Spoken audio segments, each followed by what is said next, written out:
Daily Mail. They just made an article saying that I'm moving out of Austin. Oh. That I'm fed up with Austin. I'm moving out of Austin. That's not true. And that was published by the Daily Mail. Right. And also, didn't Kristi Noem just go through something where she got let go? Or something. Is that right? Yes. And not just let go, but involved in a scandal. So some sort of a money scandal. Sometimes this kind of shit follows that. It's hard to know. But he also looks like, well, like, who's that actor right there? He looks like a little bit. What are those boobs? Those are crazy. Will Arnett or something? No, not Will Arnett. He's got crazy fake boobs. Like, they're nuts. They're nuts. That's all it is? Yeah. So how do we know? He got tricked easy, bro. Joe just got tricked, bro. Well, I don't think they're real. I mean, I thought they were like a fake one. What you was thinking about him? Oh shit, she's Jean Bonnet right there. Look at that shit. That's crazy to me, dude. So supposedly there's letters that you send your girls that you make me dress up like a girl. But look, again, isn't it crazy that she's involved in some sort of scandal that's about money? And then this comes out. And then this comes out. Right. You have to start to notice that. And then here's the craziest part. At a certain point, forget about him. Can you find out what she was let go for and what's involved in it? Because there was some sort of a campaign fund scandal or something that has to do something with money. A lot of money, like millions and millions of dollars. And then all of a sudden this happens. You gotta get a little suspicious. In this day and age? Oh yeah, it was the campaign commercials she got in trouble for because like they hired like someone she knew and they like she was riding a horse to the fucking. Right, but there's something about the money being inappropriately spent. Yeah, it's like $100 million or something. $100 million? I don't know, $28 million. I'm trying to well, let's not comment until we have the specifics. Joe, do you think that things would be any different with America's relationship in the Middle East right now if the Republicans hadn't won the election, if Trump hadn't won? Or do you think it's all the same? It's a good question. Do you think it's all the same, like Geppettos in the distance, like running the strings? And it's the last administration funded the proxy war in Ukraine. Right. And they so 200 firm tied to Kristi Noem secretly got money from $220 million DHS ad contracts. Dude, okay. For $220 million, you can put tits on my husband for $220 million. You know, but you know what I'm saying? I'm not even a gay guy. Right, but now they're painting her out to be a nutcase, right? Because her husband's a freak. So this firm, and not saying that he's not a freak. Yeah. Right? He might really be into dressing up like a girl. That might all be real. That might be let him maybe put on leggings. He might have autogynephilia, right? So, but also that might be coming out because of this. And there's probably a bunch of people that got some money and they're like, let's try to make this ugly. Yeah. Oh yeah. Well, that's scary too because it's like, who knows? I mean, we don't know anything about the case, right? We don't know anything about either case, the money missing or his fake tits. Yeah, I never had no fake tits. I mean, I've done some weird shit here. Steve almost got a pair of fake tits. Did he? That's too much. I agree. But he's in that, constant, perpetual state of having to one-up himself. Yeah, something more and more ridiculous every time. What do you think is going to happen? Do you think we're going to be okay? I hope so. Of course. I don't know. Do you think about it? I'm confused. I can't believe we went to this war. When we started bombing Iran, I was like, this can't be true. And what about Lebanon now? I know. Israel's in Lebanon. Yeah. Yeah. And it's like, just fucking stop it. What do you need? Well, they're trying to, supposedly, they're trying to stop the terrorists. That's crazy, though. You're the fucking terrorist. You know what I'm saying? Like, if you want to stop them, fucking stand in front of the fucking mirror and start there. But also, what do I know? What do you know? You're right, I don't. But it's all just like, fuck, there's got to be some way that we're better than this. Saying that, like, this was found out by that story about Kristi Noem's husband was found out by like a newspaper online. And then if they can find this out, that obviously hostile intelligence services, like the CIA officer Mark Polyamopoulos. If a media organization finds this out, you can assume that a high degree of confidence that a hostile intelligence service knows this as well. Former CIA officer Mark Polyamopoulos. Damaging information like this can be a tantalizing lead for a hostile intelligence source. They approach the person and say, if you work with us, we won't expose this, and if you don't, we will. Jay's posting these online. Someone came across this. Well, he might be a freak. Who cares? Let him fucking fucking cook. Look, I think a lot of those people that are involved in government are freaks, and I bet their husbands and wives are freaks too. They're fucking weirdos. They want to be in power. Yeah, it's Want to wear leggings. It's all crazy. We just have to focus on the things that we can. Like, man, look how he started a garden. He has like 10 to the garden that you can have. You know, he grows blueberries and he grows That's what we do. He grew one blueberry. During the congressional hearings, Kristi Noem was probed about accusations of conducting a taxpayer-funded affair with her former aide, Corey Lewandowski, who has since left the Department of Homeland Security. Corey Lewandowski, dude? Dude, I was in a fucking fantasy football league with that guy. For real? Yes. For real? Look up again, yeah. No kidding. Let me see a photo of him. Mother effer, dude. She's pretty hot. CeeLo, bro. Oh, this is a different dude. Yeah, seems like a different dude. So that guy was the guy CeeLo ain't shit. banging her. Okay. Supposedly, allegedly. Who knows? But again, when there's a bunch of money that's missing, there's a scandal, hundreds of millions of dollars, weird shit starts getting tossed around. They're throwing House of Cards, baby. Go rewatch it. I think that's probably the most accurate depiction of how the government works. Yeah. Kevin Spacey fascinating, though. Well, everybody in that show was great. It's just like a really well-made show. Yeah. That show was fascinating. All right, Doc, we gotta wrap this up soon. Dude, that's fine with me. I was staying here because you're here. No, I love you.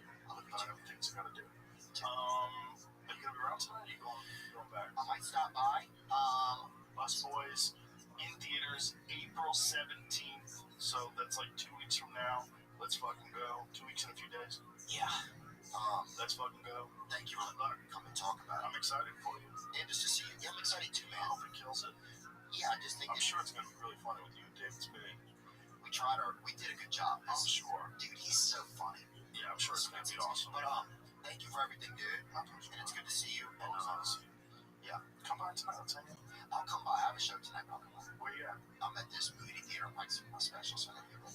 What time are you at the movie? 7. Okay. Well, come by. We'll be there till I'm gonna be over there for a while. Okay, I'll come by and say yeah. All right. Beautiful to see you. Jamie, thank you so much. Bus Boys, April 17th. Go watch it. Go to Jackson Podcast.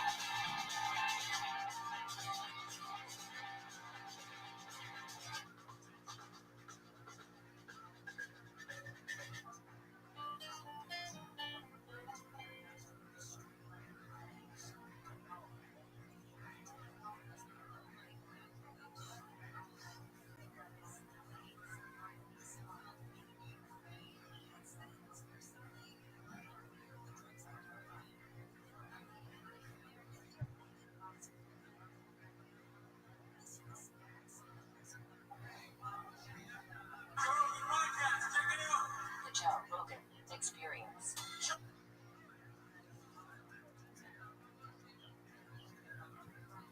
My day, Joe Rogan Podcast, my name. All day. Great to see you. Put them on, slap them on. What's happening? Good to see you, gentlemen, again. Take it off. One more time. Yeah, one more time. Yeah. So, what is the latest? Give me the latest. Where are we at? You take it, Brian. You just got it. You are you're the most current on where we are, what's going on. Man, there has been a lot of stuff happen in the 15 months since we were here. I mean, like stunning amount of stuff. So let's not waste any time. Tell them where we're at. All right. Well, the last time we came to visit with you, I believe, was on December 27th of 2024.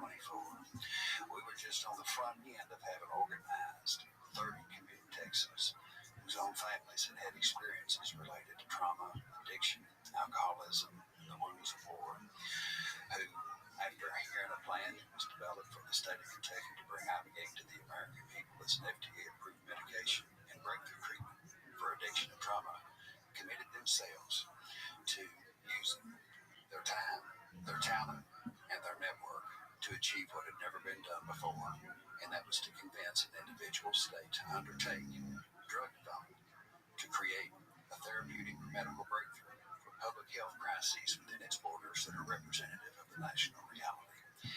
After you released the interview with us on January 2nd, 2025, we pursued a 5.5-month blistering campaign to convince 188 blank slate Texas legislators to fund the single largest psychedelic research and medical development project in history, that being the $50 million Texas Ibogaine Initiative. We had the assistance of some in-state allies, one of which was Texas Greater Mental Health, led by a dear friend and brother of mine, Logan Davidson, who was my right hand, going to meet with legislators continuously while I set up shop at a hotel here in Austin and lived here just about part-time, wearing the shoe leather off, sweating, and making sure that everybody who needed to be introduced, educated, and motivated to get behind this would do so. At the end of this 5.5 months, we secured the votes of yes of 181 out of 188 legislators between the Texas House of Representatives and State Senate. There was one individual who we had to persuade at the 11th hour to get behind this project. On May the 14th, 2025, just 36 hours before the Texas budget was finalized, this bill that would create the first unified FDA drug development trial with Ibogaine in U.S. history was not funded. I woke up that morning. I believe very much in keeping your prayers in the closet, as Jesus taught, not getting out there parading about it. But on that morning, I got a call, and it was, hey, we're getting to the 11th hour. We don't have money to secure this. It may not make it. We've done everything that we can. And I literally got down on my hands and knees and said, God, please let this happen. And if it cannot happen, help me understand why. 3 hours later, I got a telephone call asking if I could go and meet with the Texas House Speaker and Lieutenant Governor Dan Patrick. I went at 4:30 in the afternoon on May the 14th, spent an hour with these two gentlemen going back and forth about what this project was, why it was so existentially necessary for Texas and the country. And on Friday morning, May the 16th at 10 a.m., we got a text message from Lieutenant Governor Patrick confirming that he would approve and fully fund the Texas Ibogaine Initiative. As we walk in here today, literally just 10 minutes before we walked into your studio, I can confirm that the great state of Texas is going to fully fund the Texas Ibogaine Initiative, originally intended to be a public-private partnership, but now has decided on its own to commit a full $100 million to launch the development of Ibogaine all the way through the FDA's drug development process for the benefit of the American people.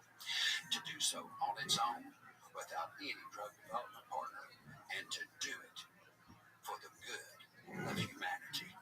That's phenomenal. So what did you have to say to Dan Patrick to convince him of this? And kudos to him for doing this. Well, I had some very wonderful advocates who preceded my meeting. Was he skeptical? Oh, he was completely disengaged from the process, highly skeptical, as we learned through intermediaries.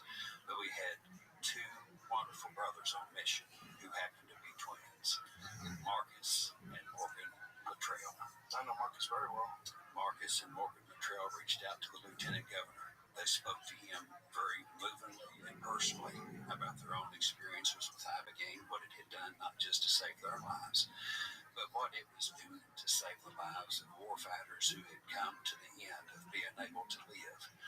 And as they explained to him what it did for them and what it has done for their brothers and sisters at arms who've returned to war, to broken government systems that can do nothing to cure what ails them at their core, he was persuaded to have an open-minded conversation.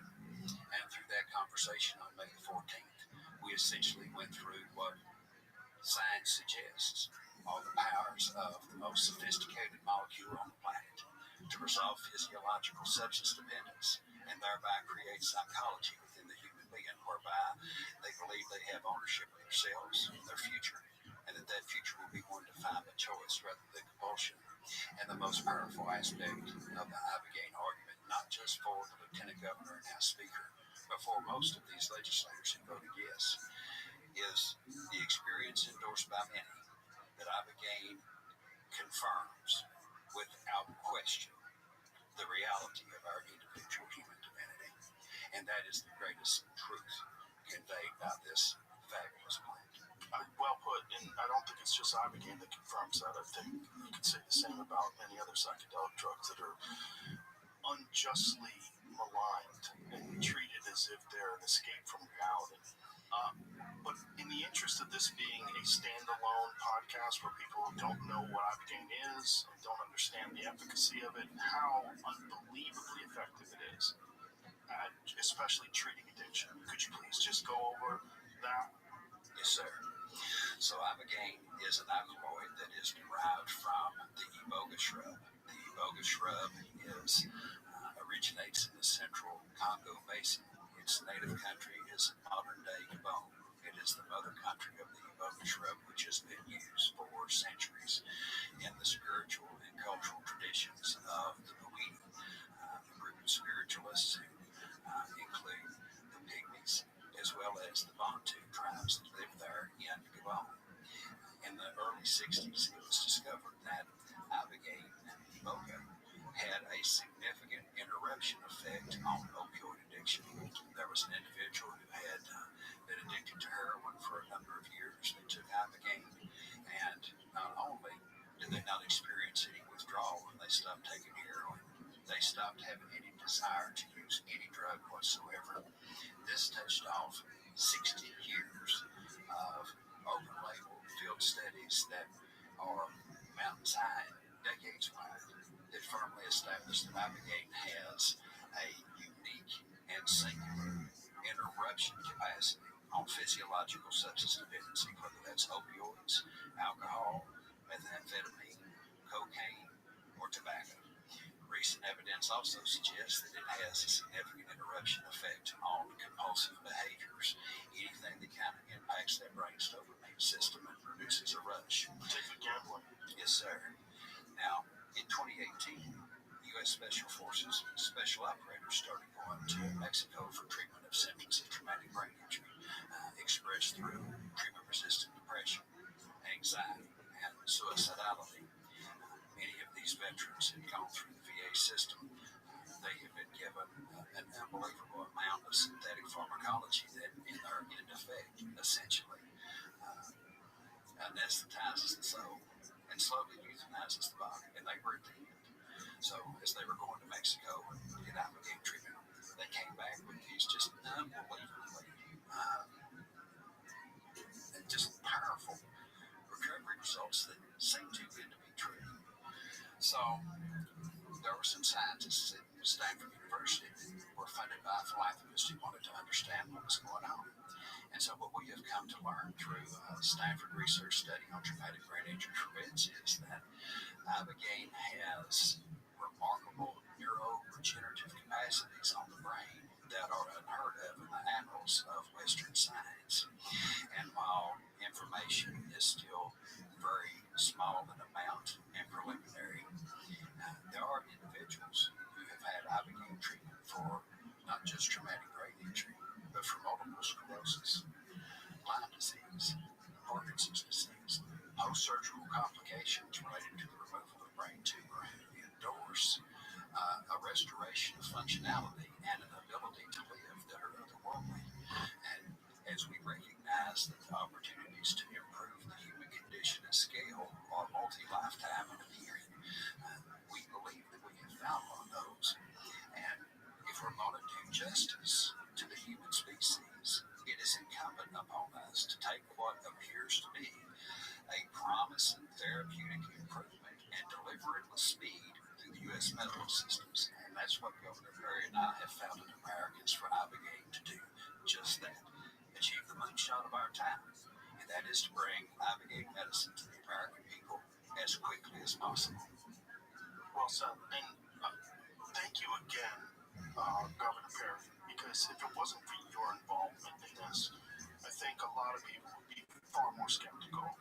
You know, you being a former distinguished governor of the state who was a Republican, who generally speaking, most people think of Republicans as being anti-psychedelics, and that this whole thing is just a bunch of people trying to escape reality and poison their mind and, you know, tune out of society and become losers. That's the general consensus of people that are just for lack of a better term, ignorant of the effects of these substances. They don't understand it. But if it wasn't for you, your open-mindedness, your willingness to engage in this and try to understand it and to speak to these veterans, I don't think people would be taking it seriously. So thank you. Well, and thank you. As I've watched you over the last 15 months, it seemed like every 6 weeks or so, you'd have a guest on here. You'd be talking about Ibogaine in particular and what is the progress that we're making. What comes up so often. Yeah. Well, and it should. It should, because this truly, I mean, this is not what I came into the world for. This is not what I came to politics for. This is what, I got led to this through that relationship with Marcus, and in turn, Morgan Luttrell, and seeing those two boys literally, particularly Marcus, on the doorstep of committing suicide. When he came to live with us at the governor's mansion in 2007, we had met the year before, just by the grace of God. And I told him, I said, if you're ever through Austin, come by and see me, knowing that chances of that would be pretty slim. He knocked on that garden door in May of 2007 and said, the governor said if I was ever through here, come by and see him. They called. I let him in for dinner. And my wife, who's a nurse, she recognized this young man who was really troubled, addicted to opioids, masking it with alcohol, really sick. And for the next 2.5 years, he lived with us at the governor's residence. Wow. And that started this long journey, literally, with him and trying to find ways to heal him. We sent him to a host of different places, Carey Brain Center in Dallas. We sent him to what's called now Axios, Athletes Performance in those days, but a great rehab facility down in the panhandle of Florida. And they helped him conquer, or helped him manage the opioid addiction. I will suggest to you until he was treated with Ibogaine, which did clean that completely away from him some years later. But the point is, he really struggled. And he has become like our son. As a matter of fact, I talked to him this morning. He said, be sure and tell Joe howdy for me. He just thinks the world of you as well. I talked to his brother the day before. They understand how powerful this compound is from the standpoint of treating post-traumatic stress, traumatic brain injury, addictions. And as I became convinced, one of the things that I will say that I've been open to change, just like criminal justice reform. In the early 2000s, I was kind of like, lock their ass up, throw the key under the jail. You break the law in the state of Texas, here's how we treat you. And I had a district judge in Fort Worth, John Crusoe, a Democrat district judge, who I knew and had been friends with. He said, Governor, we got a program here that allows these individuals who have broken the law, they maybe, got caught with an illegal substance or what have you. And rather than sending them to jail, sending them to the penitentiary where they become professional criminals, we give them a second chance. We put them in a rehab program. We put them in a treatment center. We put them in a boot camp. Give them these options rather than sending them to prison where they're going to become professional criminals and the recidivism rate is going to continue on.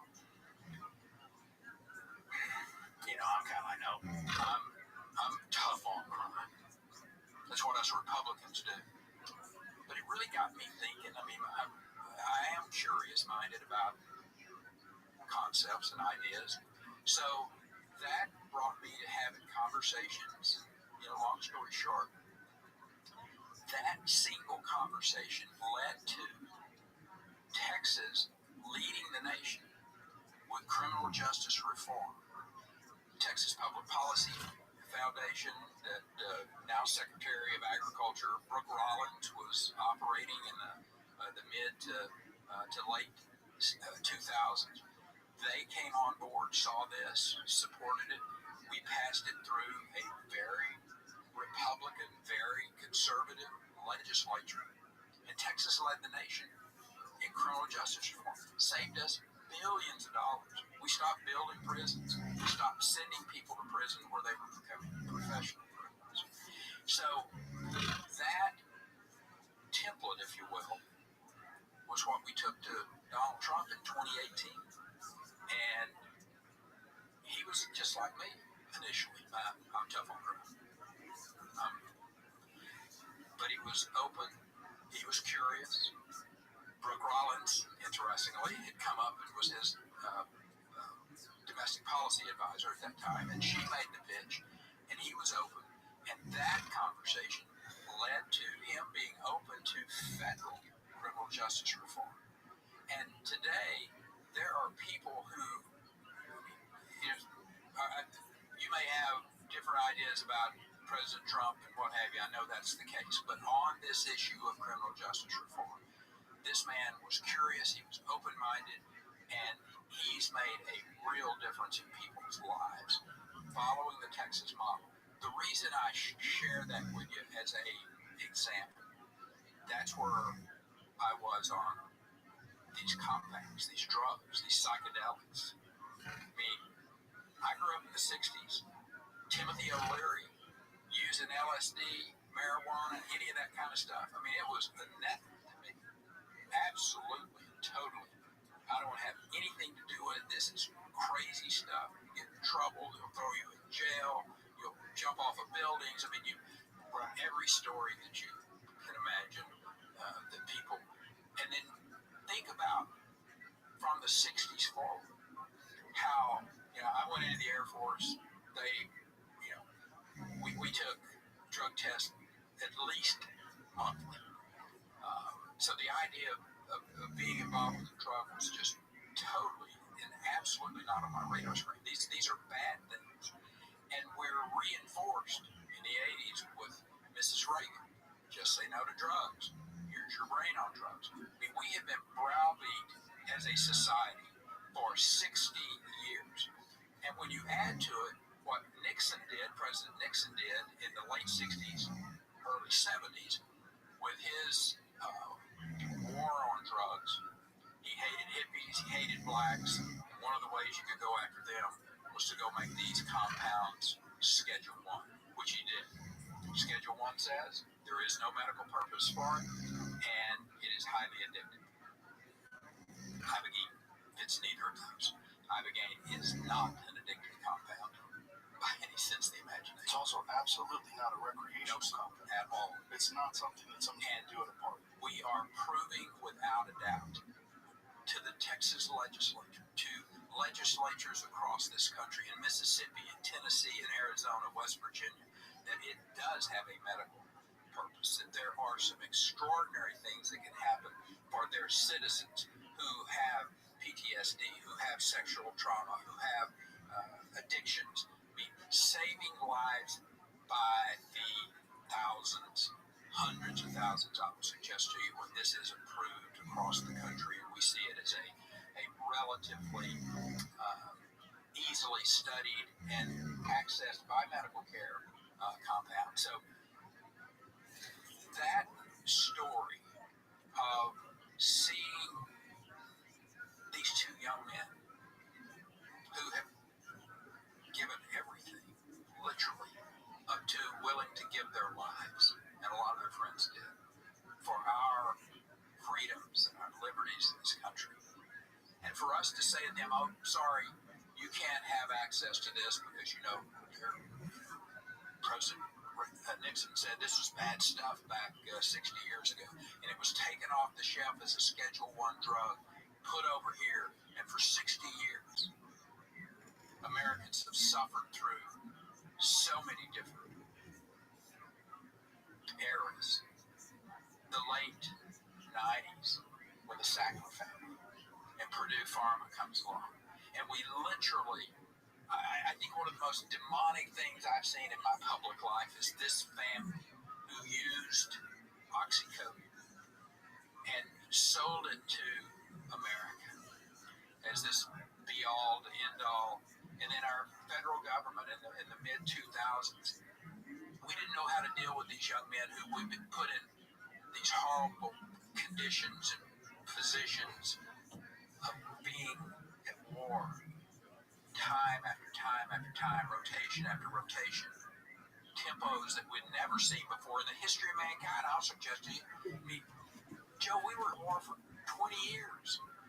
20 years during that period of time. There's special operators that were deployed 8, 9, 10 times. And then they come home and the governor gives them a sack of opioids and that makes them feel crappy and they mask it with alcohol and we sit around and go, why did Bobby kill himself? Well, because the government failed in its great responsibility to take care of these young men and women, in my opinion. So we owe it to them. As a matter of fact, a dear friend of mine who just passed away within the last 2 days, he'd worked with me for, 30 years. And when he first saw that I was getting involved with this psychedelic drug, this ibogaine compound, and we were having a conversation, he said, you need to be really careful with that. You've got a great reputation. You spent 40 years building that reputation up. He said, you don't want to throw it away on some cockamamie idea here. And I told him, I said, well, I don't think I'm doing that. I've studied this pretty intently. I've talked to a host of different people. And I said, so I'm comfortable about the science here that I'm seeing and what have you. And I said, I think it's worth going forward with. I said, Ray, their lives are not worth more than my reputation. And that's what kind of continues to drive me. There are people who still, I say, why are you doing this? Because I believe it. I mean, I believe it to the point, Joe, that I'm willing to risk my reputation. This episode is brought to you by BetterHelp. A lot of people hit stretches where money gets tight. It's not just the bills, it's the constant pressure, the mental load, the second guessing of every decision, and honestly, one of the biggest difference makers isn't some perfect budget. It's having a solid support system when things feel heavy. And if that support system includes therapy, even better. Because while it can't solve your money problems, it can change your relationship with finances. It can help you manage the stress, anxiety, and maybe even any shame you feel around money. A good place to find a quality therapist is BetterHelp. Plus, they do a lot of the work for you. Literally, all you need to do is answer a few questions, and BetterHelp will match you with a fully qualified therapist online. They have an industry-leading match fulfillment rate, which is a fancy way of saying that they typically get it right the first time.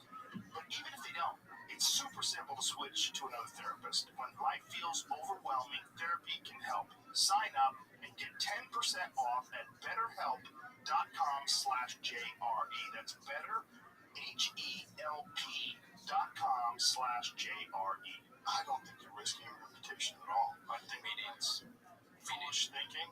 I think it's people that don't understand the times. Yeah. This is a different world. We're living in a world of information now, and you can't go by these false narratives that were adopted in the 1970s. And we're winning. I mean, I'm telling you what Americans for Ibogaine has done. And, we started out, I tell people, you talk about a small group of people, I think there were 6 of us. He's the CEO, I'm the chairman, we got Dr. Ruland, who's the secretary, Ann Claire Stapleton, the communications person, and then Marcus and Melanie Luttrell, Marcus's wife, are the other 2 members of our little board. And we were this small little group, kind of going along and doing what we were doing. We were successful in the Texas legislature and what have you. But it's exploded now. We have ambassadors, Americans for Ibogaine ambassadors all over the United States now. People have seen what we've been able to do in Texas. Mississippi followed suit. sent their governor a piece of legislation. I want you to talk about that. Don't do the roll call here. Yeah, and share with Joe and his audience just the great progress that's being made. Um, and quite frankly, I think about Michael Dell when he was selling computers out of the trunk of his car back in the late 80s and then his college dormitory. AFI kind of found itself like that just a few months ago. And I'm not trying to say that, we're Dell Computer today, but we are growing in such a leaps and bounds and having the resources that we need to be able to put our people in various places. I mean, travels all, you were in Cabo. I want you to tell them about the group that you met with in Cabo. And I mean, just 200 of these extraordinary people down there. He travels all over the country. And, we have to have the resources to be able to do that. And, so I hope your folks that are listening or, go to Americans for Ibogaine, you know how to tell them how to do that and help this organization, because this is what I'm going to do the rest of my life.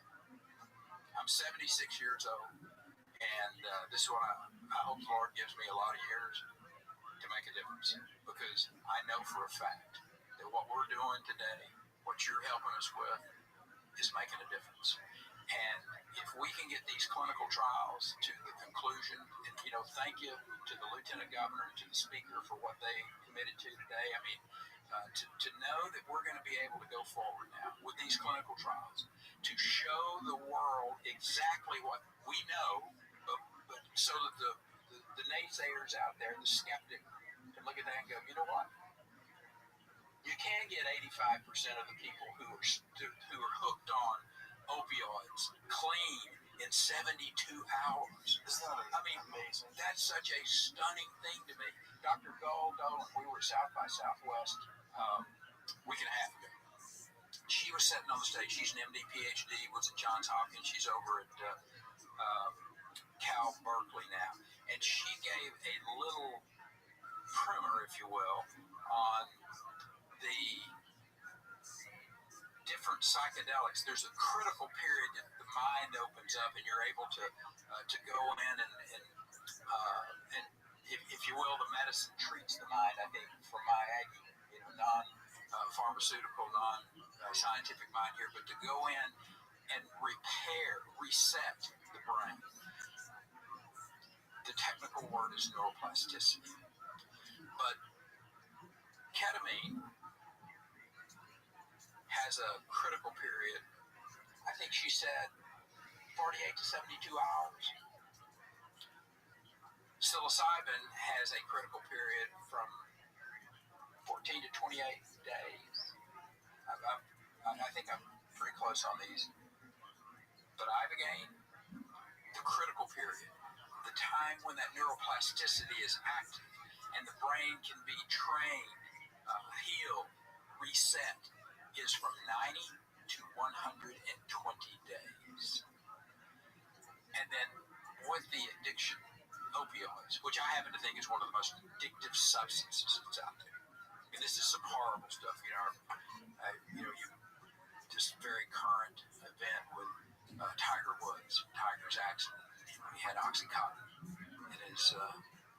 I'm not judging here, but I'm just kind of saying that made it. When I ran for president in 2011, I'd had major back surgery in July. I announced that I was running for president in August. I had 6 weeks to try to get over that major back surgery, and I had a terrible condition called a neurological hyperfusion in my right leg. I've never had a pain like that. It felt like a blowtorch going down my right leg. And they gave me OxyContin. And I was taking that to cover up the pain. I was taking Ambien to go to sleep, and I was taking some stuff called Provigil to get back up in the morning and be focused. I laugh about it now.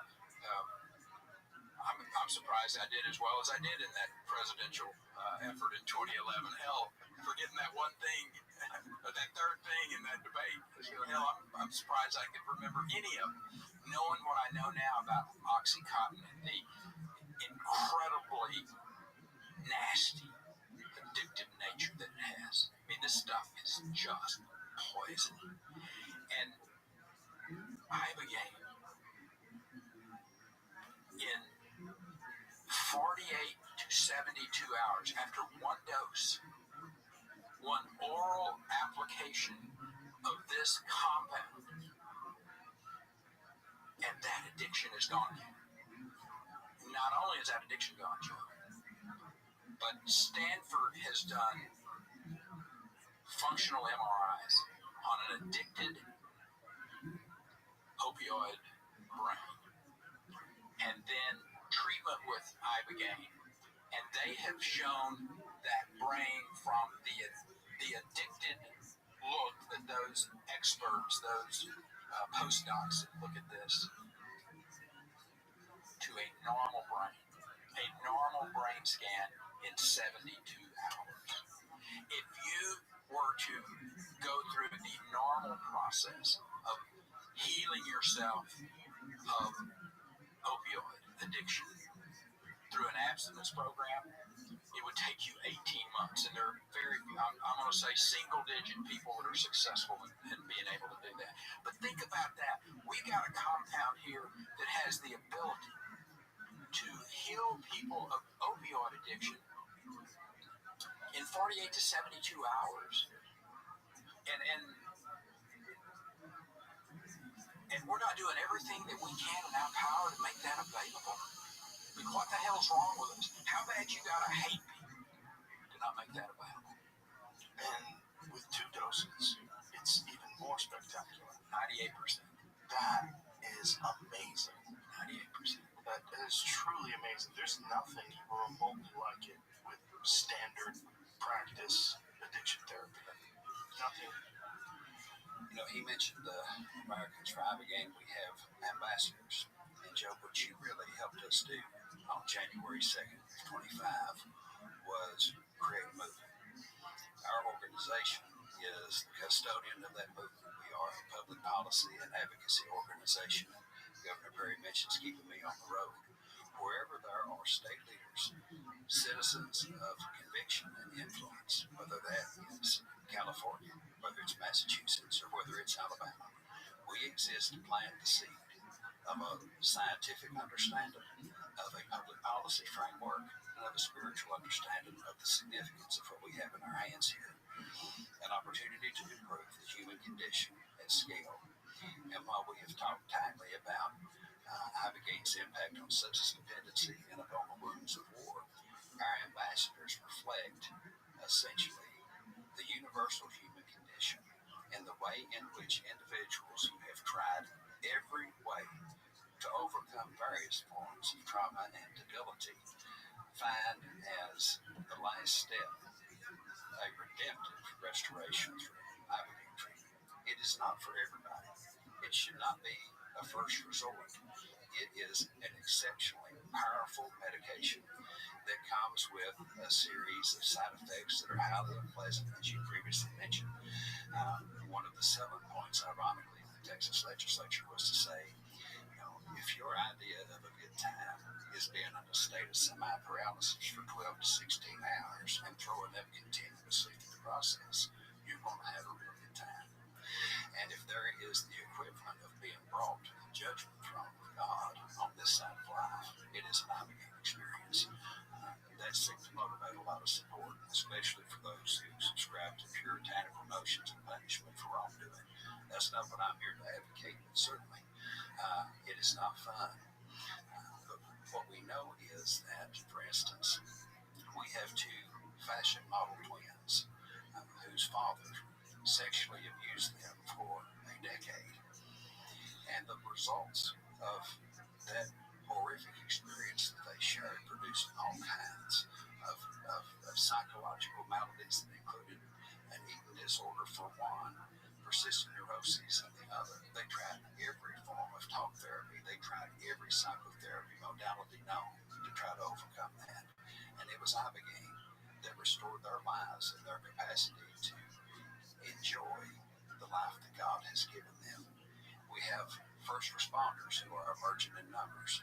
One who is a firefighter from Oklahoma who was demoted because of decades of alcoholism. His life has been restored by Ibogaine and he's back working full time. We have a gentleman who was a Charlottesville police officer who was hit in the face with a brick during the riots that occurred in Charlottesville. His life was restored by a single ibogaine treatment, and he has attained a level of functionality that he didn't think was possible in Norton Stoppers. We have a gentleman who was a pilot who unfortunately did a bomb and run on a village and killed a number of innocent people. He learned about this, and this sent him into a spiral, as many war fighters who are exposed to moral injury do. Ibogaine has restored this gentleman's life. We have a gentleman by the name of Robert Gallery, a former NFL player who exhibited all the signs of CTE in his post-retirement years. He was ready to kill himself so that he wouldn't harm his own family. It was Ibogaine that restored his life. There have been other NFL players who are as yet unnamed, some incidentally, that have been in the paper who have gone for Ibogaine treatment to address similar symptoms. Players in the NHL, players in other contact sports that include soccer and rugby in the United Kingdom, where there is an emerging cohort of professional athletes who have reached out to us to say, we want the United Kingdom for Ibogaine. I would love to get you guys connected with the UFC. We would love to be connected to the UFC. Because that is obviously an issue with professional fighters. So, Matt Hughes, and Matt had, I met Matt through Marcus, in like 2008 or so, and we went out for a fight. And then subsequently, Matt had I think a car accident, which he really had. Yeah, just an incredible traumatic brain injury, and I just want to have that conversation with him, and I'm sure you have great relationships with those. We know for a fact that cumulative impacts on the brain are what lead to CTE. I mean, I don't think that's even a question. Here's how it happens. These multiple concussions have cumulative effect on the brain, and at some point in time, that CTE has a long-time effect. And this medicine has the ability to remove that trauma, to reset that brain, to heal that brain. I don't know how it works, Joe, but that's the reason these clinical trials are going to be so important as we're going forward. And I can't tell you, I'm ecstatic that the lieutenant governor and the speaker today announced their full Texas support behind these clinical trials. We're fixing to become the epicenter for a movement that literally can change the world. I know that sounds kind of a little bit over the top, but if we have within our grasp here a compound that can heal our loved ones who have an addiction, be it a substance addiction or be it a non-substance addiction, if we have the ability to heal people who have been traumatically impacted by concussions, if we have the ability to address PTSD in all the different forms that it comes, I mean, the hope that can give to the society that we live in, and I'm not talking about just the United States. You think about what's going on in Israel, in Ukraine, in the Middle East today, and the trauma that people are facing. I mean, this truly can be an extraordinary gift to the world. And, listen, I think it's really interesting. You asked a leading question about how did I come to this position of being able to be supportive as I am. And then when I think about my growing up, and I grew up in a very conservative Christian family. And I think one of the challenges we still have in our society is that the conservative Christian faith is like, stay away from this stuff. And that's bad. Do not, under any circumstances, don't be going there. It's demonic. And There's a book that's about to be published. I think the first week in April, so we're approaching it. There's an author by the name of Wendy Rees, R-E-E-S. Wendy with an I, W-E-N-D-I-R-E-E-S. And she, not unlike the two twins, was sexually assaulted by her own father as a pastor of church. Joe, I'm telling you, brother, I can't dream up in my worst nightmare a more evil thing than a father that would sexually assault a preacher father of their daughter. And she dealt with it with Ibogaine and has come to the conclusion that her great gift to give to the world out there is to write this book called A Christian's Guide to Psychedelics. Now, if you think that will catch some people's attention when they're going through the bookstore digging A Christian's Guide to Psychedelics, holy mackerel. But this is a book about her experience, but it's also a book that I would suggest that every believing Christian go pick it up and read it, because it talks about chapter and verse and gives you scripture about where God talks about these compounds, about these things that He's given the world. He means them for good, all of them for good. Are you aware of the scholars in Israel that are proposing that Moses seeing the burning bush was the acacia tree?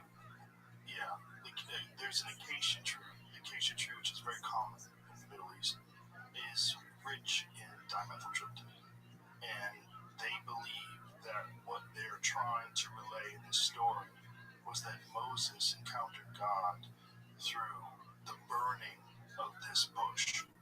So the burning of this bush, releasing the psychedelic compound dimethyltryptamine, allowed Moses to bring back the Ten Commandments. You know, thank you for mentioning that. I had been following scholarship around the use and the recognition that there's a lot of psychedelic allegory in Holy Scripture. That, I think, is the favorite, where that burning bush reveals the great I am. Moses says, I am who I am. And the beauty about Ibogaine and the other plant medicines are their capacity to reveal the I am that is within each of us, and that I am is our eternal creator who absolutely has engineered and placed these plants on this earth so that we can be affirmed in what our true identity and ultimate destiny is. And praise God for it. And then there's also the Sacred Mushroom of the Cross, the John Marco Allegro book, where he was one of the ordained ministers that was, his task was to decode the Dead Sea Scrolls. And he wrote this book that details what he believes is the use of psychedelic drugs in ancient Christianity. Hard for me to argue with. I mean, I just think our modern perception of it, which is very tainted by what happened during the Nixon administration, where they were trying to squash the hippie movement, the anti-war movement, and the civil rights movement. And that's why they demonized these drugs, these compounds, and that's why they put them in this category of having no medicinal use, which is clearly not accurate. It doesn't mean that they should just be given to everyone and everyone should do them with no restrictions and no regulations. It just means we should understand that they have a long history of human use and have spectacular results on all sorts of things that our society is suffering from greatly. And to just pretend that that's not the case based on what happened in the 1970s is just insane. It doesn't make any sense. I would suggest that one of the greatest lessons learned by Americans who are age 50 and younger, those of us who I call the bicentennial children, is that the most morally depraved criminal in America today is power. And the power of the human hand, when it is wielded in its most abusive context, will always seek to deny any access to individual human divinity and the liberty and autonomy that is conferred upon each of us as children of God. And insofar as we find ourselves at the precipice of what I believe is the emergence of a broad-based spiritual movement where all of us modernists, with that the empiricism of modern American society are able to see through the fog of all of our wealth and gadgetry and recognize we are in the midst of profound spiritual famine in the United States. You, I know, forgive me for referencing age. Remember back in the mid 80s where we saw all these horrific images of starvation and distension,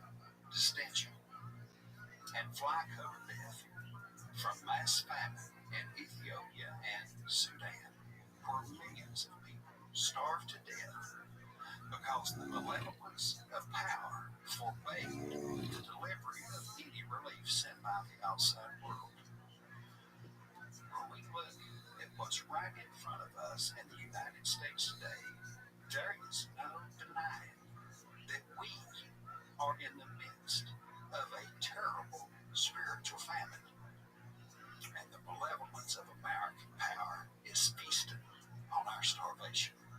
This is an emancipation movement for the mind, body, and soul of every human being in this country and across the globe who is lethally estranged from their own spirituality. The Abigail mission is a mission to foment dramatic medical breakthroughs across a host of conditions that have no effective therapeutic answers. But above and beyond that, it is about the affirmation of the spiritual essence of life that can unify us as a species in a way that is necessary if we're going to navigate these changes over the next 20 years. Governor Perry mentioned this wonderful invitation that I received to go to what was called the Earth One Summit. Now, Joe, I come out of Hillbilly Holler, Virginia, and I, it's a I do. I introduce him from time to time. I said, look, this guy, he looks like and he sounds like a hillbilly from eastern Kentucky in the Appalachian Mountains. And I said, he is. But I said, he's one of the most brilliant people I've ever met in my life and one of the most extraordinary orators I've ever had in my life. So anyway, I love you, brother, but you are a hillbilly. I'm much more comfortable with that than all that other stuff you said. But, when you come out of scratch nothing, sometimes there are certain sophistications that you lack. And I'm no exception to that. So there was this Earth One Summit. It's 200 thought leaders from across the world who came to basically discuss the future.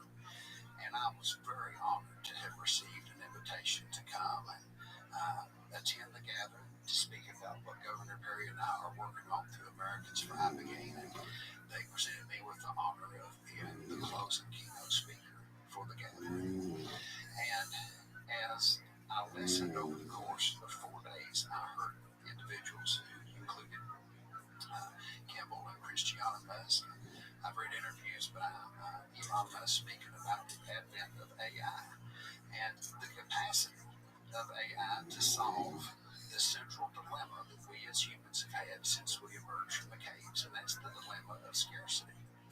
So as I was there listening to folks speak about being on the edge of a time when we can automate the means of production and essentially create an unlimited amount of abundance for every person on this planet, I couldn't help but think about where we are right now as compared to where these individuals see us being in 20 years. You cannot create and deploy this kind of godlike technology, which has the capacity to produce unlimited abundance, potentially usher in the age of Aquarius, and drop it in to these Frankenstein monstrosity government systems that we currently have that are enthroned upon the helplessness of powerless people, that perpetuate problems that they are supposed to solve, and that monetize sustained human misery. So long as government makes its buck over keeping its foot on the necks of the American people, we are looking at a future that much more resembles Mad Max than we are Star Trek. And if we are going to create the degree of social cohesion that is necessary to hold these systems accountable and to create a system that can truly usher in that age of unlimited abundance to improve the human condition for all, it begins with the spiritual reawakening that I began first and foremost, and the rest of the psychedelics can see and foment within American society. To that end, I'll be quiet for the next little bit. And we love listening to you. There is a 6-part docuseries that will come out next year called Psychedelics and it is a series of interviews with a cross-section of leaders across the United States where they speak about their own quest for meaning and how psychedelics has helped them understand that we are more than just these material beings that get up, go to work every day, and are a productive economic unit, go home and repeat. That there is a much higher sense of purpose that we are here to serve, and that the plants themselves have the capacity to enlighten us and scale in a way that's absolutely necessary if we're going to make that age of abundance happen as those visionaries articulated and dream for. What I think is fascinating about the age that we're living in is that change comes very slowly, but it comes much faster when you have the kind of access to information that people have today. And I don't think this conversation was possible 20 years ago. No way. And that's kind of amazing. No way. It's kind of amazing. And I don't think that there was a format for this conversation 20 years ago. This format has occurred because of the age of information, because of the internet, and because there's no gatekeepers anymore.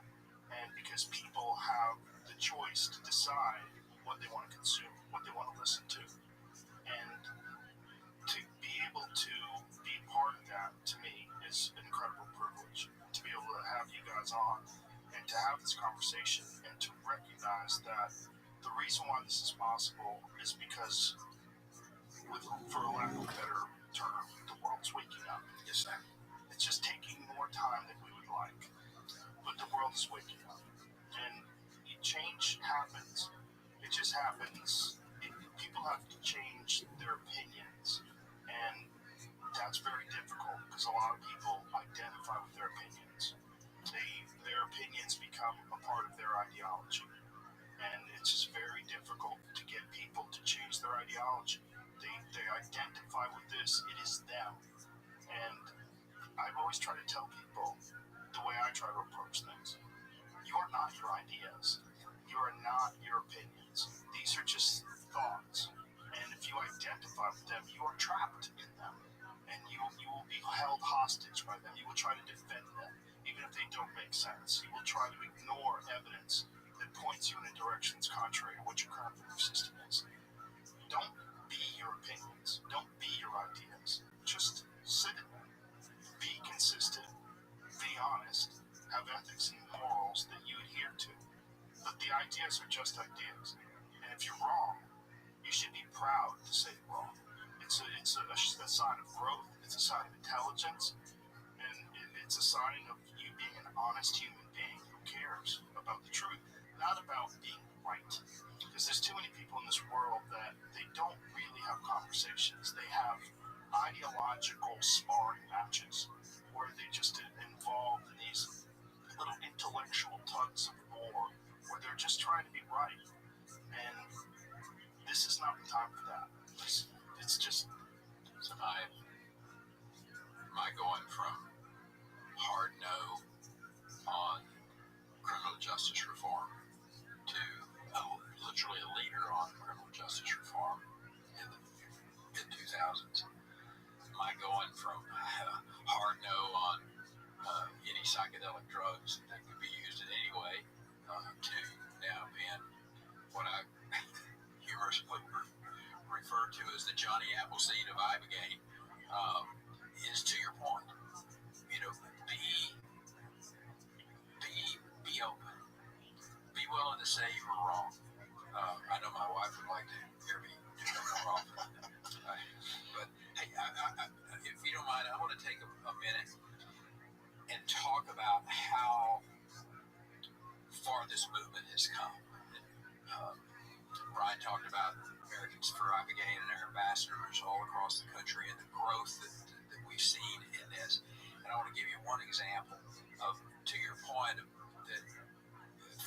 years ago, if you'd had an institution that had its own reputation dealing with brain health and brain science and those kind of things, they would have just kind of moved you off to the side and said, no thanks.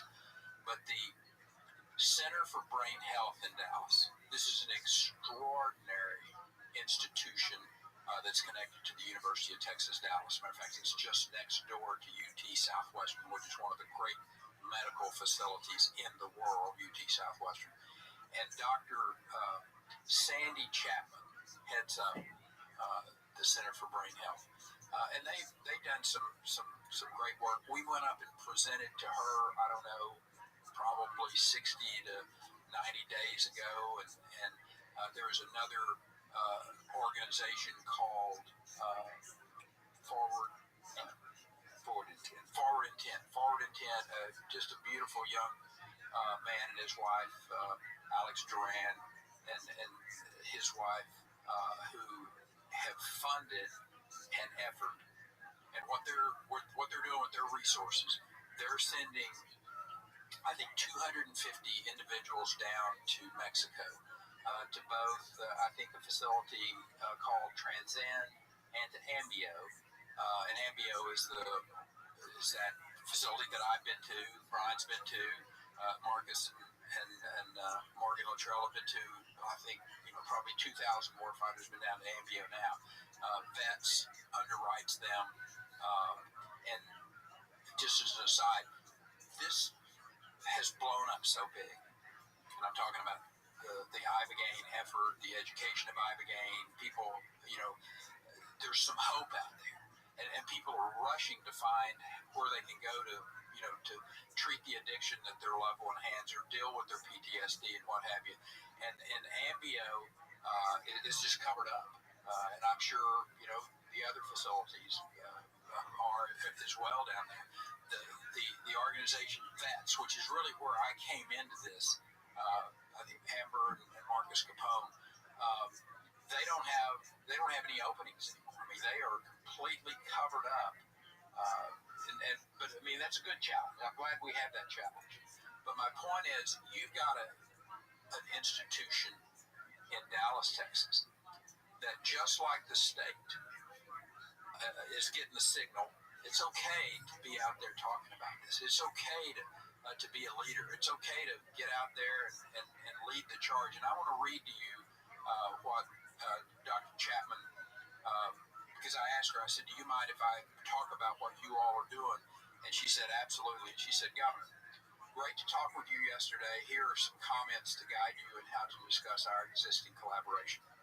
I'm excited to announce that we have begun a partnership with the Center for Brain Health, University of Texas at Dallas, Americans for Ibogaine, and Forward Intent to create the largest research study of Ibogaine to date, focused on understanding its impact on the brain among the veteran community. Dr. Francesca Philby, an expert in cognitive and translational neuroscience, especially the use of neuroimaging to study brain behavior relationships, will lead the research. Our mission together is to move beyond the question of, does Ibogaine help? And instead answer the more practical questions veterans and clinicians need. Number one, who benefits and why? How long do the benefits last? Which aspects of daily life functioning, i.e. cognition, sleep, substance use, overall well-being, improve or worsen following treatment? And how are these changes associated with brain alterations? The 3-year study will follow those treated with Ibogaine over the course of 18 months, which will allow us to create the first understanding of the sustained impacts of Ibogaine on the brain across various treatment regimes. We'll be diving more into this topic on November the 19th at the Center for Brain Health Presents Speaker Series to share more. By bringing world-class scientific rigor to this space, we aren't just studying a substance. We're creating a foundation of knowledge that will expand safe, informed access for those who need it most. That is what Americans for Ibogaine is really all about. Making that type of penetration, having that type of success, seeing what Brian and the other folks have created here in the state of Texas. I'm going to tell you something, brother. There is nothing that I've been involved with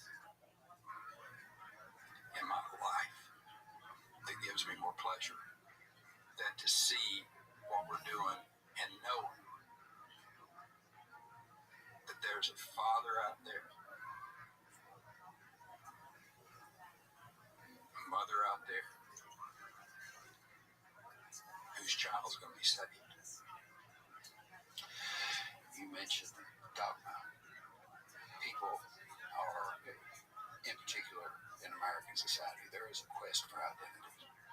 There is a quest for belonging.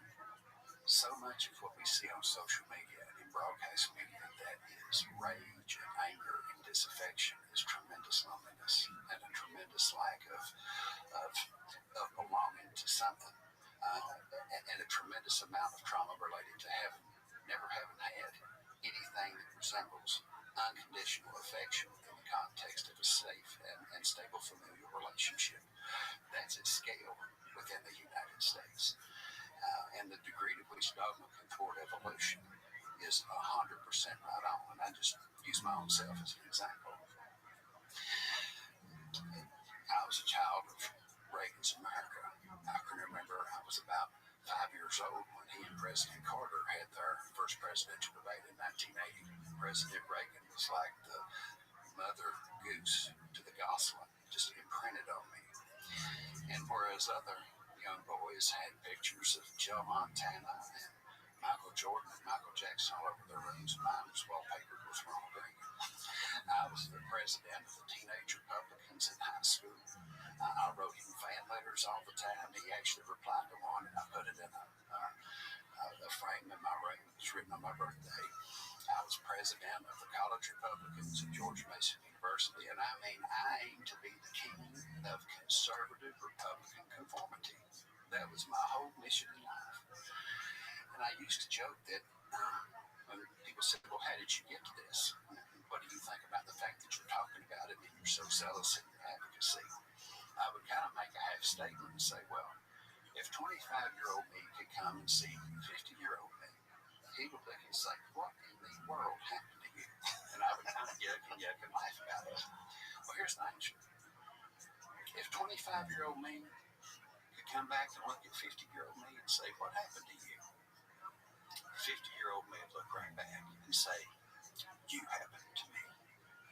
You happened to me. Your youthful sense of certainty, your belief that you had it all figured out, your belief that you had no further greater evolution to achieve, sir. You, in your insolence of youth, you happened to me. One of the things that I have so enjoyed learning about Governor Perry, as he and I have built a relationship, the first time I really started following him was when he ran for president in 2012, and I believe that had he not had that back surgery, we would not have had a second Obama term. He would have won that race, and I think he would have won it handily. It's been remarkable to listen to this gentleman who has been so firmly identified with the conservative wing of the Republican Party be so willing to be curious and to have that human value of curiosity and a willingness to hear and a willingness to know and a willingness to entertain that perhaps everything that he had been taught about this particular subject was not correct. Curiosity is a prime human value. And if you allow dogma to shut off your curiosity, you have hobbled yourself. And I think it was Muhammad Ali who said, if a 50-year-old man thinks the exact same way as a 20-year-old man as he did when he was 20, he's wasted 30 years of his life. And that is dead on right. Dead on right. Yeah, I could attest to that. Curiosity is my number one attribute. It's the thing that's led me in life, in everything I've ever done. It's just being open-minded and curious. I'm very fortunate is that I didn't think I had things figured out when I was 20 at all. I was sure that I was one. I was good at one thing, kicking people. That's it. And then from then, I realized realized that there's a lot to learn, and that as much as I learned about martial arts, I could apply that sort of open-minded discipline. Because you have to be open-minded to be good at martial arts, because you have to be able to listen. You can't think you already know. You cannot. You won't grow. You won't get better. You have to be listening to coaches. You have to be listening to instructors. You have to be listening to your teammates. You have to listen to everybody. If you don't listen, if you have, don't tell me, those people don't go anywhere. And I learned that very early on. It's very fortunate that I found that path, because I've applied that to virtually everything that I've ever done in life. Instead of having this belief that I have things figured out. I mean, I've certainly been more sure than I should have been at many times in my life, but always willing to stop and go, maybe I'm wrong. And if it wasn't for this podcast, it would have never gotten to where it is, because I've fortunately been able to talk to brilliant people.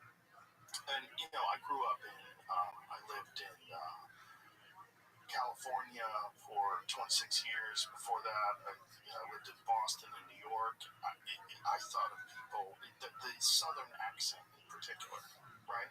And this is a standard thing that a lot of people on the coasts have. You hear people talk with a Southern accent, you think they're dumb.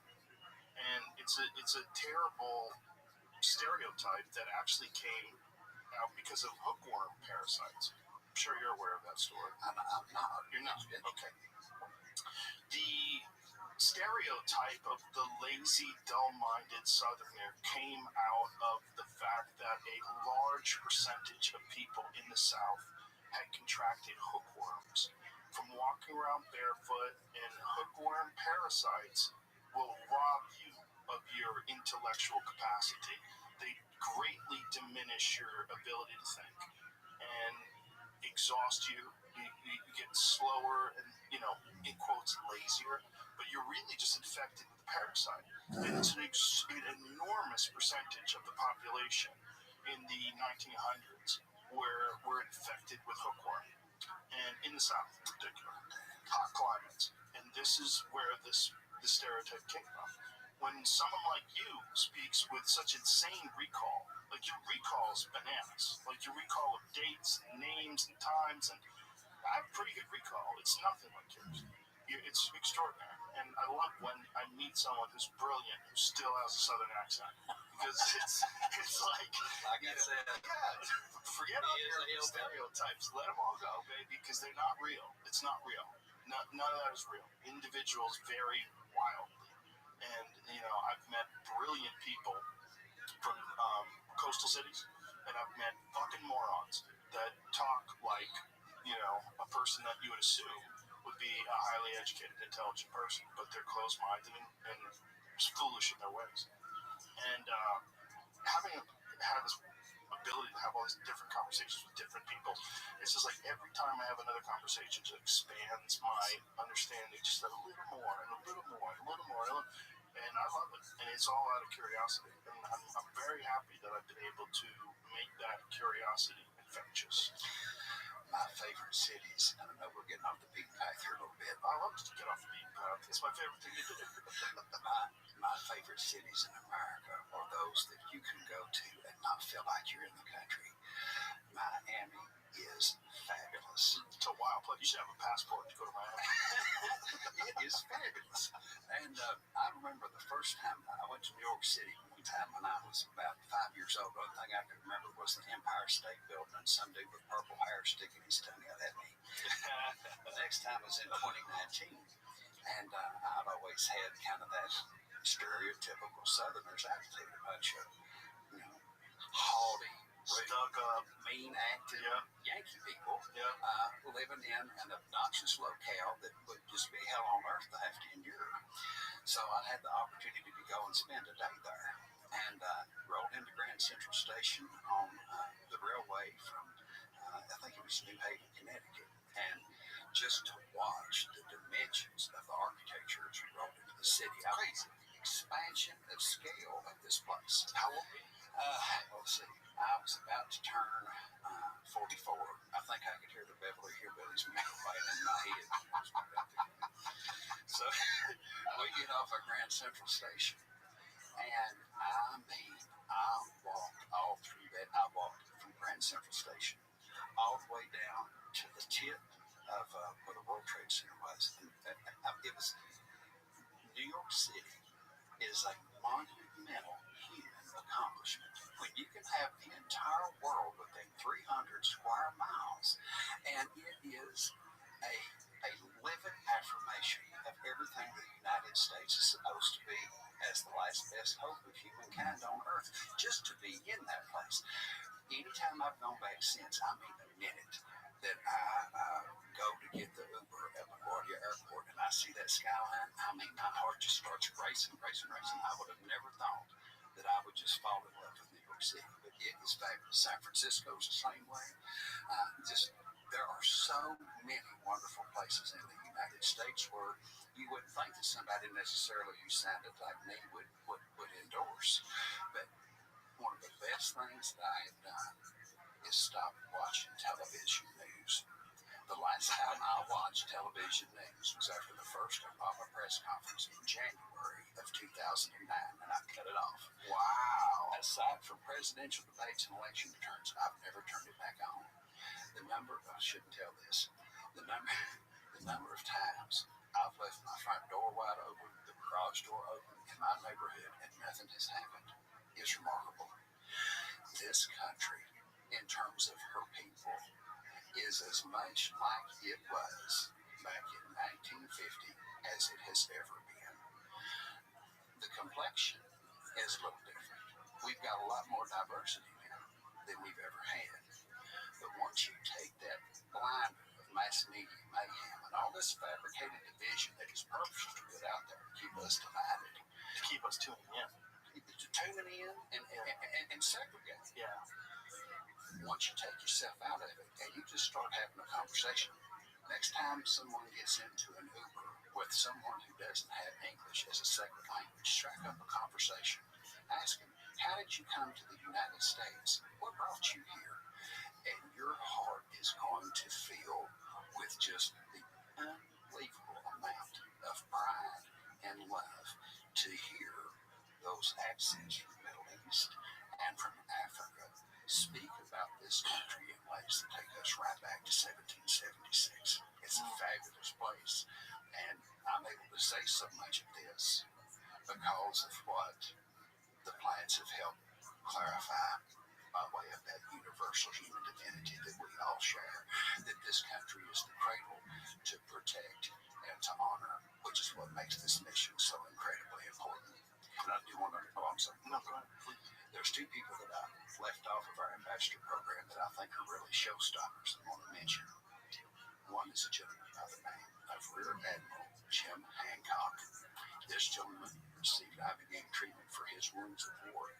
He was the Navy Medical Corps Chief and was the medical officer for the United States Marine Corps. One of our other ambassadors is a gentleman by the name of General Glenn Curtis. He served in both Gulf Wars. He served in Afghanistan. His most recent stint of service was as the Commanding General for the Louisiana National Guard. And he is one of our prime spokespeople for legislation that's pending in Louisiana right now to join Texas as a partner in this Ibogaine trial. So That's fantastic. please say what you were going to, because I'm curious. I don't even remember. Hey, well, I remember what I wanted to talk about. So, and I want to get us back on the track that we were talking about. Brian's done a great job to discuss the spiritual aspect of the medicine and what I mean. That's incredibly important. Don't get me wrong on that at all. And but what brought me personally to the medicine, obviously my relationship with Marcus and Morgan, what have you, and then as I've studied it, I'm like, if you're really going to be a legitimate spokesperson for this, if you're going to put your reputation out there, you need to be treated. You need to go through the treatment. And I'm going to get to you at the end of this conversation, but I want to set this up if I may. And in 2023, if my memory serves me correct, this is the same time that Nolan Williams was heading up the 30 veteran study that Stanford was going to oversee, kind of the early days, if you will, of some clinical trial type effort to have the data, to have the background, some early day efforts to start educating the public about that is how I do this. They had 30 vets. I think they were between the ages of like 22 and 42. They all had moderate to severe PTSD. They were some of them addicted to alcohol. They were pretty classic veteran population that had some real challenges. They were sent to Stanford, and they did baseline functional MRIs, and then they were sent down to Ambio, just south of Tijuana, where they were given the treatment. And then that lasted, I think, about a 4-day treatment protocol. You go down, work your way in. Tuesday, you get preparation. Tuesday evening, you get the compound. Wednesday's a recovery day. Thursday, there's a 5-MeO DMT treatment. And then you go home.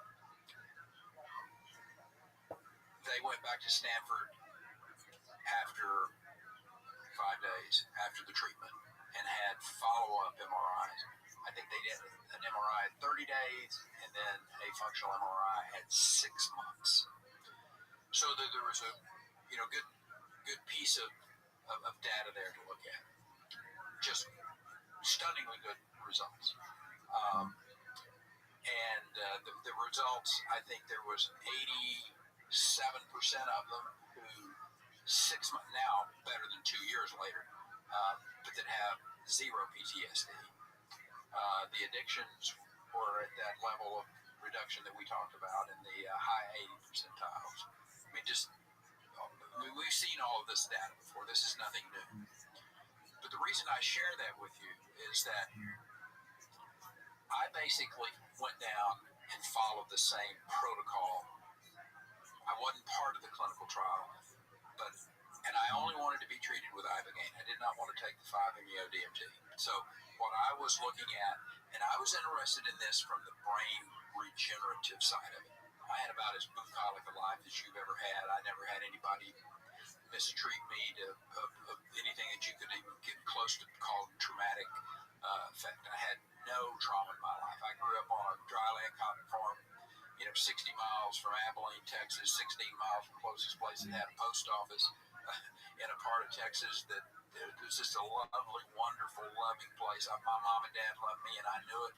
And, my scoutmaster and my principal and my superintendent of my Sunday school class, who, by the way, were all the same person. And he drove the bus and was a football coach. But I had his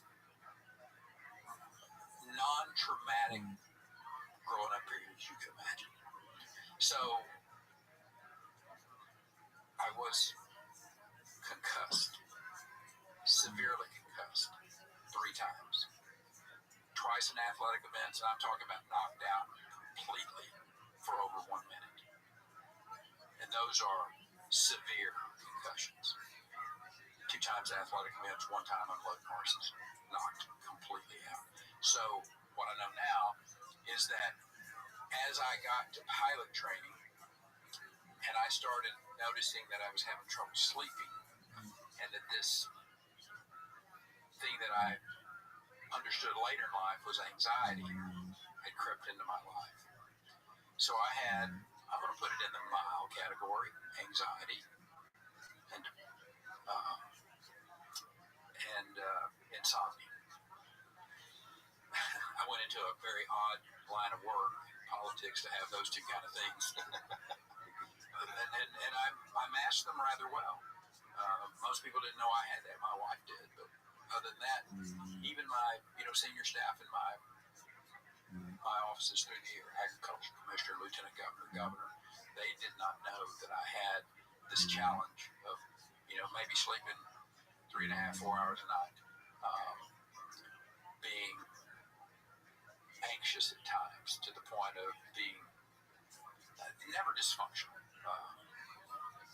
But from my perspective, probably some people out there in the political world said, hell, Perry, you were dysfunctional the whole damn time. What are you talking about? Anyway, beside the point. I had the treatment. I had the brain scan going in. I had the brain scan a week later. I had the brain scan at 6 months. The first brain scan, they said, look, your brain looks pretty good for a 73-year-old guy. He said, you're actually in pretty good shape. You don't have a lot of atrophy. You got some mild atrophy, but your brain looks pretty good. The week after scan showed a 27% increase in the prefrontal cortex of my brain. That's where your focus, your concentration, your emotions reside. And a 27% increase in that prefrontal cortex activity. My 6-month scan, I have a dear friend who's a neurosurgeon from Thailand, Dr. Charlie Gordon, who is a 40-plus year neurosurgeon, spine expert, who looked at lots of brain scans.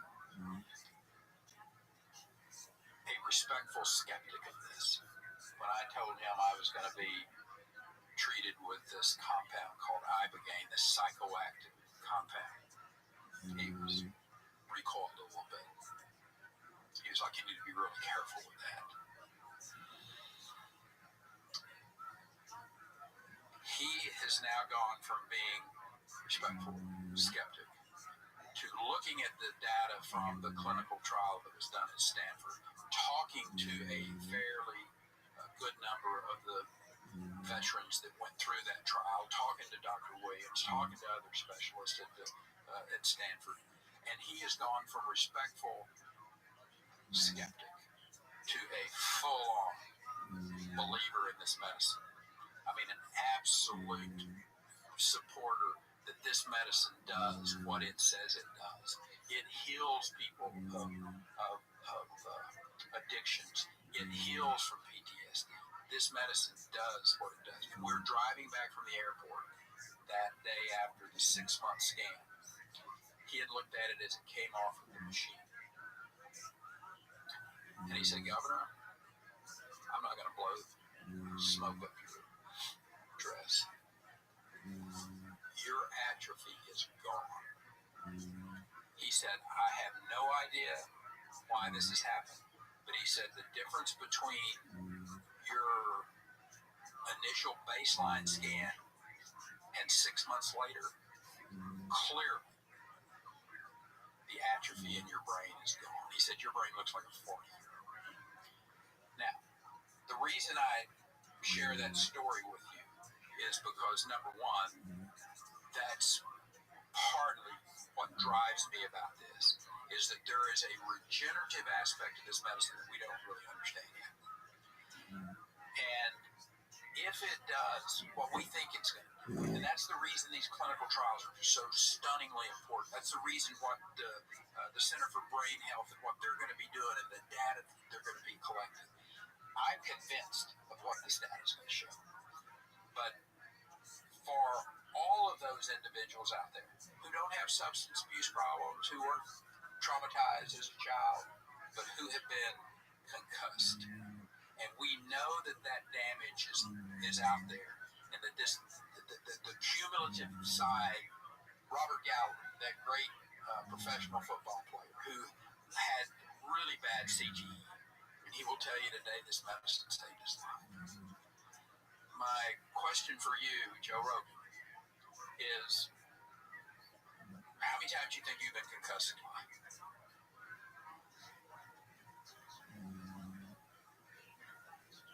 I don't know. I have no idea. Dozens. Yeah, I'd have to go back and think about times. Most of it was from sparring or few from fights. But if we think about that, if there is this cumulative effect, yeah, are you? How old are you now? 58. Would Joe Rogan be willing to say, you know what? I've seen enough. I believe that this medicine does what you say it will do.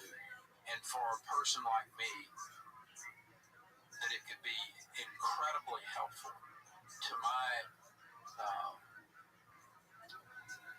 my long-term plan of living a long and healthy and engaged life, that Joe Rogan would go and be treated with Ibogaine. Yeah, I would definitely do it. I'm very fascinated by it. I mean, I've never heard anybody say, I wish I didn't do it. He mentioned his brain scans post-treatment. A couple of weeks ago, while I was at that One Earth gathering, I met a lady who I will call Lonnie, and she had just returned from an Ibogaine treatment in November of 25. She related an early life of just ungodly physical abuse by her father, who was addicted to OxyContin. We began this conversation about the realities of the opioid epidemic in America. While death is the most terminal outcome is measured down about 700,000 Americans, there is a much broader web of hardcore travesty that exists around each of those death outcomes. And Lonnie experienced that. She had multiple concussions from her own father. Like many individuals who experience trauma of this nature, she developed her own drug addiction. She was in and out of jail. She was homeless at different point in time. She managed to get recovered. She had a separate traumatic brain injury that was fairly severe in 2018. And then she was diagnosed with what I believe is called young onset Parkinson's diagnosis that is pre-age 50. Her Parkinson's had progressed to the point to where she could not write because of the tremulousness in her hands. So when I saw her 2 weeks ago and she introduced herself, she had all of the appearance and affect of a perfectly healthy human being. It was only after we sat down and she explained what her experience had been and where she was at now that the Ibogaine disclosure was made. Her hand was just as calm as mine. And she said that it had been essentially 3 months and that she had been able to resume a normal life and that her mind felt restored. Now, based on the responses we got after our first interview with you, I want to be very careful here. This is truly the edge of science, and there is much unknown about the variety of Parkinson's that this can treat. There's some suggestion that it is better for those who have a genetic predisposition for the disease than it is for those who contract Parkinson's as the result of environmental exposure. Ibogaine does not appear to have any impact on Parkinson's developed as a result of exposure to environmental toxin. The stage of the disease at which you catch it also appears to make a big difference. The earlier, the better. It has also been asserted that Ibogaine does not cure Parkinson's. What it does is it slows disease progression and creates for some a broad window of opportunity for the restoration of function that can dramatically improve the quality of life. Now, I've just given a number of qualifiers about its impact and efficacy on one individual, but think about what we just said here. This is a woman who was diagnosed with young onset Parkinson's. She had lost the ability to write because of the tremulousness in her hands. She's 4 months out from her treatment and she's been able to resume her full normal life with a complete restoration of function. If we could get a COVID vaccine out in 9 months, there is no reason why, with the focused effort of Texas and the other states we'll discuss here momentarily, that we cannot achieve the moonshot of our time within 3 years or less, and that is the completion of an Ibogaine medication that can be fully integrated into the U.S. healthcare system and made just as universally available as every ineffective opioid-based treatment that we currently deploy through the medical system at a cost of $700,000 per patient, sponsored by Indivior, which is one of the chief pharmaceutical developers of everything that we have It fails 75% of the time. Yeah, I mean, if we could do it, it would be pretty extraordinary. And if it is done, I really do believe that it would have a complete changing of society. When people have no hope and there's nothing, and then all of a sudden there's something that comes along that you do it once and it's an 85% effective rate, and you do it twice and it's in the high 90s. I mean, it's changed. I mean, how many people are out there struggling with something? Whether it's alcoholism, whether it's obesity, whether it's, that's another thing. Like there's people that are calming themselves with food, right? And it's masking. That's probably a sugar addiction, don't you think? I mean, from the standpoint of It is, but for a lot of people, there's something else. For some people, it's sexual abuse when they're younger, and they eat. It's interesting. It's an addiction. Yep. And it's not just a physical addiction, it's a psychological addiction. I brought up gambling because I know a lot of people that are addicted to gambling. Pornography. Yeah, pornography. You sure?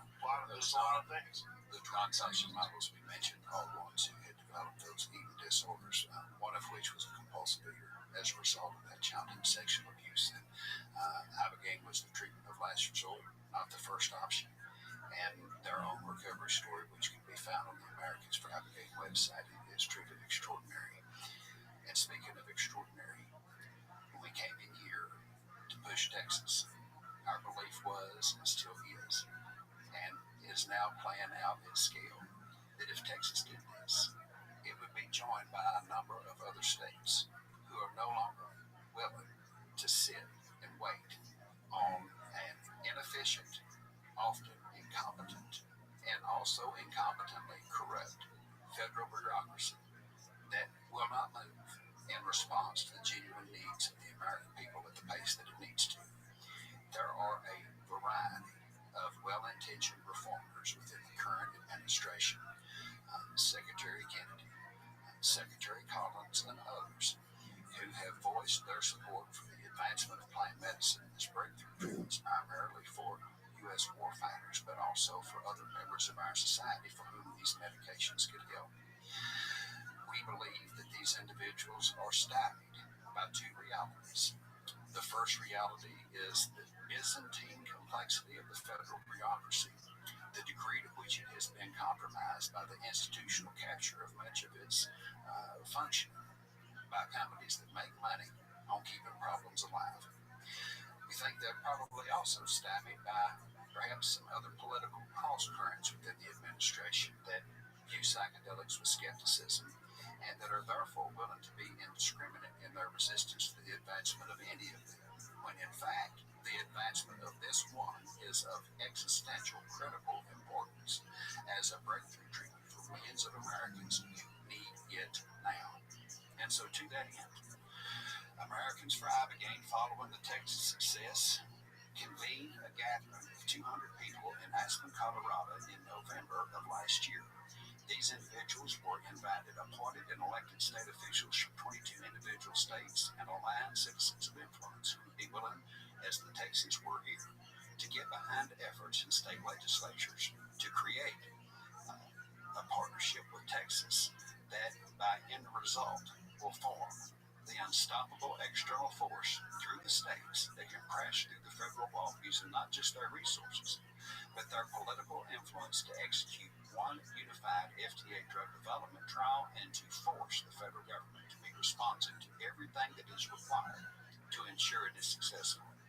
So as we sit here today, we have been working with elected officials in Alabama, Georgia, Idaho, Maryland, Michigan, New Hampshire, South Carolina, Vermont, Ohio, Pennsylvania, Florida, South Dakota, and California, each of whom have legislators who are willing to introduce and to pursue bills to join their states into Texas as this trial. Governor Perry and I spoke to the American Legislative Exchange Council as keynote speakers on December 5th of last year. This is an umbrella think tank organization for center-right, mostly Republican legislatures from across the country. In its entire existence, ALEC has taken two positions when it comes on the war on drugs: more prison, more penalties, more prison, more penalties, ad infinitum. After we spoke about the necessity of Abigail's medical integration into the United States and the capacity of the states to force this reality into being, Halleck issued a formal position statement as well as model legislation endorsing what we call the American Abigail Initiative to bring the states all together to make this happen with one unified voice.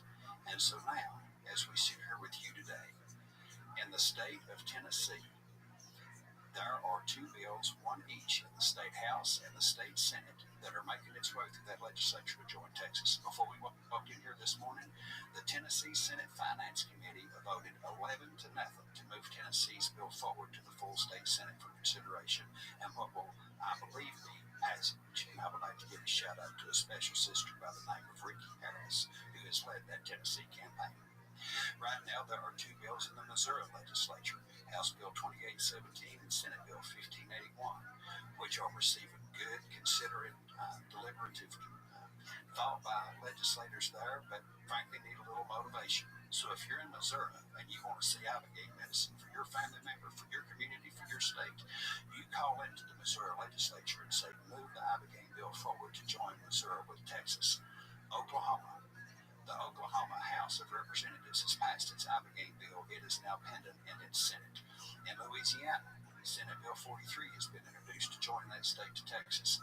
And in what I can only describe as full circle justice, the Kentucky Senate passed Senate Bill 77 by a margin of 35 to 2 to join Kentucky, where this all began with Texas as a state partner in this Abigail drug development trial. It is now sitting in the Kentucky House of Representatives. So if you are at home, please call the Kentucky House of Representatives and ask them to pass the Kentucky Abigail Initiative so the state will not be left out. Now, here are some just unbelievable words that will come out of my mouth. The state of West Virginia, their House of Delegates, by a vote of 96 to nothing, and their state Senate unanimously passed their Abigail bill to join Texas, and it has now been sent to their governor for signature. And the one that is the most poignant and moving, for all the obvious reasons, the state of Mississippi, the crucible for the triumph of uniquely American hope over horror, and of the leadership of Representative Sam Creekmore. Its state House of Representatives passed by a margin of 111 to 1, and its state Senate passed by a margin of 51 to 1. The Mississippi Abigail Initiative, which will tie the state of Mississippi with a $5 million appropriation from its opioid fund to Texas to develop the most powerful psychedelic on the planet as a breakthrough treatment for trauma and addiction for the people of Mississippi. That's incredible. It is going to be signed, actually has been legally signed by Governor Reed, and Governor Perry and I have asked for a special signing ceremony with Representative Creekmore, his legislative leaders there, to stand in Jackson, Mississippi and see that signed into law as a matter of ceremonial formality. What a wonderful, redemptive opportunity that we have here to shepherd. And we hope and pray that our organization can be sufficiently resourced and sufficiently engaged over the next 3 years so that we can see this process to conclusion. I'll mention a couple of others since we're talking about the capacity to make this a broad-based humanitarian mission that improves the human condition. Just Friday, before traveling down here on Sunday, I received a letter from the government of Gabon naming Americans for Abigail as its official partner for the advancement of Ebola medicine globally. Gabon has 2.3 million people. It's got 100,000 square miles of territory. It's the modern Garden of Eden. I had the opportunity to take a trip there and I mean trip is in the geographic sense, not the not the Ebola trip, though. I hope that will be on the agenda in the ceremonial way sometime within the next year. We traveled there from January 6th to January 20th, and if someone would have said, when you go to Gabon, you're going to have one of the most down-home experiences you've ever had in my life, it would have blown my mind. But it was a fabulous journey, one in which they were jubilant about our ability to demonstrate that what they call the sacred wood. In fact, it's one of the most scientifically advanced substances that has perhaps ever been discovered, and we're honored that the government would choose us as their partner to move this forward. On Monday, after a conference call with Chief Gary Batten, I can confirm that the Choctaw Nation will seek to join Texas in the expansion of this ibogaine drug development trial onto their sovereign territory as the third largest Native American tribe in the country. On April 7th, I will be traveling to Durant, Oklahoma for what is being called the Intertribal Council meeting of what they describe as the 5 civilized tribes. That's their name, not mine. This is a gathering of the leadership of the Choctaw, the Chickasaw, the Cherokee, the Muscogee, and the Seminole. We expect passage of a resolution that I will be there to lobby for, where the 5 civilized tribes will declare their solidarity with Americans for ibogaine for the integration of this divine emancipator into the U.S. healthcare system as expeditiously as possible, and make all of their resources available to explore the extent to which we can operationalize ibogaine medicine as quickly as possible. It is my hope and aspiration that we will see all of Native America join this effort before the end of this year. Can I stop you there? Would that make it so that they would be able to immediately establish retreats there? So similar to the way they have casinos? Because they don't have the same sort of regulations that some states do. Tribal sovereignty is an area of the law with which I am not familiar. I would not be able to speak to the degree to which they could autonomously open a clinic. The most immediate issue would be related to the creation of a supply chain, because you have travel through interstate commerce in the U.S. states, which is theoretically restricted. However, there is one spectacular opportunity, not just to expedite the creation of ibogaine treatment access for Native America, but for all of America. And this gets into federal right to try legislation, authored by former U.S. Senator Kirsten Sinema and signed by the president during his first administration in 2018. What federal right to try legislation, the law provides, is that once any medication makes its way through phase 1 safety testing within the FDA's process, then anyone with a life-threatening condition for which that medication is being developed can request treatment with that medication and obtain it from a willing prescriber. What does that mean? That means that as soon as Texas, or as soon as one of the native tribes effectively completes a phase 1 safety study under the language of the law, anyone who has a life-threatening condition for which this medication is being developed, first and foremost, opioid dependency, can go and request and get the treatment. We have one complication. Presently, the Drug Enforcement Administration, in keeping with the practice of many government agencies that use their arbitrary authority to interpret law, has asserted that federal right to try does not apply to Schedule 1 substances. This means that based on not the language of the law, but on DEA's interpretation preference of that law, once ibogaine clears through phase 1, it would be disqualified for access under federal right to try, because the DEA says that if Schedule 1 substances were intended to be included, they would have been specifically listed in the legislation. When Kirsten Sinema, the author of the bill, explained to them that the language is unambiguous and it says any medication, their response was insolence and a refusal to honor what the statute actually says, which is one of these numerous examples of the use of fictitious legal realities to do violence to legitimate reality. The DEA needs to be told to relent on its misinterpretation and extrajudicial interpretation of federal right to try, to interpret it as written, so that once any phase 1 study on ibogaine is completed, delivery can be effectuated through the medical system immediately. And I might add, one of the challenges that I've seen over my 40 years of being involved in government is that bureaucrats, the easiest and the safest answer for a bureaucrat is no. And I think that's part of what we're running into in D.C. with the DEA.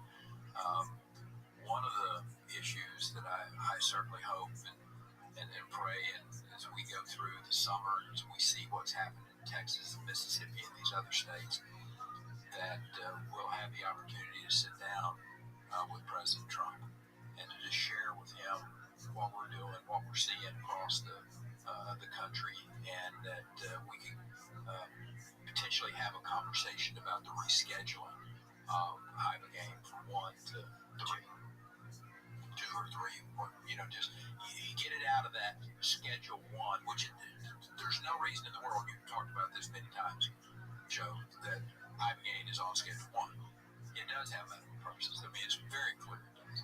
And secondly, it is not addictive. So the idea on its face that Ibogaine is shown as this Schedule 1 compound is just a fallacy. Well, the Schedule 1, Sweden Schedule 1 Act in 1970 is just nuts. They just threw a bunch of stuff in there. Many of the things aren't even psychoactive. A question, the iboga tree, can it be grown in the United States? Theoretically, it can be. Is it climate dependent? It's climate dependent. It's soil dependent.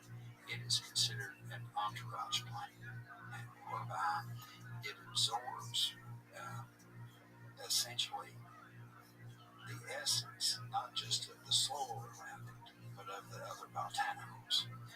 One of the things we learned in Gabon is that much like we have great varietals in California for all the different kinds of wine that they produce, there are different varieties of the iboga shrub. How it grows in the north of the country is very different than how it grows in the south. In terms of the amount of compound that's in it or the type of compound that's in it? The potency, the strength, the nature of its effect on the person, the way that it kind of facilitates the spiritual journey. There's some of it that will kind of have a dark angle, there's some of it that has more of a light angle. We are just really scratching the surface of knowledge as to all the ways in which it can vary based on how it grows naturally. One of the most fascinating things that we learned there, and this is going to give you chills.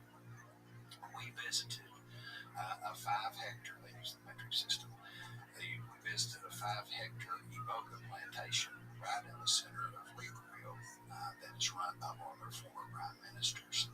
It's an experimental farm to kind of understand how it grows, the optimal ways in which to grow it, and what different outcomes are. So as we were walking along, we came to these 2 small bushes. It takes for about 10 years to come to maturation. We come along this pathway. They were 2 shrubs, identical, growing just a couple of feet apart from each other. And they pointed those out and said, "Now what does that look like to you?" And I said, "Well, those are iboga shrubs." And they smiled and they said, "Well, it would appear so, because they are identical." They said, "But in nature, when you find an iboga shrub, you're going to have to be very careful to determine which one's which, because in nature it looks like they grow in pairs. One is the real deal. The other is its poison imposter, and they grow together, And they look identical. look identical. How do you differentiate? It's not until they get fully grown into their 10th year, one bears fruit, which is the real deal, and the other does not. Wow. Now, how does that do you for the physical communication of a mystical spiritual reality? So it takes 10 years for it to come to fruition to the point where it can be useful. No, Though you could use it before that, but Yes. you don't know whether you're getting the real deal or you're just killing yourself. when you see them grow in pairs, that's Wow. so there's one group of people who know how to differentiate. One of the things that we learned is that there is a healthy underground international market for the bark. Just like we use vitamin B complex, or we use valerian root to help us go to sleep. People in the bone will use the iboga bark for mental acuity, and just like drinking a cup of coffee. I mean, to get the psychoactive effect, you have to eat like 5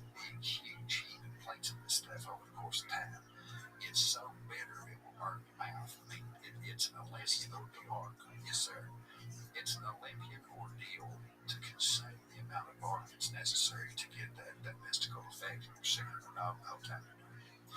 But apparently piracy in the country from the shrub is fairly prominent. And they explain that what poachers will do is that they will take the poison imposter and basically like the street supply where you put pollutants in with cocaine or whatever here, they put that imposter bark in with the real because you cannot visually differentiate. The Bongo pygmy, who we had the privilege of meeting most just for an overnight ceremony of blessing and protection, it was just phenomenal. They apparently can just taste the bark, even when it's mixed together, and they can tell if it's adulterated with the imposter. Wow. But to know Those are like sommeliers of ibogaine. yes, that's a great way to put it. And I've against sommelier. Might have to go over and get tutored. Yeah, I wonder what that process is like. Boy. Well, it seems to me that with the incredible effectiveness of this compound and it being adopted by all these states, he said, it almost seems inevitable that change is coming. Well, here's what we need to make change happen. We need the DEA to get on board. Well, we need the DEA to get on board, but we need one man to get on board. And that man is the President of the United States. We're here to recognize America in her 250th year. 25 of those 250, now 10% of time, has been spent at war. And there are conditions unique to war that only this medication can responsibly address in a way that nothing else can.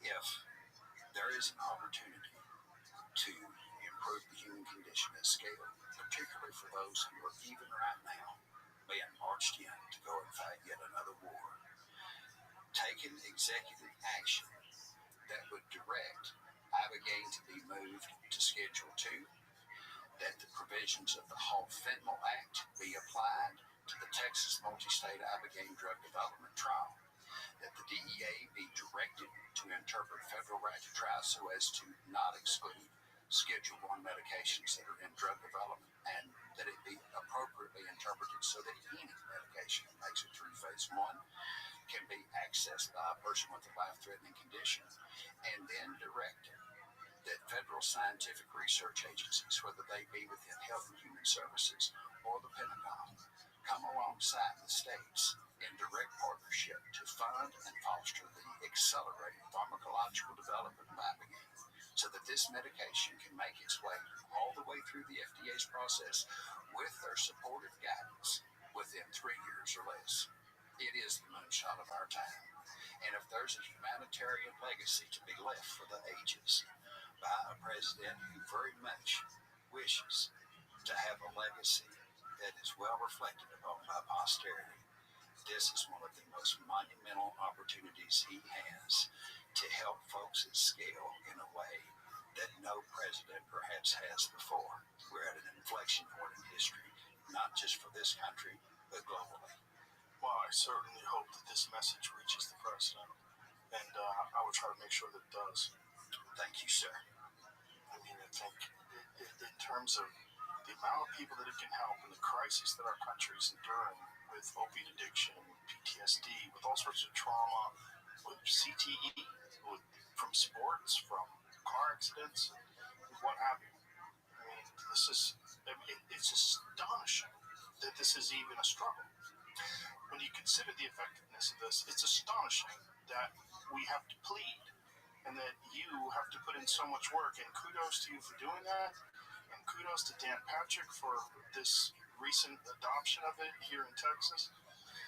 And I just can only hope that momentum is on the side that's correct, and that this is implemented through the entire country, and that people wake up and realize, like, we can help people. And everyone at this point in time, because of the opioid crisis, everyone is touched by this. Everyone has a family member. Everyone knows someone, a friend, a neighbor, everyone. Everyone knows someone who's been hit by this.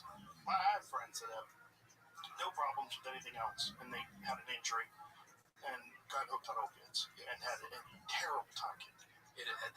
Opioids are I'll use the word demonic. I don't know any other way to It's a good word. to Robs describe it. people of their life. And to have seen, back in Kentucky, where this all started, in my opinion, in your work there, and to have the success that we're seeing now in Kentucky, and having it blocked historically when you were there at the opioid abatement commission, and the current governor being a part of that blockade, if you will, former employee of the Sackler family.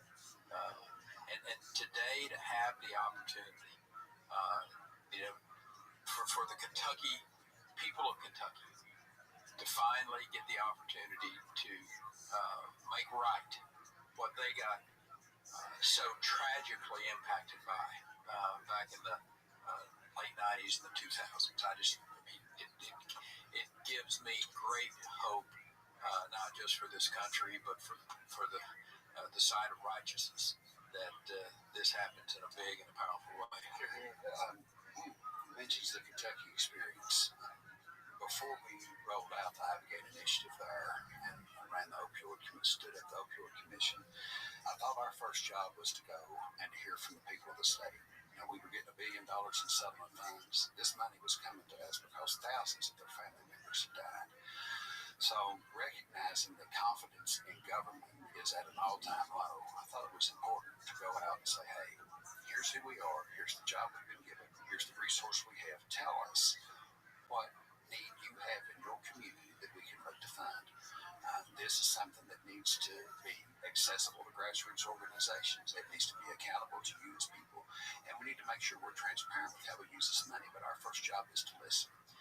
Well, over the course of 20 town halls across the state, Tuesday evenings from 6 p.m. until we wrapped up, what began as a 15-minute technocratic presentation of what this state commission does turn into these mass catharsis events where hundreds of people, thousands over the course of those 20 town halls, poured out the depths of their grief right at our feet. And after they did, the sum total of their response to us was, we don't think that you have the competence or the integrity to do anything that's going to make a meaningful difference in this life, in our lives. And we don't expect 1 cent of this money is going to make the least bit of difference for us. In one of these town halls, I heard about a young woman by the name of Tamara. And the woman who told Tamara's story was a volunteer at a clinic for the survivors of child sexual abuse. This particular clinic made sure that children received appropriate medical treatment, that they received proper therapeutic counseling, and that they were placed in family circumstances where they could perhaps have a chance to have a decent life. So this volunteer told about meeting a young woman by the name of Tamara when Tamara was 10 years old, had been horrifically sexually abused by a family member. Tamara had to have a series of reconstructive surgeries because of how awful it was.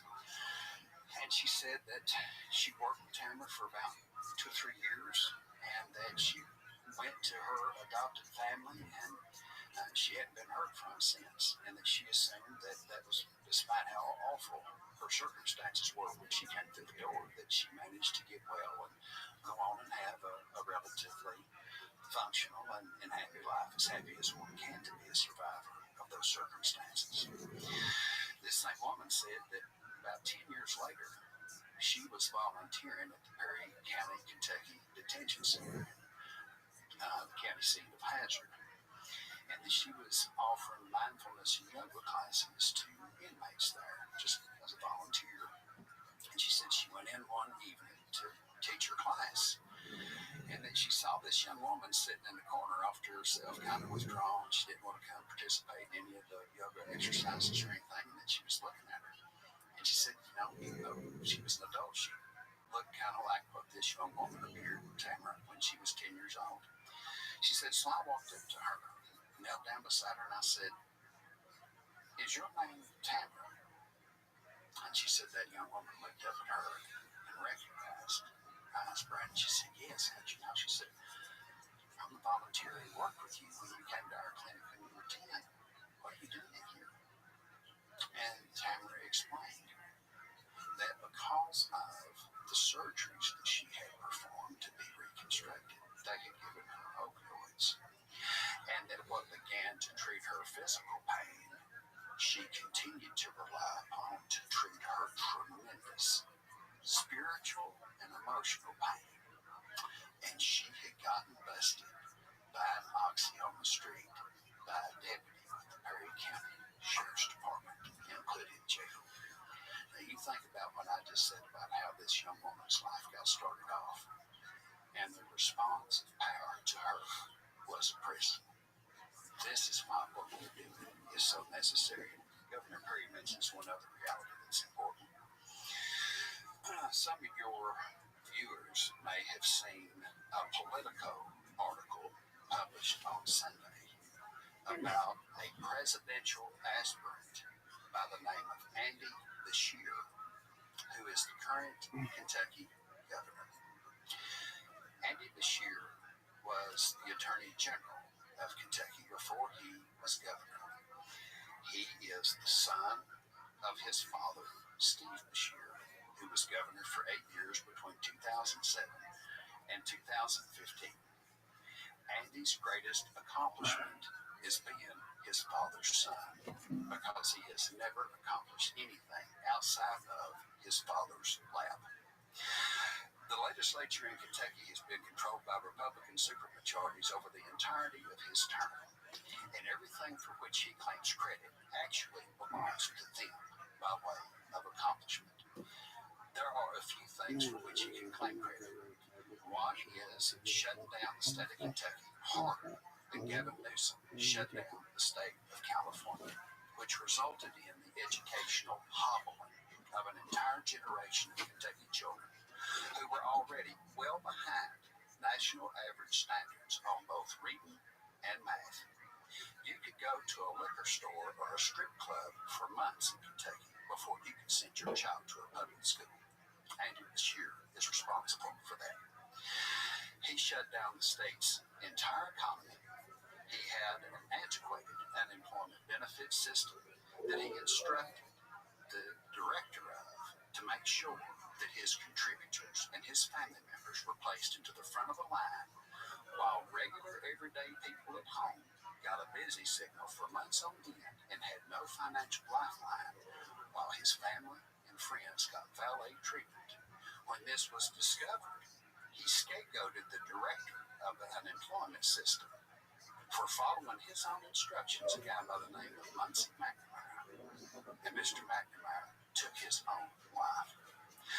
But the most egregious reality about Andy Beshear and his father pertains to the fact that they were both law partners at the law firm that represented Purdue Pharma against the people of Kentucky in the litigation over OxyContin while they were law partners there.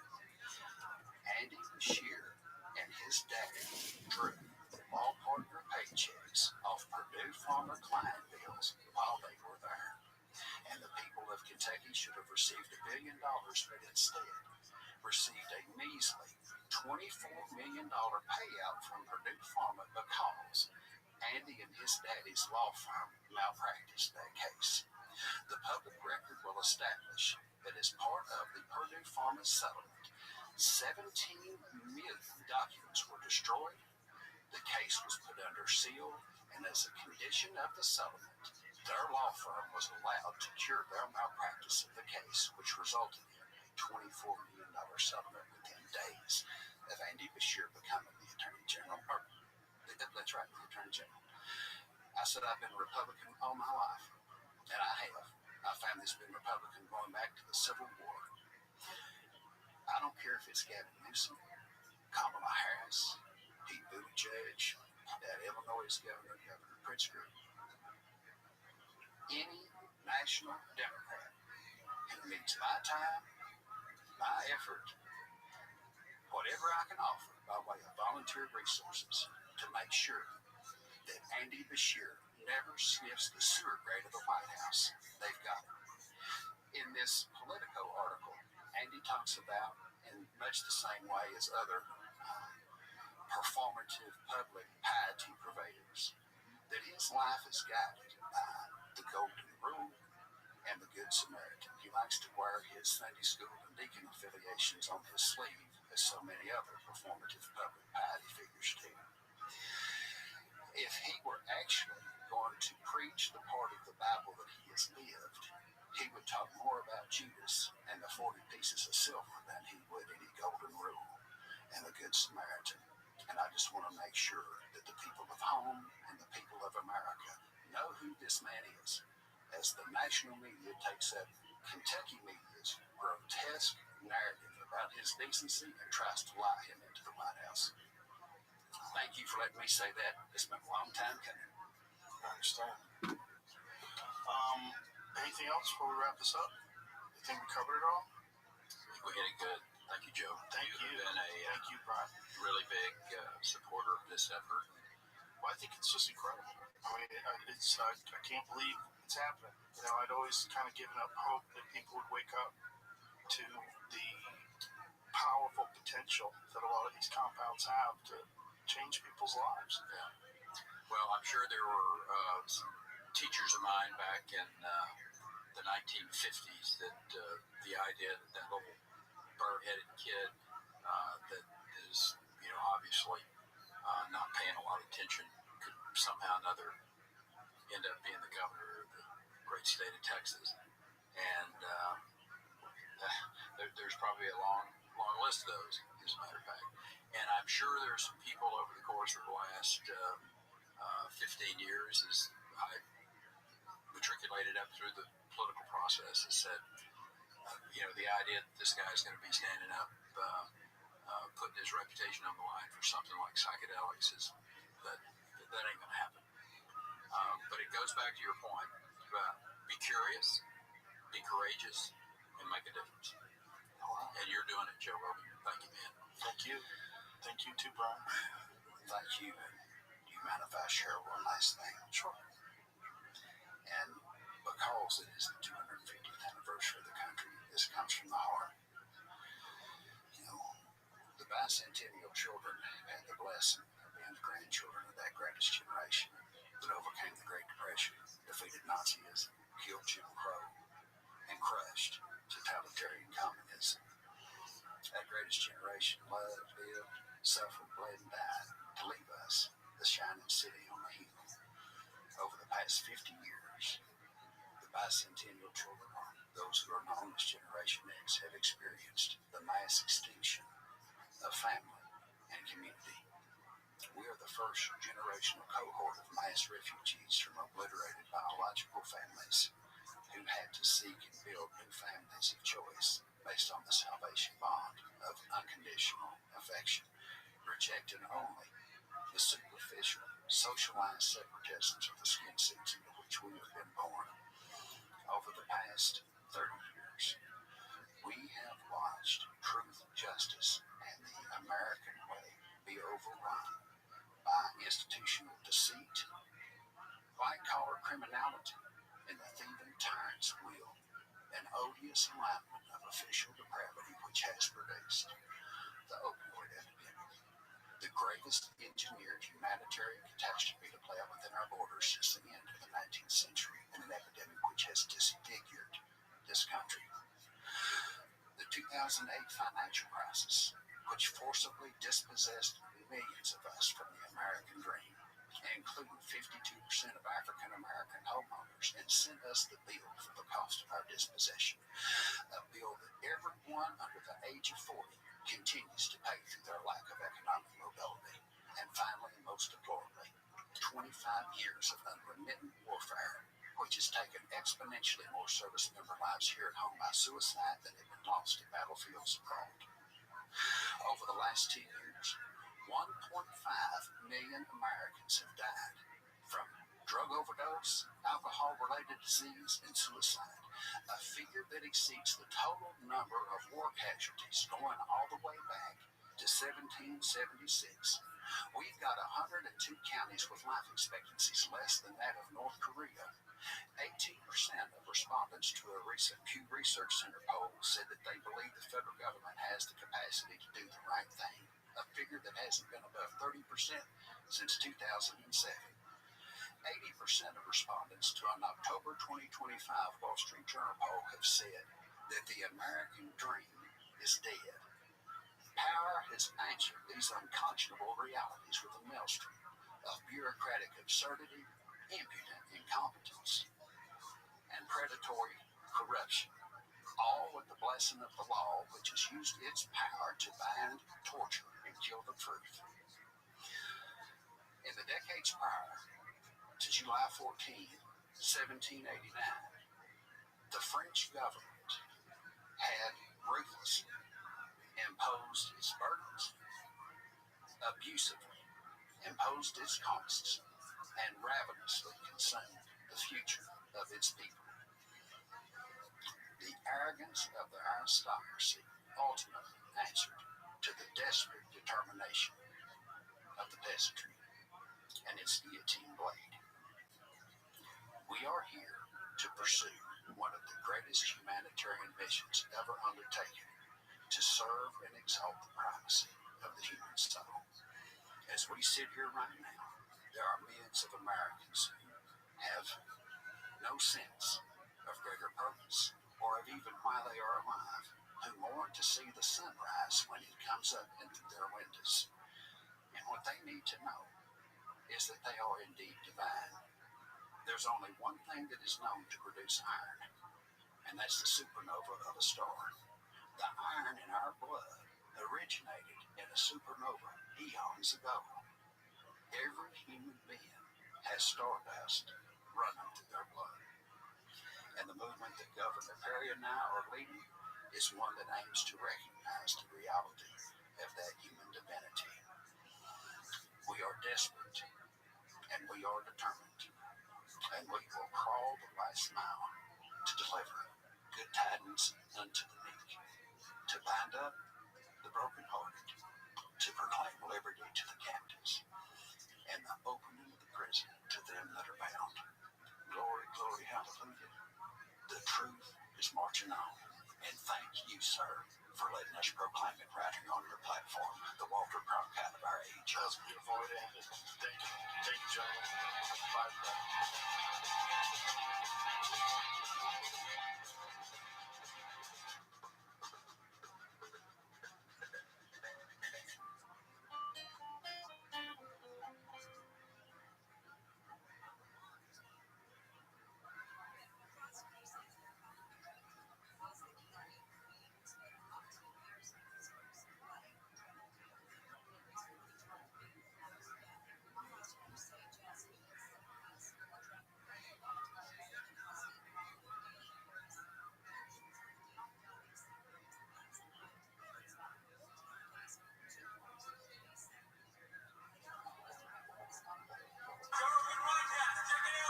The Joe Rogan Experience. During my day, Joe Rogan podcast. My night, all day. Great to see you again. Good to see you, Joe. Happy to be here. Happy to have you here. So you've got a documentary about essentially about the same subject that you talked about last time you were here, the impact of microplastics and all these various endocrine disrupting chemicals that we're dealing with, Right, right? right. So tell me about it. Well, it started as a movie on plastic, and when I met Louis and he filmed me in New York about 5 years ago also, it wasn't the small study that we have today. But let me backtrack, because I want to tell you something that I never told you, but is so important to me. So you remember when I was here, you said, are you saying that toxins in the environment are threatening the survival of the human race? Right. And I said, that's my story, and I'm sticking to it. Yes. Yes? And then you said something which changed my life. You said, why don't people know about this? Remember that? Yes. I went home and I thought a lot about that question. And that was what led me to create the program that I have now, Action Science Initiative, which is doing short, impactful, relatively cheap interventions to alert people to the problem and communicating this in a way that I'm hoping will reach more people than academia, where I was speaking before. Because before I talked to you, I talked to my peers in, academia and in the ivory tower, at the meetings where they all went and they read the papers that we all read. But the general public didn't get this. So you really were, I have to tell you, thank you. And you were actually very influential in my life. Well, I'm very happy to help. When I first heard about your book and I started going over the details of it and the subject matter, I was shocked. I couldn't imagine that something like this could not just have happened, but there's no large-scale effort to reverse course or to change course or to do something about it, or at least to make people aware of the impact that plastics are having on us. Let me tell you a story about a friend of mine. There's a guy named Philip Franklin Lee, who's a Michelin star chef that lives in Austin, and he has this amazing sushi restaurant, Sushi by Scratch, and great chef. Anyway, he was experiencing fatigue, like always tired, got his hormones tested, extremely low testosterone, but then got his microplastics tested, and they were off the charts. Did a series of interventions to try to clean his body out from that, stopped drinking anything out of plastic, stopped using plastic, just by whatever he did. I'm not sure if he did the plasmapheresis thing that I just did recently. His testosterone went up to 1200 with no testosterone replacement, no nothing. Just eliminating microplastics from his life over a period of time raises testosterone. So that's fantastic, and it's what we are seeing with the film and so on. I want to just make a small point, which is microplastics and plastics and plasticizers are not identical, right? Okay. Right? So microplastics are a relatively newcomer to the scene because we've had plastics since 1950, right? Microplastics have been there but not recognized until relatively recently.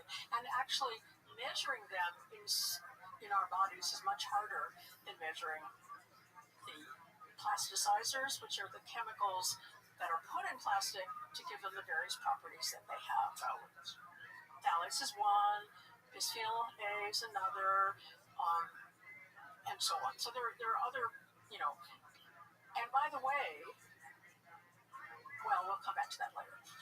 So yes, we can measure those, but measuring microplastics, particularly if we're going to go into your brain or into your testicles, into a woman's placenta, obviously that's much more difficult.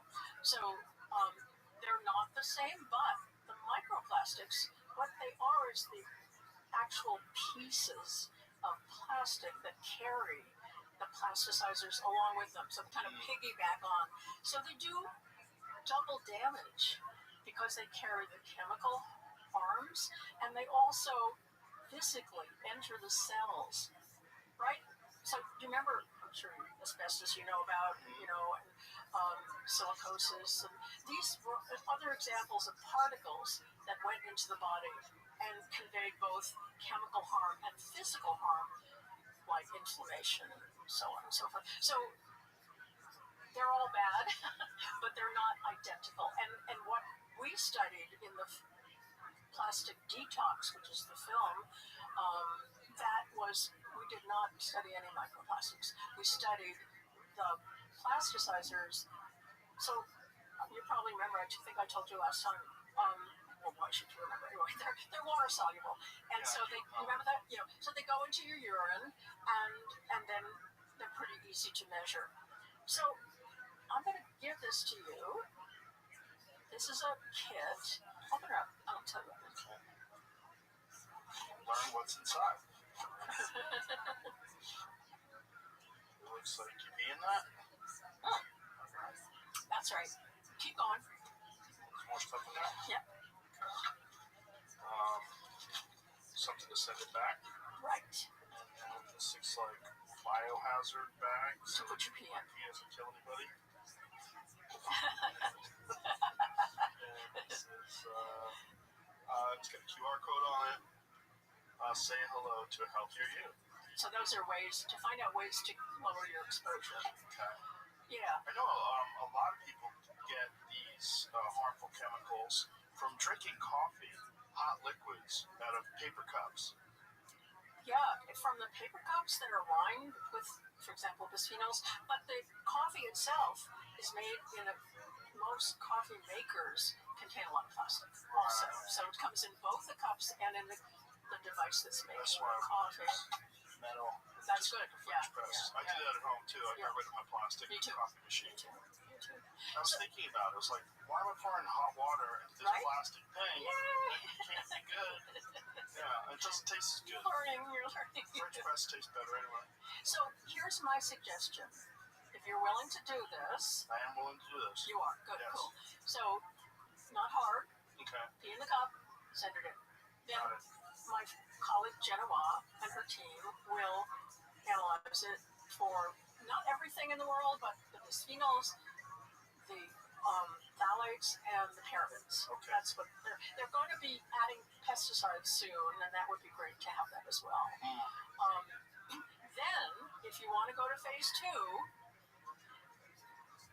I have some things here that you could swab in your kitchen, and you could go to that QR code and find out other things that you could reduce. And then, if you wanted to, we could send you another kit, and you could see if your levels changed. Okay. You want to do that? I would love to do that. Yay! What is phase 2? Phase 2 would mail you back another kit. You take your urine again, and that's it. So that's to see if it's changed because of lifestyle changes. That's right. Right. That's right. So you would be doing what the couples part of what the couples in the intervention did. The couples in the intervention also were infertile. And so we're not going to touch your fertility question, but the men collected sperm, and we can do that if you want, but I don't think you may not want to talk about that on your that's what we did in the intervention. So in the intervention we found, this is what the intervention was.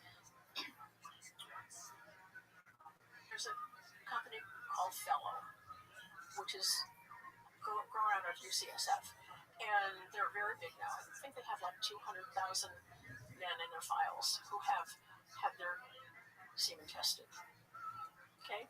And at the time they have their semen tested, they're asked, could we recontact you for research? That's one important question. And they're asked, why did you want your sperm tested? And if they say, because we're infertile or subfertile, or we're worrying about our fertility, they ask, how long has it been that you've been having this problem with fertility?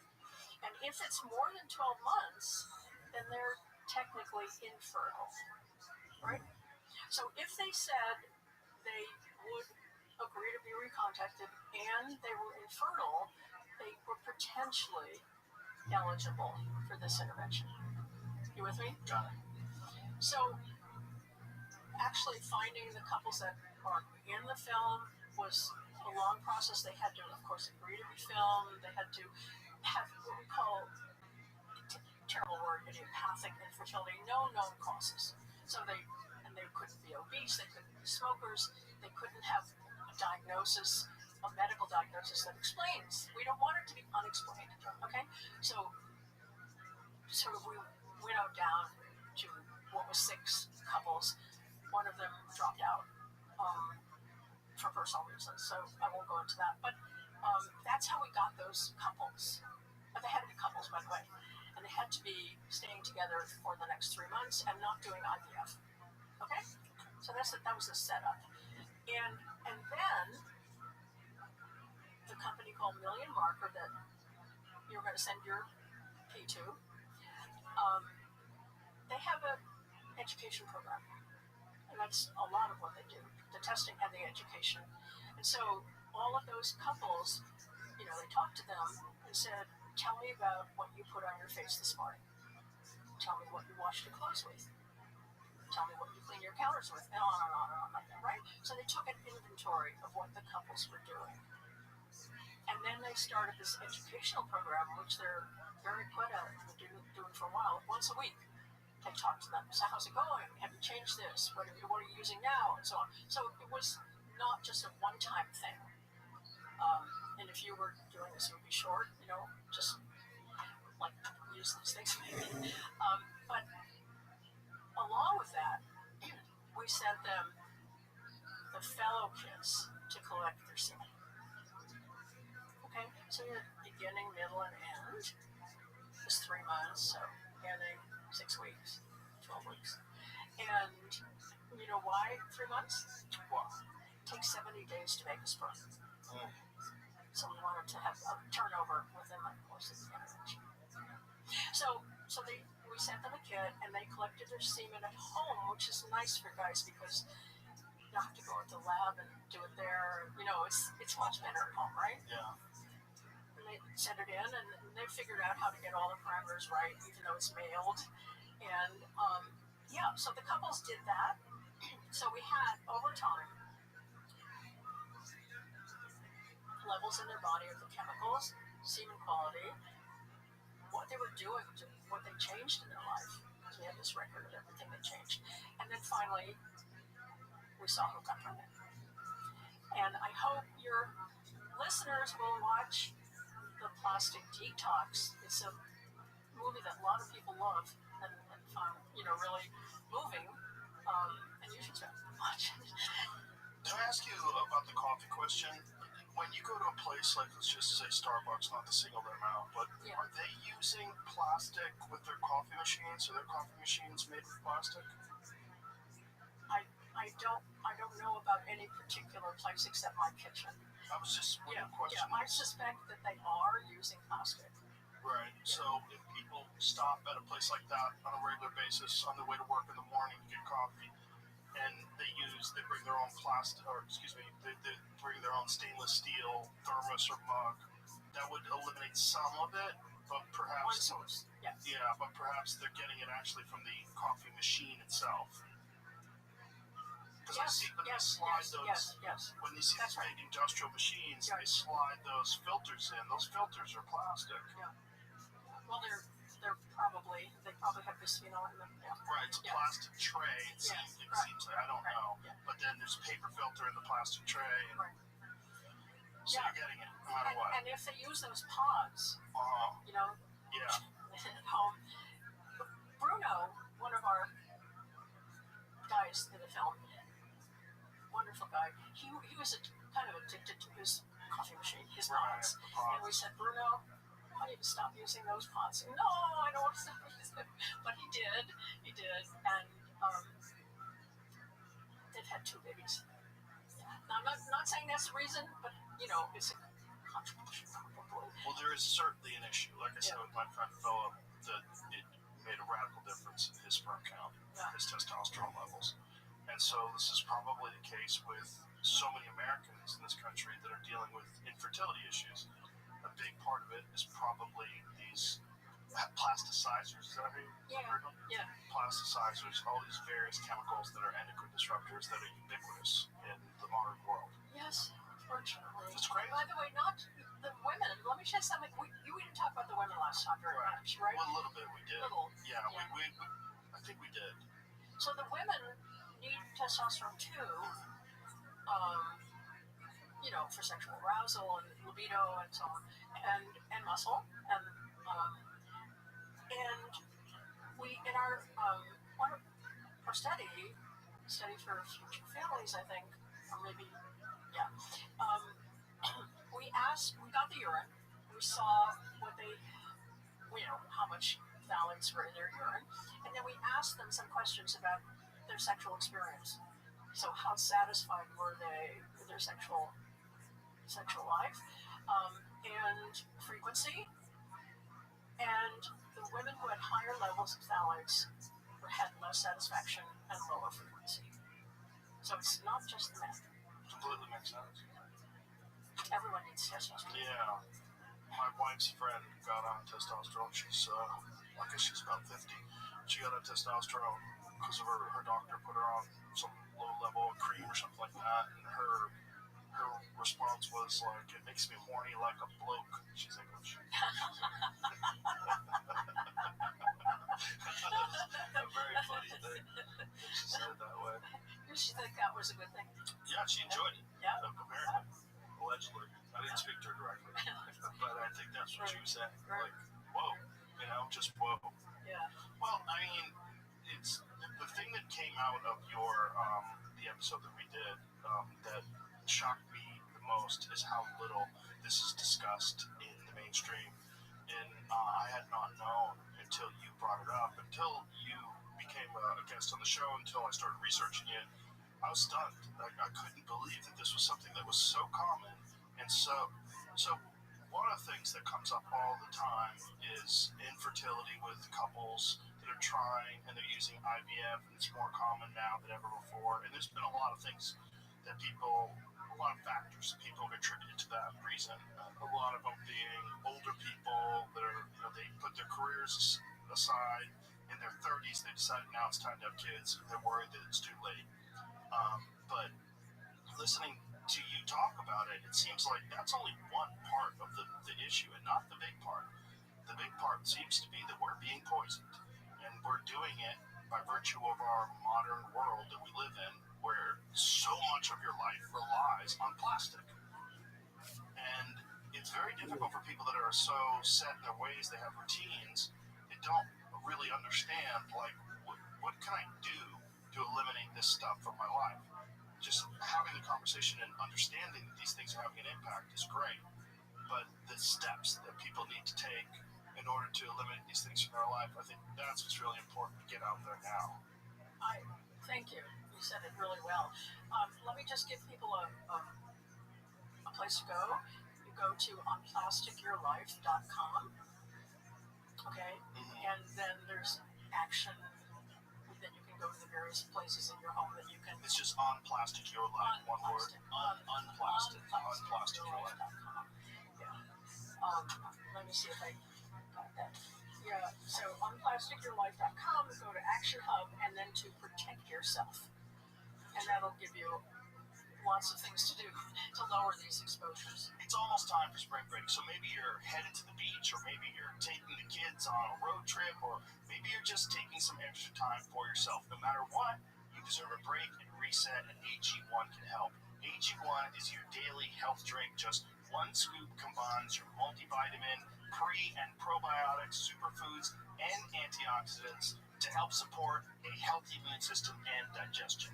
Plus, it travels really well, so you start working it into your routine even when you don't have a routine. Just slip a few travel packs into your luggage and have a nice flight. I've talked about AG1 for a long time, and it's not just me. I know a lot of people enjoy it. It's very easy, it's very convenient, and you deserve to take care of your health. Visit drinkag1.com/Joe Rogan, and for a limited time, get a bottle of omega-3 vitamin D3 K2 and an AG1 flavor sampler for free in your welcome kit with your first subscription. That's an $111 value at drinkag1.com/Joe Rogan. Non-stick cookware, that stuff has. Is that different? Yeah. Those, when you have non-stick cookware, does that have any endocrine disrupting chemicals as well? But different ones. Different ones? Which ones are those? So those are what's called the PFAS chemicals, and it's actually not just cookware. It's anything that puts a barrier between two media, if you will. Like a rain jacket will put a barrier between the rain and your skin. Right. And also stain resistant barrier with stain. And it's very, very prevalent. I mean, it's all your, it's in clothing, it's in. I read it's in a lot of yoga tights and things along those lines. Yes, workout clothes. That's so crazy. Yeah. You think you're being healthy, Yeah. and you're exposing yourself to endocrine disrupting chemicals. And uniforms, there's a book. I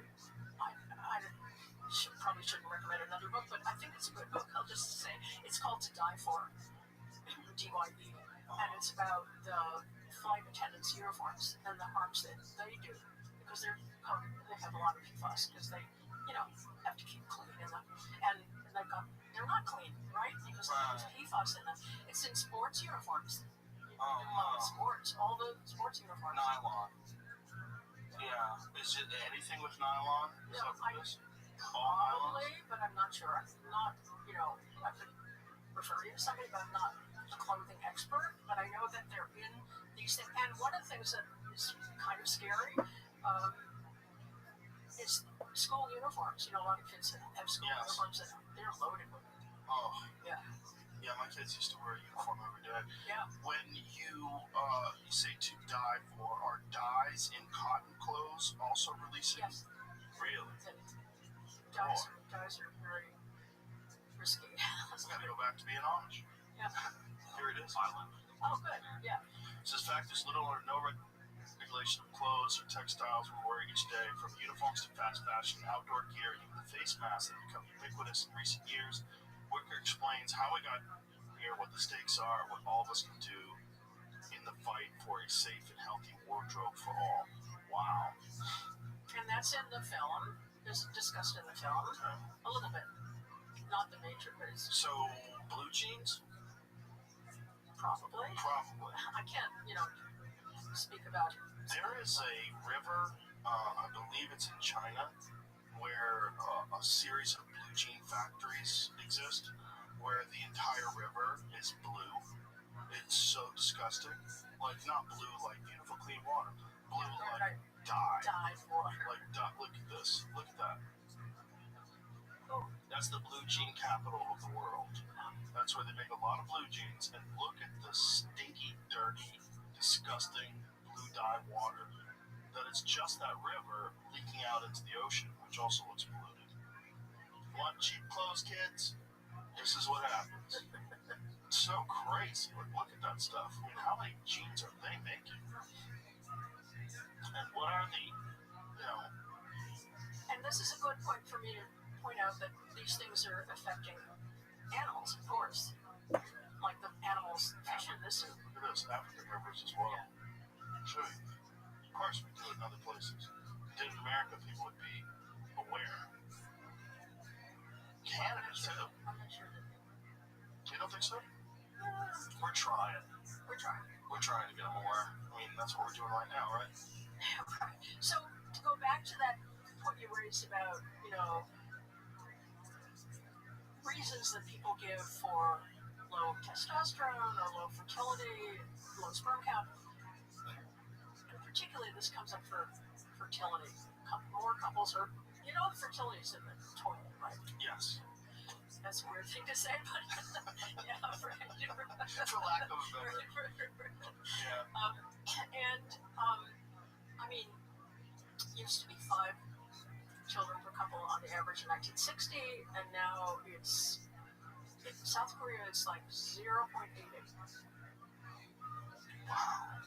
That's the worst, Why is South Korea the I worst? don't know. I mean, all of East Asia is very, very South low. Korea's, their replacement numbers are so low That's right. that they're in danger of complete population collapse. Absolutely. And Japan is getting there, and all of that Southeast Asia. And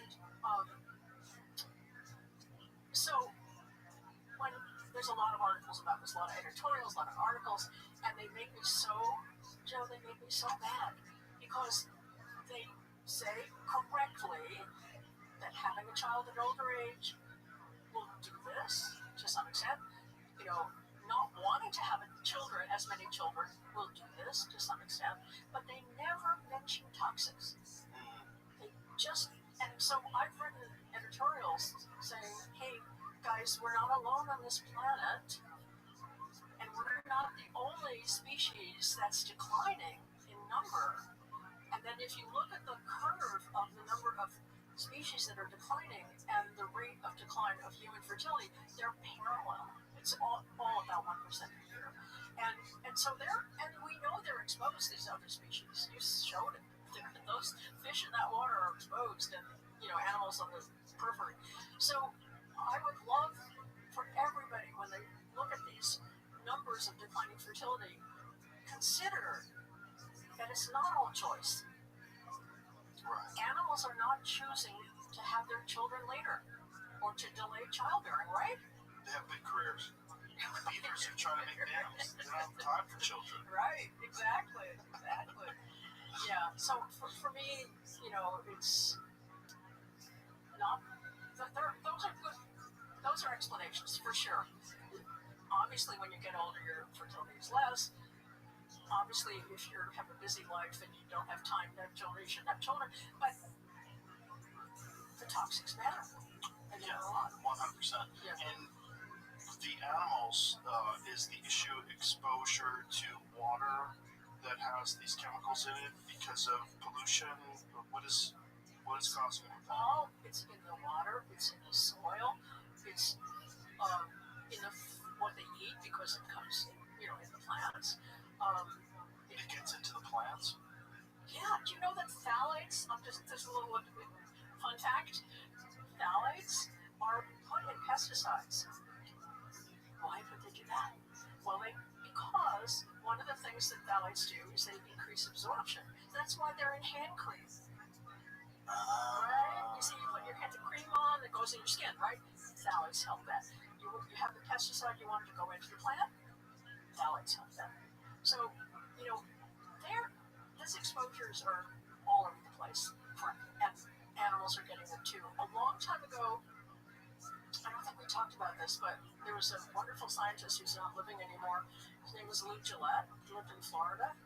And he showed that alligators swimming in a lake that had a lot of runoff of pesticides. Get this, their penises were small. He measured them. And he's like you, he's a big guy. He can't do it at night. He went at night, wrestled them into the boat. And I have pictures of that. Took him to his lab. Measured their penises. They must have been very confused. Like, I'm going to go. What is this guy kicking with? What is this thing? And they had fewer eggs. Right. So they were declining species. That's just a very dramatic example of, can you put up penis size and alligator penis size? I'm just wondering about as if you don't already Google that, Jay. I asked our perplexity this thing. So our sponsor Perplexity said, yes, this has actually been documented in wild alligators. Males in heavily polluted lakes have, on average, smaller penises and other reproductive problems linked to hormone-disrupting chemicals. We are shrinking alligator penises, ladies and gentlemen. And not only 20-25% smaller penis sizes compared to males from a cleaner reference lake. Males have lower testosterone levels, around 70% lower. Abnormal relationship between hormone levels and penis growth, unlike alligators from cleaner lakes. Alligators from polluted lakes also show other reproductive issues, abnormal sex hormone patterns, altered gonads, low hatching success, various birth defects, all consistent with exposure to endocrine-disrupting contaminants, EDCs such as DDT derivatives, dieldrin, PCBs, and related compounds. Wow. So it's all endocrine disruptors from pollution. Oh boy. Yeah, I mean, you would think that this would sound the alarm. But this is not new. This is dead. This is old work. Oh. And no one knows. Yeah, it's never just. First of all, it's not a lot of people that say, first problem on my list today, alligator penis sizes. It's a real issue. Like, you're in front of Congress, we gotta talk. Alligator penis sizes are shrinking. They'd kick you out of the Actually, Lou Gillette, went to Congress and he gave a talk and he said, every man in this room is half the man his grandfather was. As far as testosterone levels, right? And penis size. Well, he didn't mention what he was making this point. Infertility and all this. Yeah. Well, I mean, it completely makes sense, but what doesn't make sense is how little attention is being paid. You would think that in a society that is, America is also facing a potential population collapse. People don't think about that, but our reproduction numbers, we're not reproducing, they're down quite a bit, and they're not at the level that we need in order to keep our population.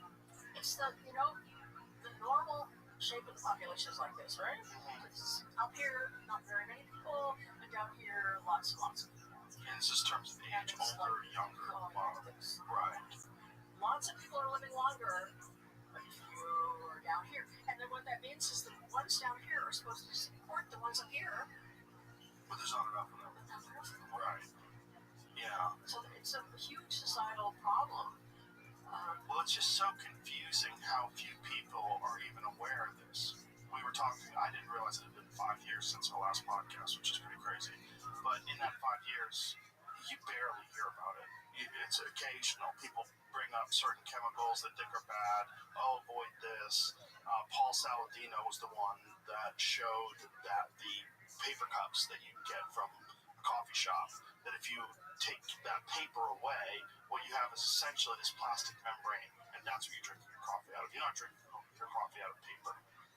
And how terrible these things are for you. But even that, it's like people just dismiss it. The line around Starbucks is always the same.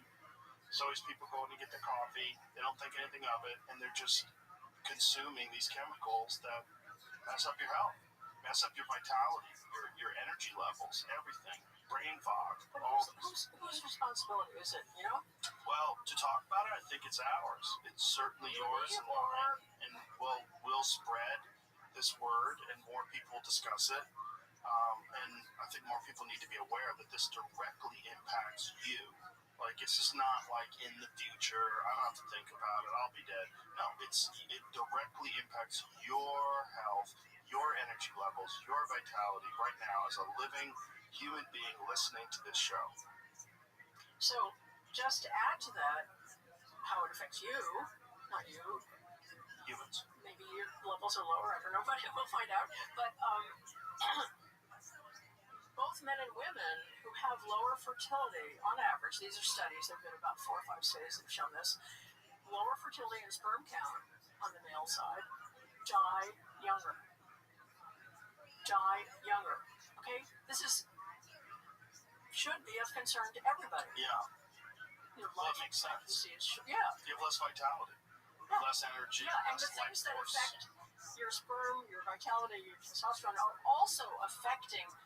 It's a canary in the coal mine, if you will, of lots of things that are going south Right. at the same time. Which completely makes sense. And that's the case of my friend Philip. All this fatigue, all these issues that he was experiencing. Yeah. Yeah, it's not just one, never just one thing. Right. It is quite disturbing how uncommon these discussions are, though. That's what's crazy. That this should be a huge factor. I mean, we get concerned with so many, there's people concerned with alcohol consumption. It's a big thing, and that has had an impact. Children today, or young adults, I should say, today are consuming much less alcohol than people in the past. Cigarette smoking, we're aware, very dangerous. Much less cigarette smoking than in the past. The consumption of these endocrine disrupting chemicals is essentially the same as what we talked 5 years ago. So I want to go back to this question I asked, is whose responsibility? So I don't think it's great for you and I to be concerned and for your listeners to be concerned, but in fact, it shouldn't be our responsibility because the drug FDA does drugs, right? Mm-hmm. Pretty good control of safety of drugs. Pretty good. Yeah. Okay, we can talk about, but compared to chemicals in our daily products, the products we use every day, it's fantastic because the regulatory agencies are not doing the job. Right. Okay, and so that's why it's all out there because they're not doing the job. Here in Europe, it's much better, by the way. Is it? Yeah. Well, that's bad because they're going to beat us. They'll out-reproduce us. We'll go away. They'll take over. No more America. We have to get people angry Yes. enough to put pressure on. There's a bill, the TSCA, Toxic Substances Control Act, which should be doing a lot of this, and I think it's coming up for revision, and maybe people can pay attention to that and read about it and, think the government should be doing this. It's not our job. It's not our job to worry about what's in our pants and what's in our this and our this and our this. And Right. you were asking what's in, denim and so on. Should we have to read up on that? Are there dyes for jeans and clothes that are not toxic? Yes, but as I said, this is not my area. I understand. Yeah, I'm gonna get. I can give you a name if you want to get something on clothing, on this. Yeah, I'd be happy to. Yeah. But just because it was relatively new to my consciousness when I was, doing the film, and before that, we didn't collect data on that, unfortunately. Maybe we should do another study.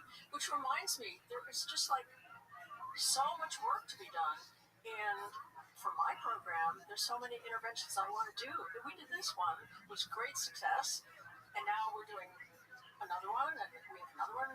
But if anybody wants to help, with this, it's all privately funded. The government is not going to fund this. Right. Unfortunately. So, let me know if anybody comes to you and says, "How can we help?" and all that. Well, I'm sure somebody will reach out. Yeah. They usually do. The thing that I would imagine would be the response to something like this was that there are so many industries that are established already that require the use of all these compounds, all these chemicals, all these endocrine disrupting chemicals, and it's just everywhere. It's everywhere in everything. They use plastic in production of so many different things. These things are leaching into our food, they're leaching into our clothes, they're leaching into all these various products that we use that contribute to these chemicals entering into our body, disrupting that. So like you're aware of glyphosate, I'm sure. They were trying to eliminate glyphosate from the industrial agriculture. Good luck. Exactly. Well, the president passed an executive order blocking it because some enormous percent, 90-something% of all of our food, in terms of wheat, corn, all the agriculture in this country relies on glyphosate for production. And so the idea is we need poison so that we can make food, which is so crazy, especially when you consider the fact that all these other countries don't use glyphosate and feed their population. So how are they doing it? What do we need to do to get back on that track? And I had RFK Jr. in here to discuss it, and he was very crestfallen when he was explaining that there was an executive order passed and that he was working very hard to try to eliminate glyphosate. It's something that he discussed in previous meetings that he and I had. It was one of his primary concerns. Glyphosate is toxic. It's terrible. It's just completely awful for your body, yet the use of it is ubiquitous in agriculture, industrial agriculture. And he was trying very hard to try to eliminate it, and then the government passes this executive order because in their estimation, exactly, pressure. Yeah, and this is what I worry about with, I don't want to mention any names, but there's a lot of these popular clothing brands that people wear that are, fitness, I'm healthy, fitness wear. And these fitness wear these clothing that you're wearing are leaching these chemicals into your body that are screwing up your health, which is so crazy. But it's so, I don't want to say it's perfect, but it sort of encapsulates how screwed up our modern life is. Yes, the paradox. So I did a study on glyphosate. I examined our populations for glyphosate, and interestingly, they also have an effect on, remember anogenital distance? Yes. The taint size. The taint size. Yes. They influence the taint size. Yeah. Now that's not, we did it in 2 studies, and there's been some animal studies. I can't say this is an established fact, but I'm just pointing out that it has very, many unforeseen consequences, none of them good. And by the way, I was asked to go to talk to RK tomorrow, but I can't because I have another meeting. But I would love to talk to him about this because this glyphosate is a big concern of mine. Yeah. Well, I hope you do talk to him. Yeah, he has these roundtables and on different scientific topics. So this one is on microplastics, which is not perfect for me because I haven't measured them. But if he has one on glyphosate or pesticides, that would be a good place. Well, his hands are tied right now on the glyphosate issue momentarily. Yeah. They have some non-toxic solutions. One of them is they have this new device, which is like the same way these machines pull the crops out of the ground. These machines go over the crops and zap all the non-essential crops with a laser beam. Non-essential plants, so weeds, I would say. So as the corn's growing or whatever else it is, they're zapping all the other stuff that's growing around it, that's sucking up all the resources, all the weeds. Yeah. Yeah. That sounds like a good step. That's a great step. Because it minimizes the use of pesticides. Exactly. Yeah. And I asked, does it have any residual effect on the food? He said, no. Well, that's great. But then, farmers, one of the big problems is they're already barely making money. So if you now require them to spend, X amount of dollars on some gigantic weed zapping laser that has to cover who knows how many acres, they're running these. I'm sure you're aware, but monocrop agriculture, for people who've never seen, some of these places that grow corn and wheat, you're talking about these massive pieces of land that only grow one thing, which in nature doesn't exist. So, of course, nature wants to rectify that. Nature's like, why is there only wheat here? You need weeds. And so, birds drop seeds, all these seeds fly in the wind, and then all these things grow. So you're going to have to get these machines that are capable of traveling over all of those crops and zapping out all the weeds. How much is that going to cost to people that are already struggling? Because the American farmers are barely getting by, and we need them. And, the last thing you want to do is burden them with another cost. But also, the use of, especially when it comes to things like wheat, because they're using it after they harvest the wheat to dry it out quicker so that it doesn't grow mold on it. That's why they're using glyphosate. So it's not even as a pesticide. I didn't know that. Yeah, they're using it as a desiccator. Wow. Yeah. And that's why so many theorized to be why so many people in this country have a problem with bread. Which makes sense. And with their teeth. And a lot of tape problems. A lot of people complaining. But it's so weird that we're so intelligent, so informed, and now we all have supercomputers in our pockets that have access to things like perplexity. They can answer any questions you have about anything. But yet we're being poisoned by the very food that we eat, the coffee that we drink, the clothing that we wear, the water we drink, everything. Here's a good question. Are there any good filters on a consumer level that will remove a lot of these chemicals from water that a person can buy? I can't name any brands. Right, but are they available? Yes, there are. But is it reverse osmosis? Like, what are the ones that work the best? I'll tell you my solution in my house. Okay, that's very personal. We distill our water. So the water out of the tap goes into a big container, and then it's boiled.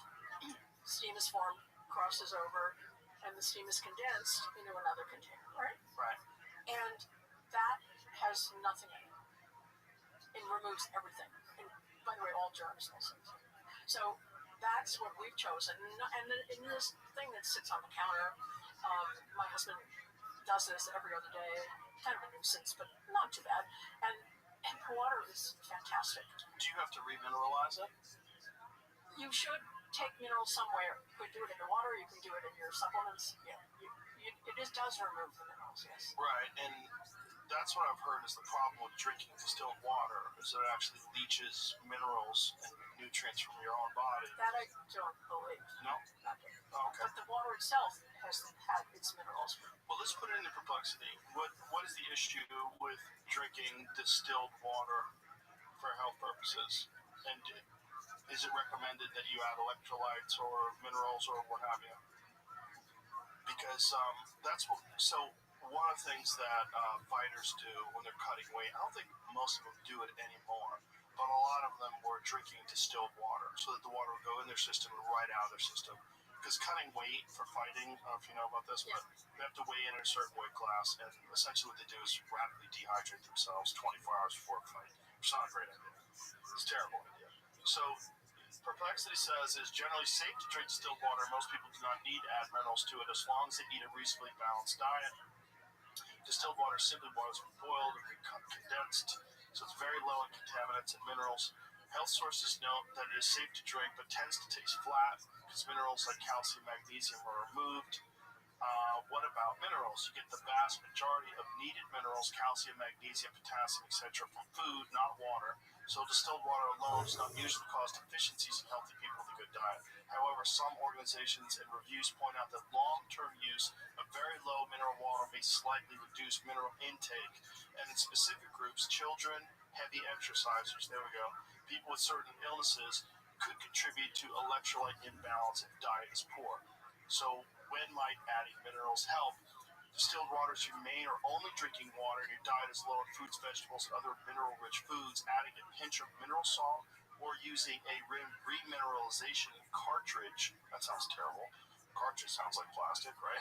Or drops can help restore small amounts of calcium, magnesium, and electrolytes and improve taste. Athletes who sweat heavily, people with kidney or hormonal issues affecting electrolytes, and those on very restricted diets should be more conscious about relying exclusively on distilled water and may benefit from electrolyte or mineral replacement as advised by a clinician. I recommend people take electrolytes anyway. I always add electrolytes to water every day. Here's a funny anecdote. We have a cat, and What's your cat's name? his name is Archie. Archie. And Archie patrols the house and steals our water whenever possible. He comes and drinks from our glasses unless we cover them up. So I think Archie probably likes your water because it doesn't smell like poison to him. He loves our water. And he has the choice of his own water, which comes out of the tap, and he will 100% prefer our distilled water. Which makes sense if you think about a cat's sense of smell. It's got to be off the charts. Yeah. So he could probably smell like this water's got a bunch of junk in it. And when you do the process, which Stephen does, every other day, and he goes to clean the container that you put the water in, it stinks. It really stinks. You would be shocked. Well, we have a crazy filter at our house.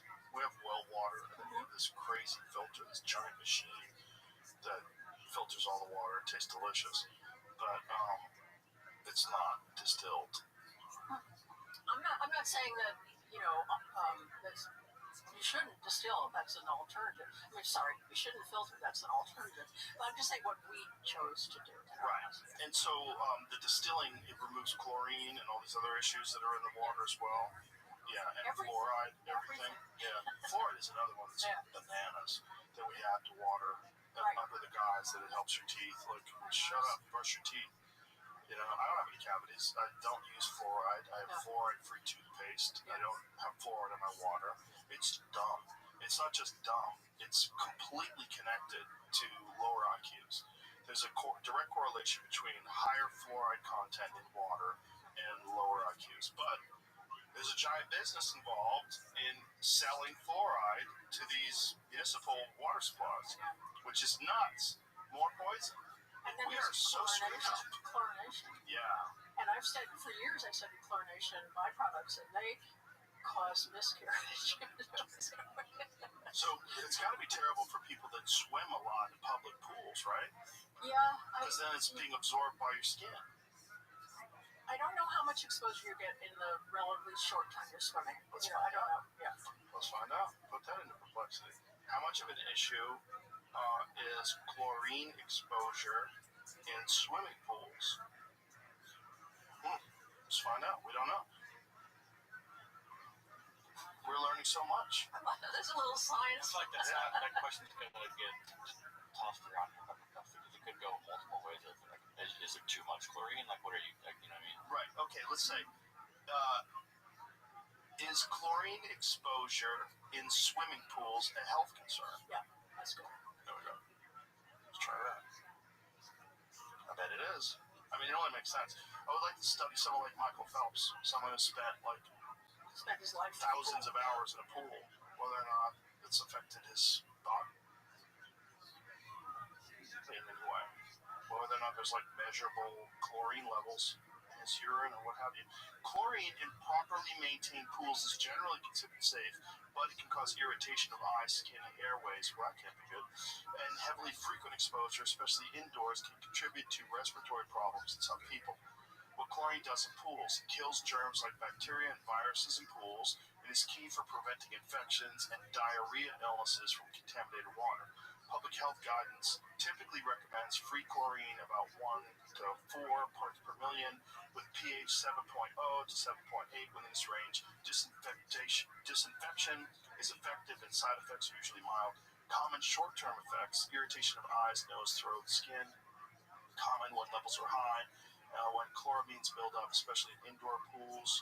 Chloramines form when chlorine reacts with sweat, urine, and other organic matter, can become airborne and irritate the respiratory tract, causing coughing, wheezing, or tight chest in some swimmers and staff. Long-term, regular heavy exposure in indoors, poorly ventilated pools has been linked to increased respiratory symptoms. Some studies suggest increased asthma risk. Okay, put this in as a follow-up question. Is exposure to chlorine through the skin responsible for any health issues? Let's just through the skin. See if there's any studies on that. Chlorine getting into the body through the intact skin from pool water does not appear to cause systemic whole body health problems in otherwise healthy people. Its effects are almost entirely local to the skin itself. What skin exposure actually does, chlorine's an irritant that strips the natural skin oils and disrupts the outer barrier, leading to dryness, tightness, itching.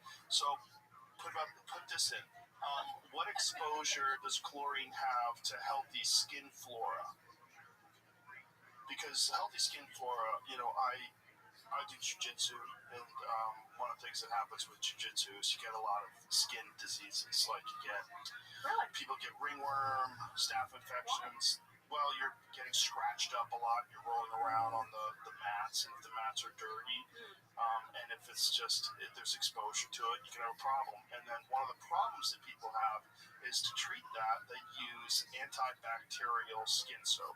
So what that does is it strips the skin of all the healthy flora, which actually protects you.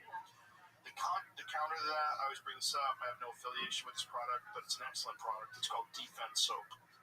Defense Soap is my friend Guy Sacco. He invented it. He's a wrestling coach, and it was a solution using healthy things like tea tree oil, eucalyptus in this soap that kills the bad bacteria but does nothing to the healthy flora. That's great. Yes. So that's the only soap that I use. The chlorinated pool water does disturb normal skin flora temporarily, but in healthy people, the microbiome usually recovers within hours to a day or so after swimming. So that's a problem if you swim every day now.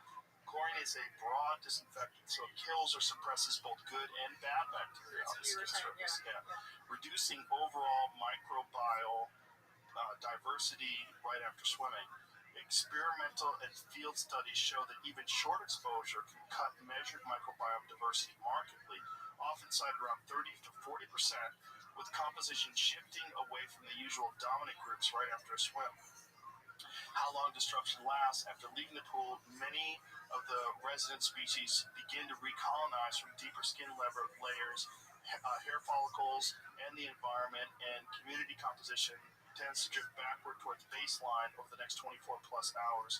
With frequent repeated swimming, daily or high volume training, the skin may be in a more chronically perturbed state with less time for full microbiome recovery in between exposures. I know a lot of people have switched their pools over to saltwater pools for this very reason. I think there's a problem with saltwater pools in very high temperature areas, though, where it's not effective enough to stop mold and all of the junk. Yeah. Do you want to see these products I brought? I would love to see these products brought. Here you go.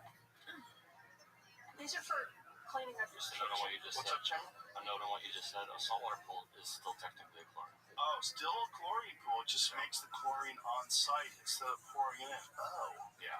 Salt systems where the pool is ordinary salt, sodium chloride, dissolved in the water, usually around 2,700, 3,400 parts per million, which is about 1/10 the salinity of the ocean, and close to body fluid levels. The water passes through an electrically charged salt cell, which uses electrolysis to convert some of that salt into active chlorine, mainly hypochlorous acid and sodium hypochlorite, that sanitizes the pool. After chlorine does its job, it ends up back as chloride, and the cycle repeats, so you keep generating chlorine as long as the system runs and there's enough salt. What's different from your standard chlorine pool, you still have free chlorine in the water at typical pool levels, about 1.4 parts per million. The difference is the source, salt generator versus liquid tap chlorine, not the sanitizer itself. Most people find salt pools a bit gentler, the water feels softer, and continuous low-level generation can mean fewer chloramines, less smell and irritation if the system is sized and maintained correctly. Interesting. Okay, so it's still chlorine. So it still probably disturbs your microbiome, which sucks. This episode is brought to you by Intuit TurboTax. April 15th is coming fast. There's been so many tax law changes this year, which means you're going to need an expert who has your back. You're in luck. TurboTax now has in-person locations nationwide. Walk into their tech-enabled stores and meet face-to-face with a TurboTax full-service expert who will get your best outcome. Your expert works to get you every dollar you deserve while updating you as you go about your day. Head to TurboTax.com to find a store near you. Let's see. So should I open it? Should be open. No, it's not. It's sealed. It's tight. What do we got here? A lot of stuff. So, in the movie, you'll see that I came to the homes of the participants with a big box, about this big. So this is obviously a very small part of that. Yeah, this is just part of your These kitchen. are bags that are safe. Yeah. Oven freezer, microwave. It's called zip top. Yeah, they're silicone. They're made of silicone. Oh, okay. Yeah. So silicone's okay. Silicone, there is food grade silicone. Okay. And then that is, Like spatulas. yeah. And food grade silicone is free of phthalates and bisphenol, so Okay. you can use that. Oh, this is a lot thicker. This is like, It's a lot thicker, yeah. yeah. And so this is reusable? Is that Yeah, the idea? absolutely. And you just put your food in the fridge in that instead of in a. So you can buy these things. This company, Zip Top, do they make them specifically for that reason? Yeah, I'm sure. Yeah, there's one of many companies that makes. So this is essentially like a Ziploc bag, Exactly. but it's way thicker. Yeah. Kind of cool. And so they make these larger as well. So Yeah. Okay. There are a lot of good alternatives for food storage. Glass, of course, is really good. Mm-hmm. And ceramic is This really seems so much better too because it's not creating as much plastic waste since it's good. reusable. Right. Now, do you just run this through a dishwasher? Yeah. And what about dishwashing solvents and detergents and stuff like that? Yeah. No problems. Yeah. What's the problem, Jim? The pods are probably not great. Oh, right. Of course, right? Damn pods. Pods, tea bags, coffee pods. Yeah. Remember when kids were eating Tide Pods? It's like nature's trying to get rid of some of the dummies. Okay. So this company. I think there's two of those in there. Yeah. These are just little examples, Let's give this company a shout out. It's called Zip Top. And I guess they make them all sizes. This is like sandwich size. Yeah. This is, I guess, a snack size. And they make them larger too. Yeah, and they seal well. That's another question that I had about sous vide. There's a lot of people that cook their food in these sous vide A lot, machines. really? That's very common. Oh. Yeah. I thought it was kind of high, kind of. In restaurants and Yeah, stuff. yeah. Well, I mean, I know there's consumer versions of it that I know a lot of my friends use it. Yeah. Yeah. They use it for wild game. particular because you can slow cook. So one of the things about wild game, it has very low fat content, and a lot of people find that it's more tender if you slowly cook. So let's say if you like medium rare, it's like what's medium rare? Like 135 degrees, I think.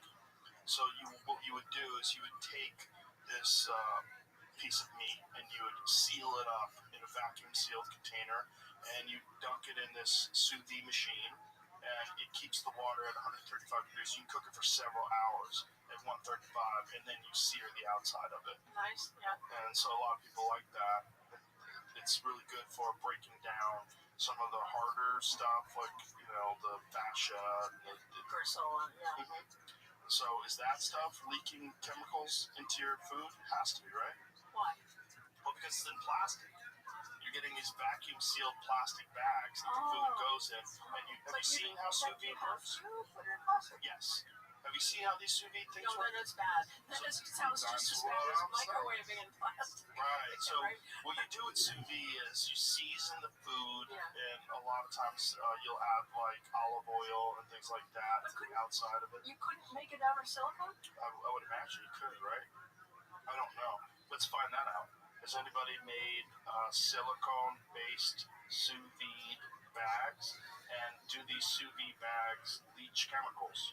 Some discussion on Reddit about this, but they haven't answered. Like they're asking if the temperatures might not be high enough. I don't know. Yeah. What are the temperatures that you need that start these chemicals leaching into from the plastics into the water? Because a lot of times they say don't leave a bottle of water in your car. That's right. Because your car can get really hot. Yeah. So how hot's your car get? It doesn't get that hot. It doesn't get like cooking hot. So it's like, what is...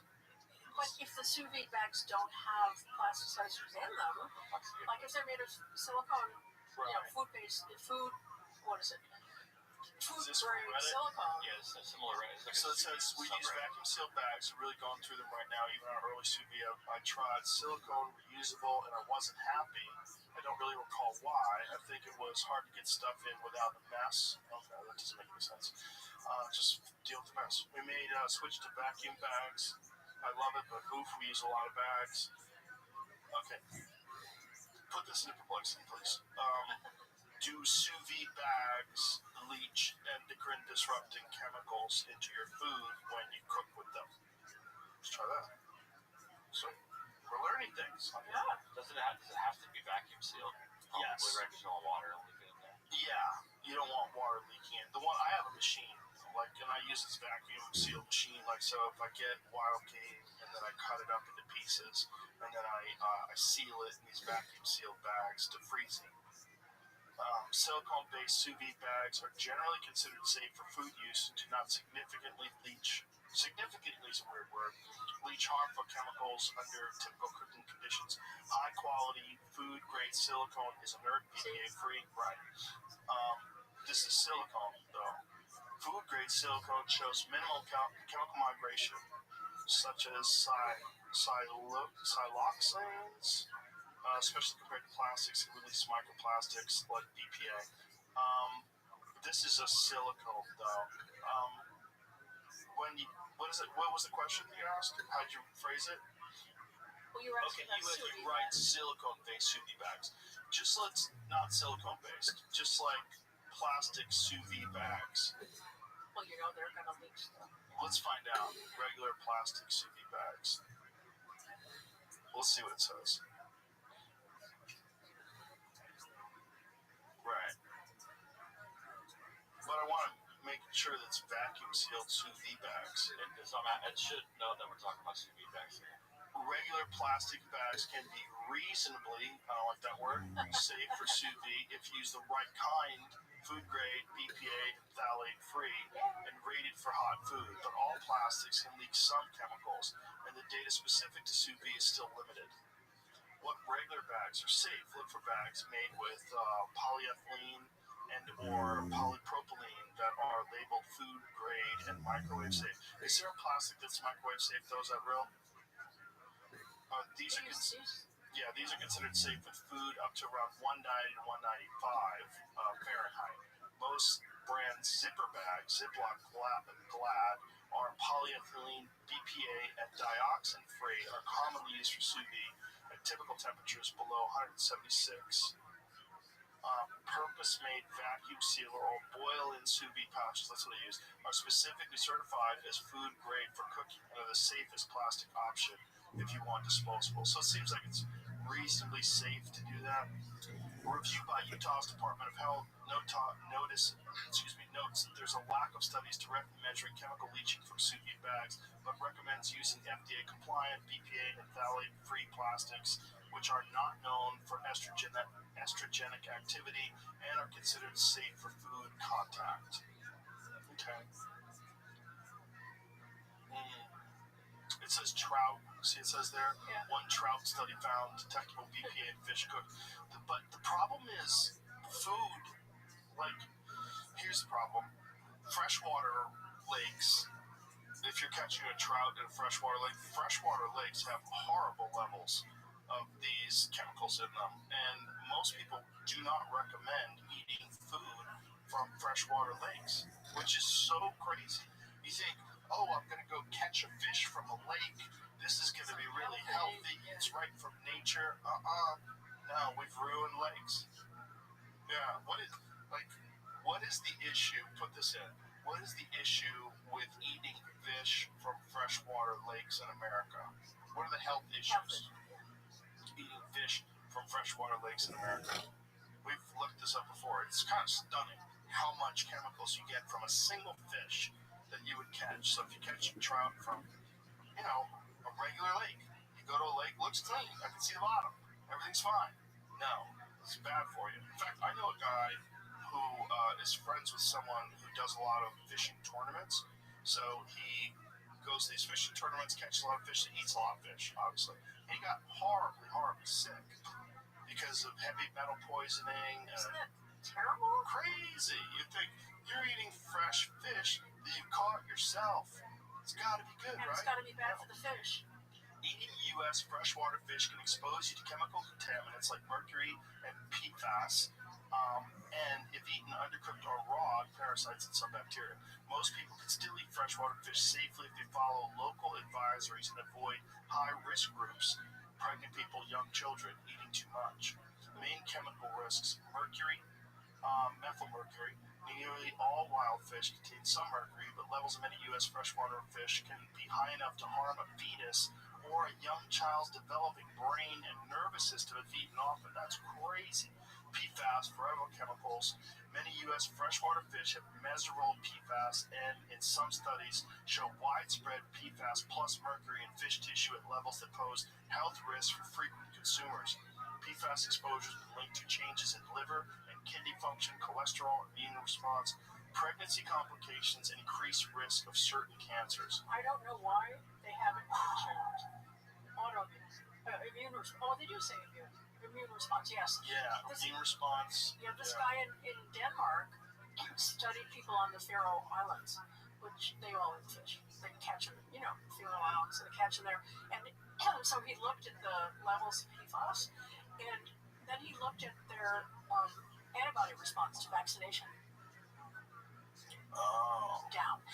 And so think of what that means in, like this time of COVID or whatever. I want to do an intervention where we take kids who are getting PFAS-free school uniforms. Remember I told you PFAS was in school uniforms? And then when they come in at age 6 for their first, grade, they will have just had their booster, so then we could get their blood and see if the booster, antibody levels were lower in the kids that had the PFAS uniforms versus the clean uniforms. Booster for which vaccines? Mumps, pertussis, this MMP, I think so. Okay. Yeah. And so it's a lower response if your body's been exposed to these chemicals. So you would imagine even if you're not, you just lower response period to all immune function based on this. Right. Right. What is these things? Loofah mitts. Oh, So you can use them to scrub your sink and or your use face. them in the shower. Or in the shower. You should use those for your but the sponges that most people use have a lot of chemicals in them. Of course.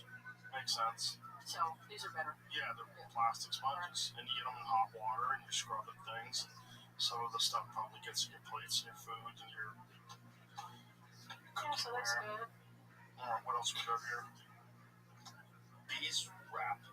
That's really nice stuff. What is this stuff? Actually, you can treat that. This is some kind of paper that's been treated with beeswax, so nothing dirty there. And take it out. You'll see how nice it is. I love this stuff. I have a lot of it because it seals Feel on. the wax. That's the wax. Wax will Yeah. fix it.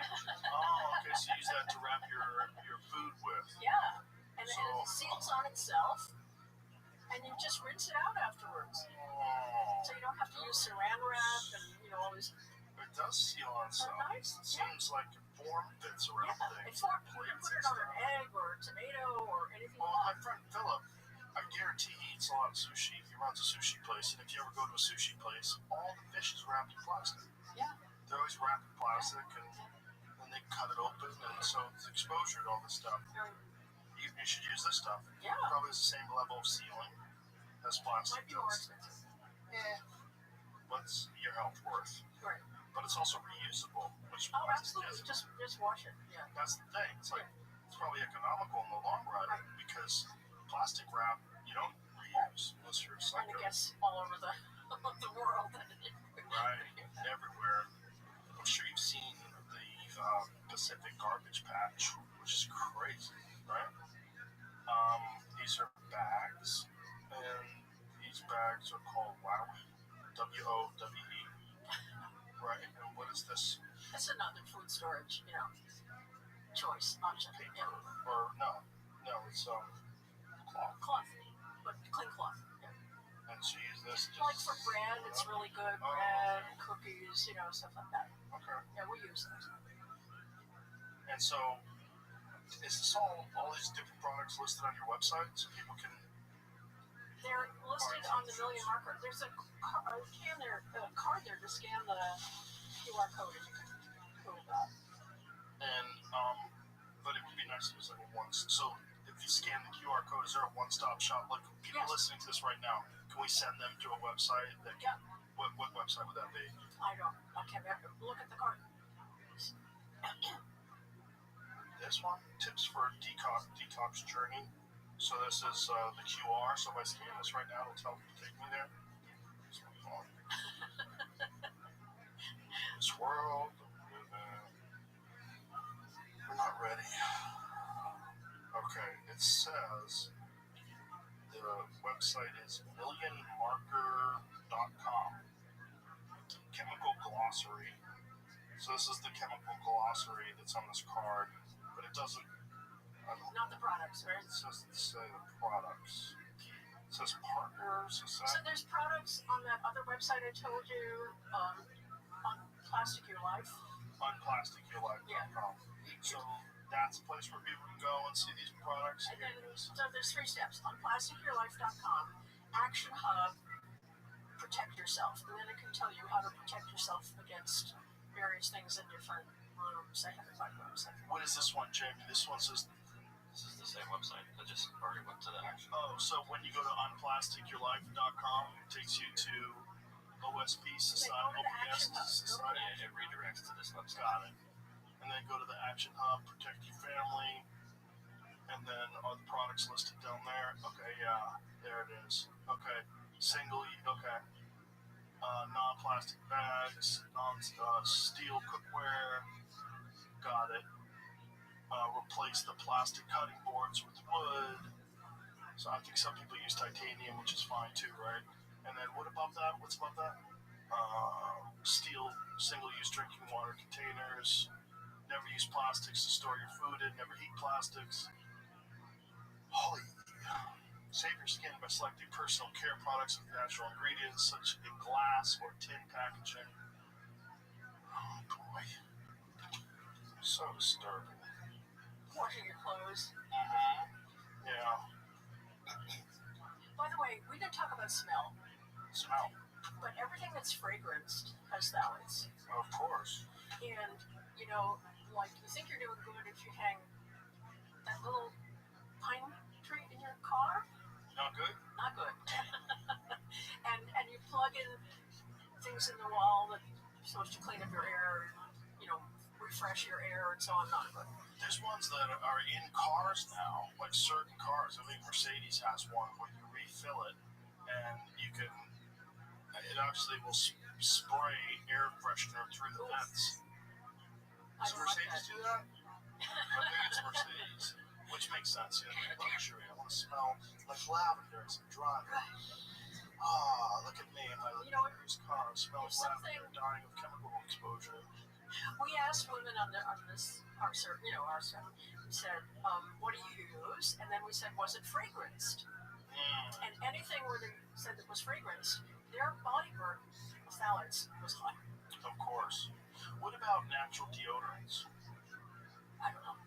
Yeah, because I use natural deodorant to try to avoid a lot of that stuff. On the product for it on the website, it says it's a miscellaneous dangerous good. I think. What? It says miscellaneous dangerous goods. Maybe it's when they ship it or something. Other dangerous substances. The interior of the vehicle will be fragrance. It says it right there. This is under Mercedes, under their smell. Aroma system, Pacific mood. Ooh, I want a Pacific mood. I'm living on the coast. I'm fabulous. It says miscellaneous dangerous goods, other dangerous substances. That's crazy that it's labeled that way. The interior of the vehicle can be fragranced to suit your own individual preference with the air balance package. Flacon Pacific mood, lemon and orange top notes, accompanied by a blend of spices. But meanwhile, it's probably not good for you. So what is in there? They're engineered specifically, does it say what? They're also subject to rigorous testing, which means each part comes fully certified. In the end, you can be sure that your vehicle will perform up to its potential, mile after mile. This word, man. I'm gonna try it. Whoa. Can you say that word, doctor? Give good ten Kensiken. I guess that means miscellaneous dangerous goods, but Why not? Other dangerous, if they're calling it dangerous, that sounds really crazy. Miscellaneous dangerous goods. They're like hazard warnings. This is crazy. Like, why would they say Put it on the that? website, yeah. And then you're spraying it and you're breathing it in. it could be very well like one of those California rules. They say like if this building has got dangerous chemicals that could cause cancer in people, and it like has to be. Oh, this is Right. But it's just weird that that's in the actual stuff that you breathe in and smell. Yeah, I've heard another thing that's really bad for you is incense. probably varies with the, what's in it. I wouldn't blanket all incense. I haven't studied that. So, Well, let's put that in complexity. Because I know candles are bad for you. Scented candles in particular. Scented, right?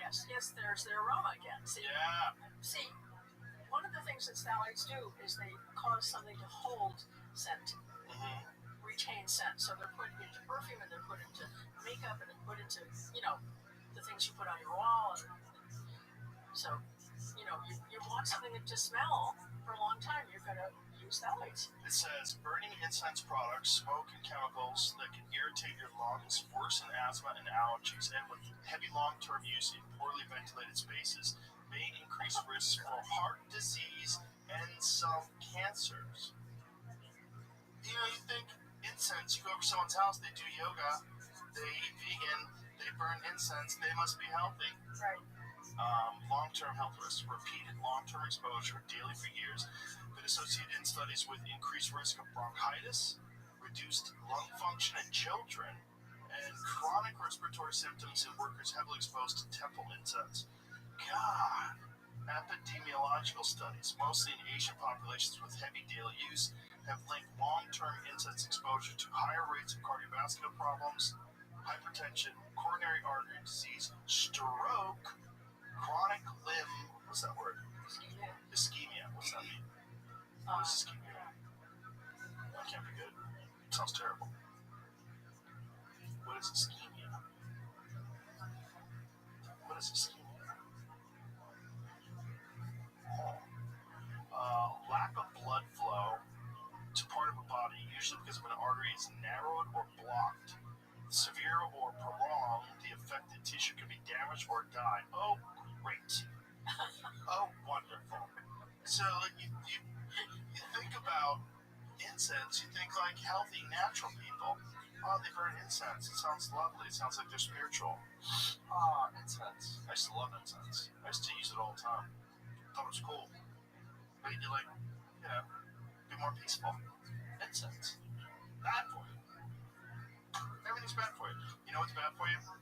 These straws, you trip with them. You know, a lot of people have died. These are metal straws. Really? They've died because they're on their phone and not paying attention. They stub their toe and fall, and this thing goes through their eyeball and they die. Yeah. Okay. I won't recommend that. But also, you can die just falling. I mean, if you're falling and you're holding a steel straw, throw it to the side.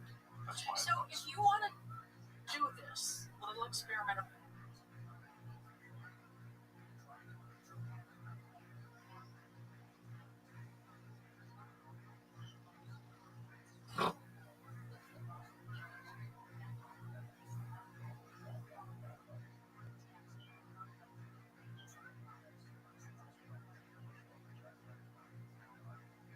one that we're talking about, Okay. and a one, unless Jamie wants to do two. Jamie's down. Look at him. He's down. Then Jenna or somebody on her team, if you had an hour, half an hour, I don't know how long it is, call you, say, ask you, what did you use? What did you use? What did you use for this, Right. right? And then they'll recommend what to change. Right. I recently underwent this plasmapheresis Yeah. thing. Yeah. And that's supposed to remove a lot of that stuff from your blood, correct? So I'll tell you what, the next day, I was very tired that day, like exhausted that day. But the next day afterwards, I felt like lighter. I felt like, whoa, this is crazy. I felt like I had more energy. Like it was like kind of late at night. I was like, I'm not tired at all. It was weird. Like it felt different, you know? So And, that would be great. Are you going to do it again? no, I just did it. I mean, I would do it again, but I just did it a few days ago. I was just wondering, if you measure chemicals in your urine before you did I that, should have done and that. then after that, I don't have any pee laying around from before. No. But I could do it now, and maybe I have very low levels, and we could attribute that because I haven't done the best job. Well, like I said, I did get rid of my plastic coffee machine at home. I did that about 3 or 4 weeks ago. One of the things it's done is it's made my morning coffee a lot harder to get. It's more of like a ritual now because I use a steel water boiler thing that heats it up to 200 degrees, and then I have a steel French press, and I grind the beans in a steel thing, right? And then I pour the beans in the French press, and it takes 15 minutes rather than 30 seconds. It tastes way better. Well, I'm a big coffee drinker. I love coffee, but I like it black. Like, I love the flavor of coffee. I really do. And so it just tastes better. It tastes better. French press, I think, is the best way to drink coffee anyway. And so I kind of decided, like, why am I'm avoiding all these microplastics. I don't drink out of plastic paper cups. I do all these different things. Why am I still using a plastic coffee machine? I look at that thing every morning, and I was like, yeah, that's going to give me coffee right now. So I press the button to get my coffee right now. Then I was like, that's stupid. So now I only use something like this. Yeah. So I'd be interested to see if maybe I have low levels, because I certainly feel like my body, it felt refreshed, like I had less inflammation, but that's like a 2-hour procedure. It's a pain in the butt. You gotta sit there for 2 hours. You look like a psycho. Like, I should have taken a photo of what I looked like while I was doing it, because I was laying there and I had like cords in this arm and cords in that arm. So I had blood coming out of that arm and going back out of that arm. It's kind of nutty. How expensive? I don't know. Yeah, I don't know. But I'm sure it's not cheap. But the benefits of it, in terms of like the people that I know that have done it, said it's a game changer in terms of your recovery, market recovery levels, much better sleep. Like if you're wearing an Oura ring or a Whoop strap or something along those lines, you get much better recovery. And I think that's probably the case with me. I'm feeling pretty good. I do a lot of stuff, you know. I do a lot of things to maximize my health, so it's really kind of difficult to know like what's doing what. Yeah. I just know all in all. You know, we always say, you know, in my field, you do one thing at a time. Right, of course. If you're doing science, Yeah. I'm not doing science. I'm doing chaos. Well, you're doing, you know, you're experiment one, so Yeah. But it works. All of it together is definitely working. My body's pretty good. So, you know, you were mentioning how it's going to be very hard to get these things regulated, and I just wanted to point out, we probably talked about this last time, but, you know, where do these chemicals come from, these plasticizers? And you probably know they're made from fossil fuel byproducts, yes? Yeah. So, the forces against eliminating them are not only the manufacturers of the plastic, but it's also the fossil fuel industry. Right. So that makes it extremely difficult. Right. Yeah, and it's probably one of the primary factors once isn't discussed, because it would reduce fossil fuel consumption, which would affect oil markets, which would affect the economy. It's big. It's big. Yeah. But I mean, the rate at which plastic production is increasing is astounding. You know. Yes. And no end in sight. Well, I don't think you're going to get the government to act about this stuff. I think this has to be done on an individual level where people are aware of it and take steps to protect themselves and their family from these issues. That's my cynical view of how this is going to be played out. And I'm really hoping, I know for a fact a lot of people listened to our last conversation and made some lifestyle changes. I'm really hoping that now, with this follow-up visit, more and more people will be aware of it. The movie. Yes, and watch the movie. And the movie's called, what's it called again? The Plastic Detox. The Plastic Detox. Yeah. And where's this movie available? In your house. Right, but is it available on Amazon, Netflix? It's Netflix. Okay, watch on that. Netflix is great. Yeah. There's so many great documentaries on Netflix. The hidden dangers of plastics in our homes. 6 couples embark on a plastic detox within their homes, changes their families forever. The Plastic Detox explains what microplastics and their chemicals are doing to our health and how we can take matters into our own hands, from hormone disruption that's fueling a worldwide fertility crisis to growing rates of cancer and early heart attack and stroke. This powerful documentary reveals the shocking science behind plastic's impact on human life. Do you want to see a little trailer? Sure. Let's watch a little trailer. Put your headphones on. Well, you already know what it says. Just a crap ton of chemicals. Even the smallest levels of exposure can have profound effects. Fertility worldwide is going There down, you are. and it is tightly linked to chemicals that are commonly used in plastic. You have been trying to get pregnant for over 10 years now. 22 months. 2.5 years? Say what you always call yourself. I say, you know, Julie, I'm not a human dildo. This is a 3-month intervention where we recruited 6 couples who have unexplained infertility. We look at measures of semen quality. The cutoff for fertile is about 40.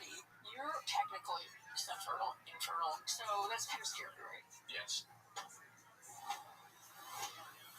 The question is, if we lower people's exposure to chemicals that are in plastic, can we change their fertility? These chemicals not only affect your fertility, they also have other health consequences. These chemicals can contribute to early heart attacks and stroke, autism, as well as obesogens. Learning more about plastics, it's opening my eyes to how much bigger it is. Many people think the government takes care of us, but very few chemicals are actually banned from personal care products, and over 1,100 are banned in the EU. To have a child, I believe it is a fundamental human right. I think keep me the best home ever, and I really want to see that for you. Plastic doesn't have to come from a toxic petroleum-based material. We can learn to do it other ways. You can change, and you can help with the change. That's another good point that he just said right there. That plastic doesn't have to come from petroleum-based materials, and most people aren't aware of that. But you can make plastic out of plant compounds, and it's biodegradable. Yeah. Which is like they make a hemp plastic. Right. And Potatoes. Potatoes. Yeah, and probably a bunch of other stuff too, right? That you can make plastic out of that doesn't have these effects. Right. It would be really nice if we moved in that direction, wouldn't it? Absolutely. Yeah. Absolutely. The plant-based plastics have the cost of raising the plants, of course. There's that added cost. But, right, but does that even compare to the cost of pulling oil out of the ground and refining it, right. then turning it into plastic through some horrific process that turns the rivers blue? Or whatever it does. God knows what it does. Color it turns us. Right. Is there a list of garments that people shouldn't wear? Are you aware of that? The plastic leaching garments? Well, the only specific ones I know are, because people have told me about them, are the sports uniforms, team uniforms. Because they have a coating on them. Yeah, and then is it to make them more durable? Is it the idea? And probably this book, To Die For, will have more information. And I have it, and I'm just so busy, with this right now, but I'm going to read it. And then sports uniforms, kids uniforms, airline personnel uniforms. I think uniforms, firefighters are big exposure to these chemicals too. Right. Yeah. Because they wear those waterproof. Yeah. Anything that's right. Anything that's waterproof, stain-proofed, just like your Teflon pans, there. Yeah. So, yeah. But I don't know any particular brands. So I'd imagine like nylon tracksuits and all those different things. That'd be terrible for you. So customers could look for, when they buy these things, they could look for PFAS-free. Just like now people know to look for BPA-free, or, they could look at PFAS-free, then they would be avoiding a lot of this. So go back to the top, please. It says the worst offenders are synthetic plastic-heavy garments that are fuzzy, coated, or very tight to the skin, especially polyester fleece, recycled polyester fast fashion, and PFAS-coated water, stain repellent, outerwear, and activewear. Polyester fleece jackets, blankets, loungewear, extremely high microfiber shedding. One study found that polyester fleece shedding orders of magnitude more fibers per wash than other knits, which estimates around 110,000 fibers per garment per wash. This is both bad for environmental plastic pollution and for indoor dust and air. Recycled polyester fast fashion like leggings, tees, dresses, and sportswear. New testing shows recycled polyester garments shed more and finer microfibers than virgin polyester. Interesting. So you think recycled? Oh, recycling. I'm a good person. No, you're killing yourself. Increased particle numbers and potential toxicity. These items are often cheaply made, shed heavily in washing, and frequently use intense dyes and finishes. Hot pink. Tight synthetic sportswear and underwear. Yikes. These are worn for long periods directly against sweaty skin and mucous membranes, increasing opportunity for contact with microplastics and additives like antimony, phthalates, and PFAS finishes. Cheap synthetic performance or wrinkle-free fashion. Stain-resistant, easy care, anti-odor, and heavy print coating garments are more likely to use chemical finishes that can off-gas or leach on top of the base synthetic fiber issues. Lower concern choices. Okay, not perfect, but generally less problematic for leaching and microplastic shedding. Undyed or lightly dyed natural fibers like cotton, linen, wool, hemp, silk, without stain-resistant or wrinkle-free finishes. Simple weaves, knits rather than fluffy or brushed surfaces which shed less. PFAS-free rain gear and outdoor clothing. Brands now often as what rain gear is PFAS-free? That's interesting because I've always thought that has to be coated. Right. A lot of work. Huh? What has been the response to first of all, you're releasing your first book and then coming on podcasts and talking about this thing. Has it been surprising to you? What's it been like? it has been kind of surprising how much interest there is and how much people are taking this up. And what's great is there are a lot of nonprofits that are in the space that are getting out these messages. So it's not just me, many nonprofits. And then there's there's the Plastics Treaty, which is worldwide. It didn't pass, but hopefully it will come back and maybe next time. And then there's the work that the EU is doing, which is miles ahead of us. For example, I think I might have said this before, but just so in Europe, if you're going to put a new chemical into commerce, it has to pass certain tests to be safe. Right. Not here. Right. So the testing is on you and me and everyone listening. And I mean, we haven't really raised our hand and volunteered for that. Well, I mean, I don't want this to happen, but I think maybe what has to happen is these companies have to get in trouble. Well, some of them have. There are lawsuits, and that's. Are there lawsuits against like outerwear, clothing, like I don't know. yoga pants? But because yoga pants are a problem, right? Yoga pants. Yes. Yeah, those tight nylon things that a lot of the gals wear. I don't know where the lawsuits are. I might at some point get involved in that, but at this point I don't know. But I know there are lawsuits and that they can be an effective way to push back. And by the way, you said we wouldn't get a federal law, and I think that's not for a long time. But states can do it. California, for example, is doing lots of good stuff. What are they doing about it? I can't name you the laws, but I know they're very active. The Ron Bonta, he's the district attorney general of the state of California. He's very active, and so the states that have active, pushback, able to get laws passed, that kind of sets tone for for what's possible. But I don't see us getting federal pushback very soon. No, it seems like industry controls the federal government more than the health and the safety concerns of the people, which is very disturbing, but not too surprising when you consider a lot of the other things that are allowed in this country that aren't allowed in other countries. Right. Like when you show the list of the chemicals that are illegal in the EU, that are legal in America, it's disturbing. Like, we're supposed to be number one.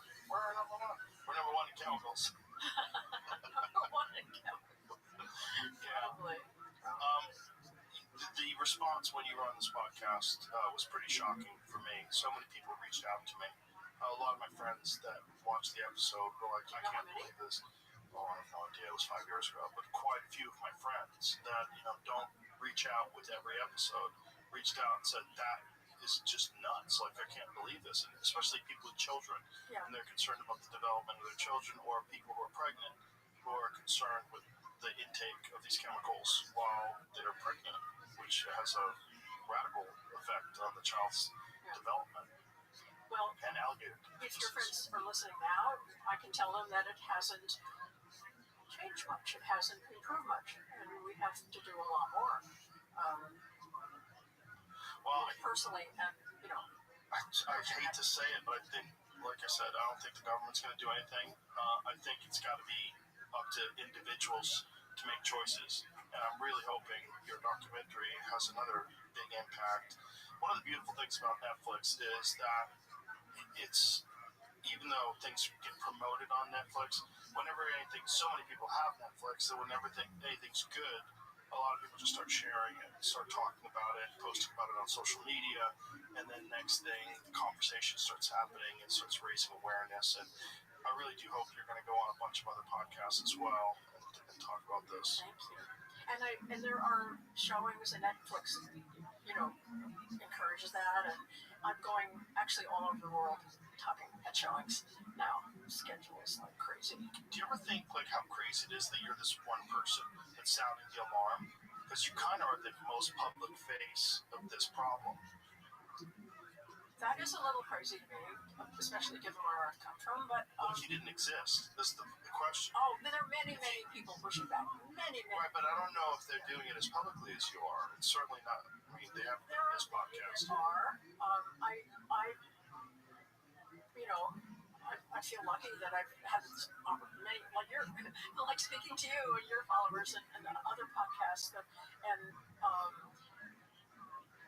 then having the opportunity to have designed this intervention and have worked with Louis and others on the film team to put this forward is a very big thing. And the film costs a lot of money, and we've had worldwide support for putting this out. So there's a lot of support behind the pushback, and we just have to get everybody on board and just say, no, I'm not going to use that stuff. Yeah, that's really what has to happen. The conversation has to increase. The volume has to increase. More people have to share it, talk about it. More people have to have you on, and we just have to sound the alarm. It's kind of crazy that 5 years later nothing's changed, because like I said, it shook up a lot of people that I'm friends with, but I didn't hear it from any other places. Yeah. I mean, I didn't see you on a. Did you do any other podcasts after you did mine? Huberman? Sure, Yeah, very well. He's great. Yeah, he's great. And there are, I can't remember, but yes, a lot of podcasts, but hopefully now more. I do have more coming up. My schedule is really kind of crazy. One of the things great is the documentary is easily digestible. Yes. It's on Netflix. Everything's on Netflix. You sit down, okay, let's watch. And then you go, oh my God. And then there's all these, places to go at the end of it to learn more. Right. If you want to do that. I would love to see it viewed by influencers, not in the typical, social media sense, but people like religious leaders, leaders who could be won over. If you have any ideas, I've thought about having,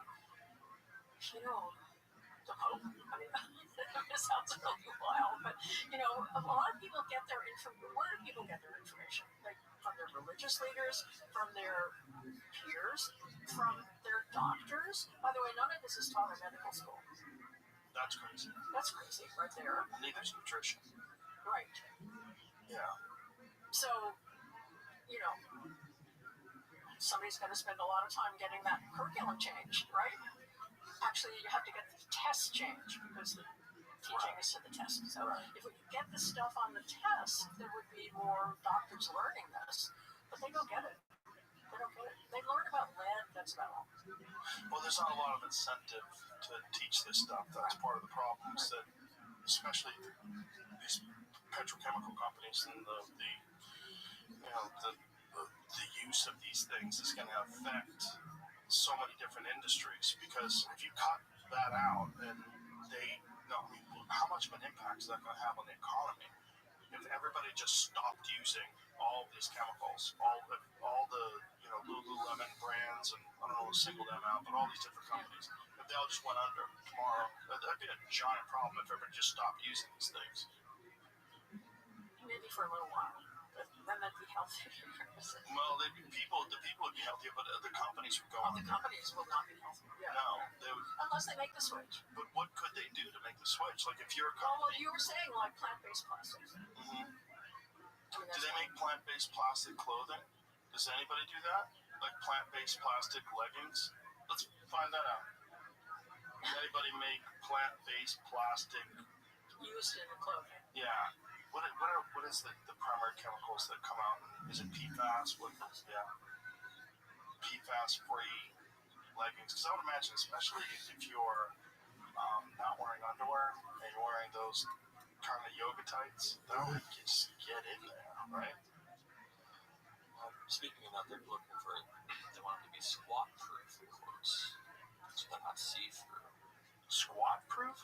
Yeah, if this girl's wearing leggings, they're going to be doing a lot of squats at the gym probably, or something. Squat-proof?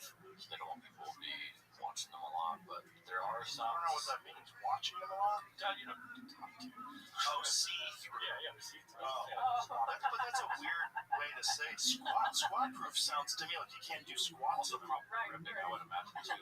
I think it's just a bad phrase.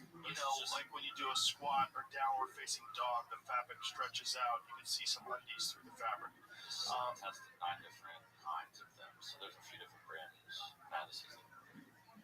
So the let's bioplastic. Go back. There. Yeah, bioplastic. 3 primary categories of non-toxic workout clothes: all natural or almost all natural. For example, 100% organic cotton or 90% cotton, 10% spandex. Most semi-synthetic fabric, for instance, Tencel fabric, plant-based plastic, which is plastic sourced from something like castor bean oil instead of fossil fuels. In general, I'm not a huge fan of plant-based bioplastics. They are advertised as plastic-free alternatives, but they're still plastic. And some research shows that they're not truly non-toxic. I know, it's disappointing, it says. Here's the honest to God truth. When it comes to performance, stretchiness, compression, durability, the plant-based plastics do tend to perform the best. Followed by the semi-synthetics, followed by the all I think they mean perform the best in terms... Out of the 3, I think. But in terms of stretchiness, the other 3. A lot of product categories where non-toxic options performs just as well as a synthetic option like shampoo, to give you one example. It's not really as straightforward with leggings. At the end of the day, you're going to have to decide for yourself what kind of material you prefer. It will largely depend on things like what type of workouts you do, how you like your leggings to feel, where you work out, and more. Okay, my reviews on these 9 almost plastic-free, non-toxic leggings. Let's get to it. It says, what are the ones? So, Mate. It's a company called Mate. Overall review, it's their best middle ground leggings. They're super high. They're not super high performance. I don't know what that means, but they're made from healthier materials. They're very comfortable, great for lower impact workouts, just for general everyday wearing. Squat test passed, but had to size up. So let's find what the best one is. Do they have the best one? So Mate is one of them. What are the other ones? Pangea. Overall review, find myself reaching for these leggings more often than any of the others when it comes to hardcore workouts. Compressive nature of them makes me feel very held in when I'm jumping around. They have great stretch. Squat test pass. Material blend, 92% polyamide bio-based EPO, bio-based content, 8% part bio-based Creora elastane, 30% bio-based contact, makes it different, closest to conventional synthetics in terms of fit, feel, stretch, and compression. Okay. Well, so this website is thefittery.com and / plastic-free, non-toxic workout leggings. Go check it out for yourself. So there's some options that are out there. Hopefully we'll give those companies a boost and more people will wear them. Anything else before we get going? Think we covered it all? I think so. I think we sounded the alarm. I think we tried again anyway. Yeah, we did something. Yeah. Like I said, I think it's just a volume thing.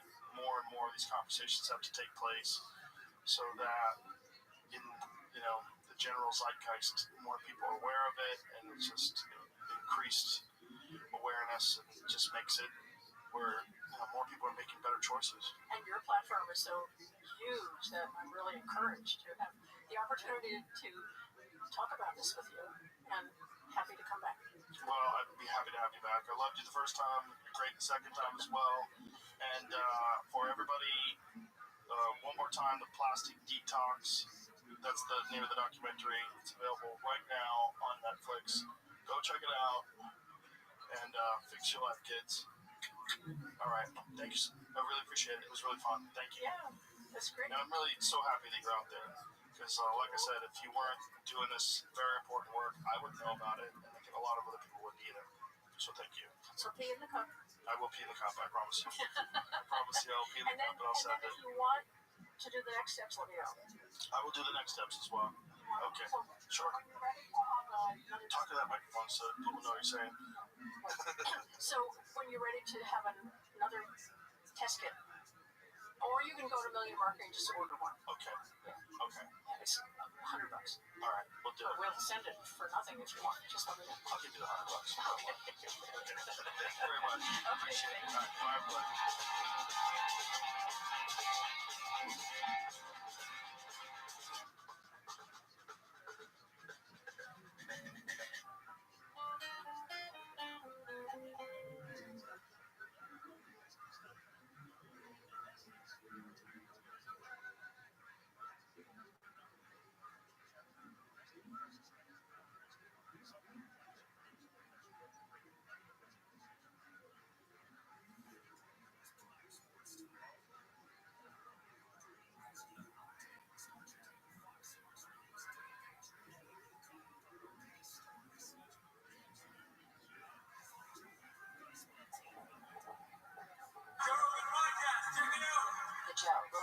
experience. Drink by day, Joe Rogan podcast by night, all day.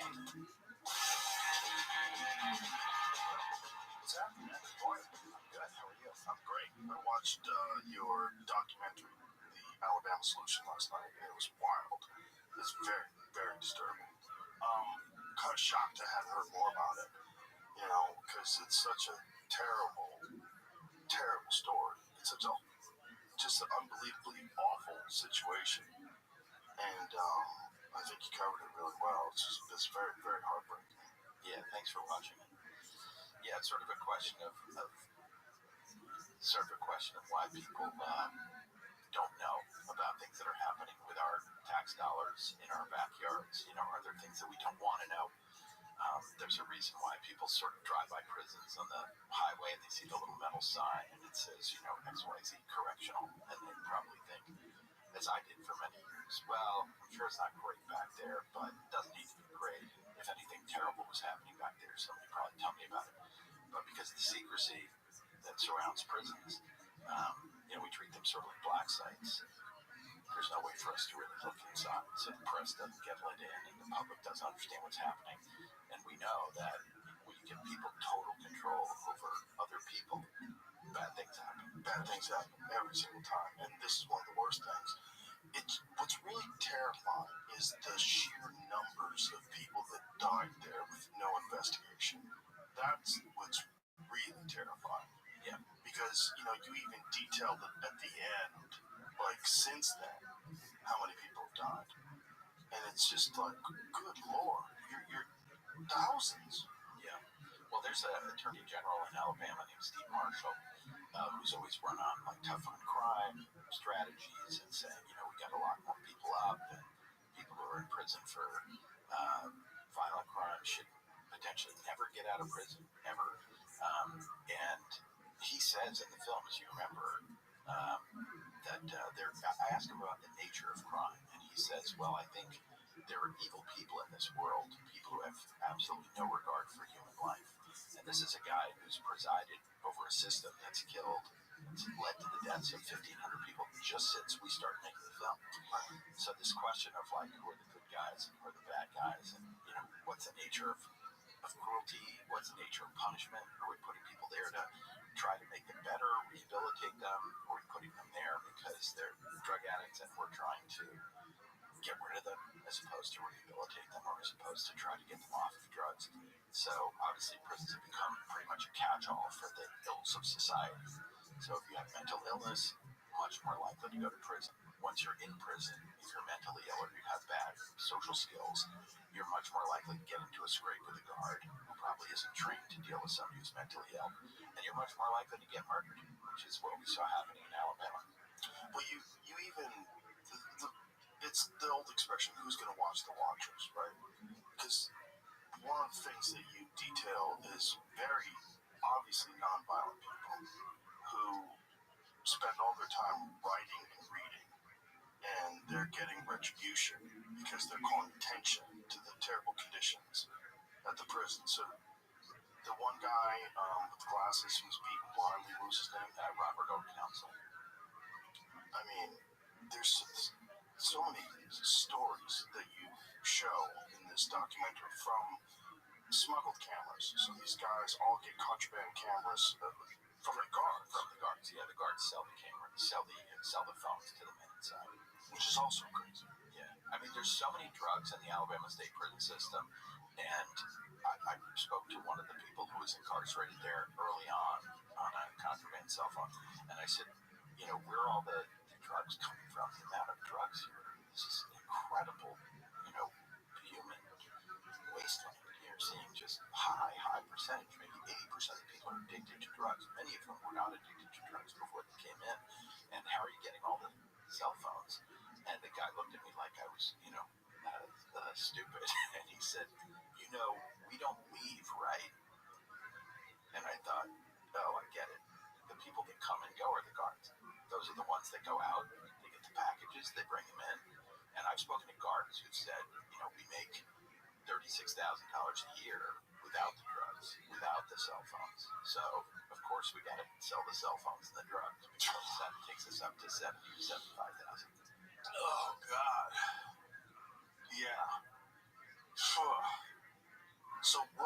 drugs these guys are addicted to? What are they getting them?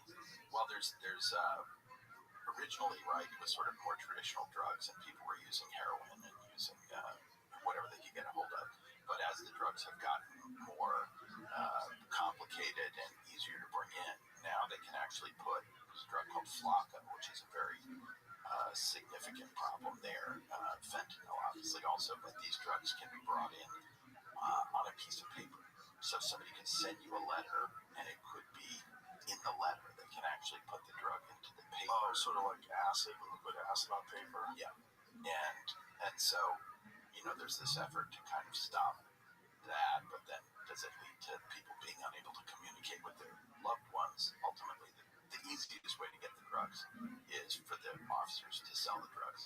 And so, we say, and I think it's sadly true, that the Alabama Department of Corrections, and it's not just in Alabama, but obviously we use that as the lens through which we saw incarceration more generally, but the Alabama Department of Corrections is the largest law enforcement agency in the state of Alabama, and it's also the biggest drug dealing operation. You're much more likely to die of an overdose inside the prison than you are out in the street in Alabama. Really? Statistically? Oh my God. Oh boy. One of the things that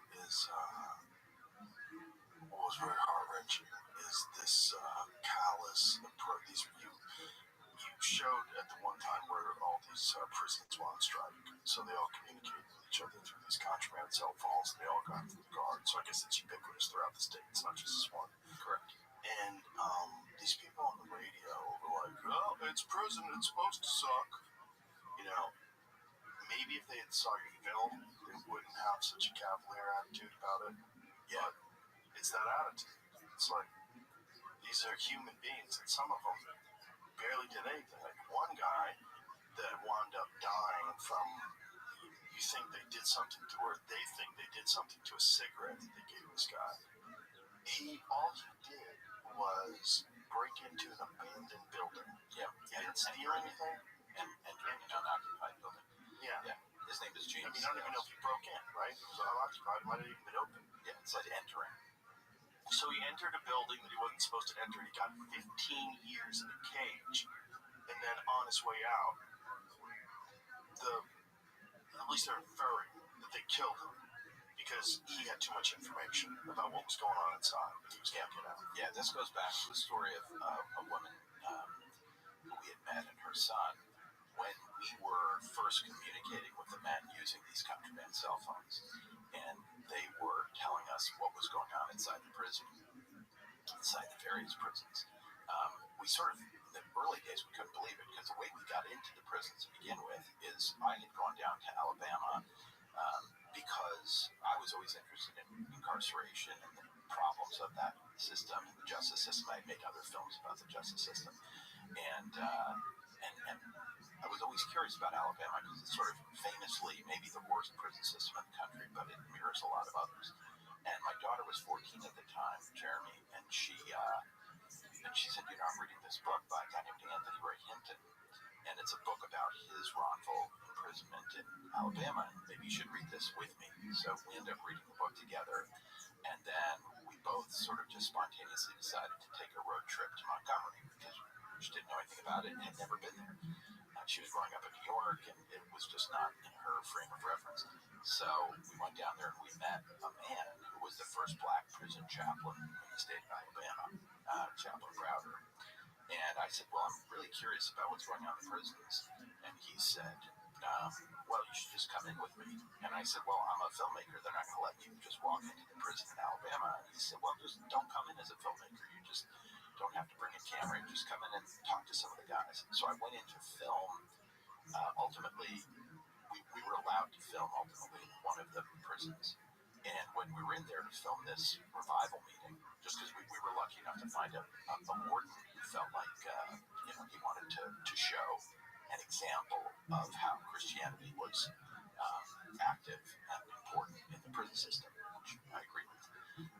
But then while we're in there filming, with like 5 cameras, which was just unheard of. The men inside couldn't believe that there were any cameras in there, and they started taking us aside and saying, listen, what they're showing you here is a very curated version of what's going on in this prison. You have to get into these other buildings. You've got to see what's going on in that dorm over there called the behavior modification dorm, where guys have been killed by guards. And you've got to look at that dorm where people have been in solitary confinement for 5 years at a time. Don't let them show you just what they want to show you.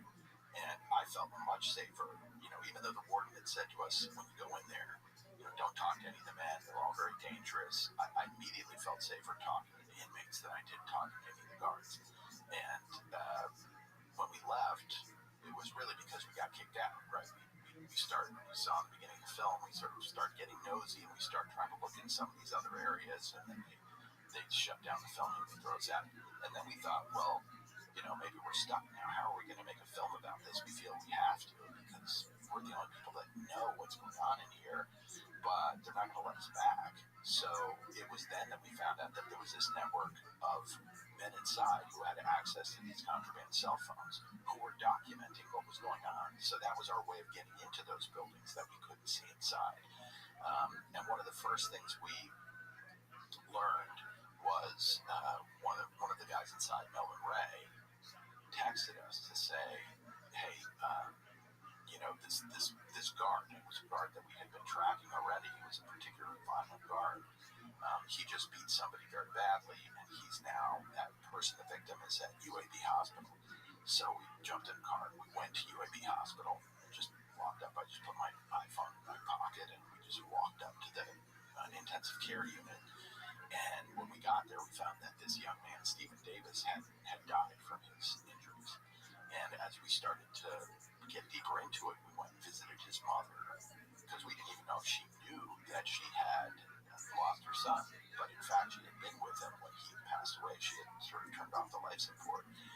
And we said, we want to make a film about this. We're trying to tell the story. And she immediately said, I'm in. I want to help you. I don't want this to happen to any other mothers.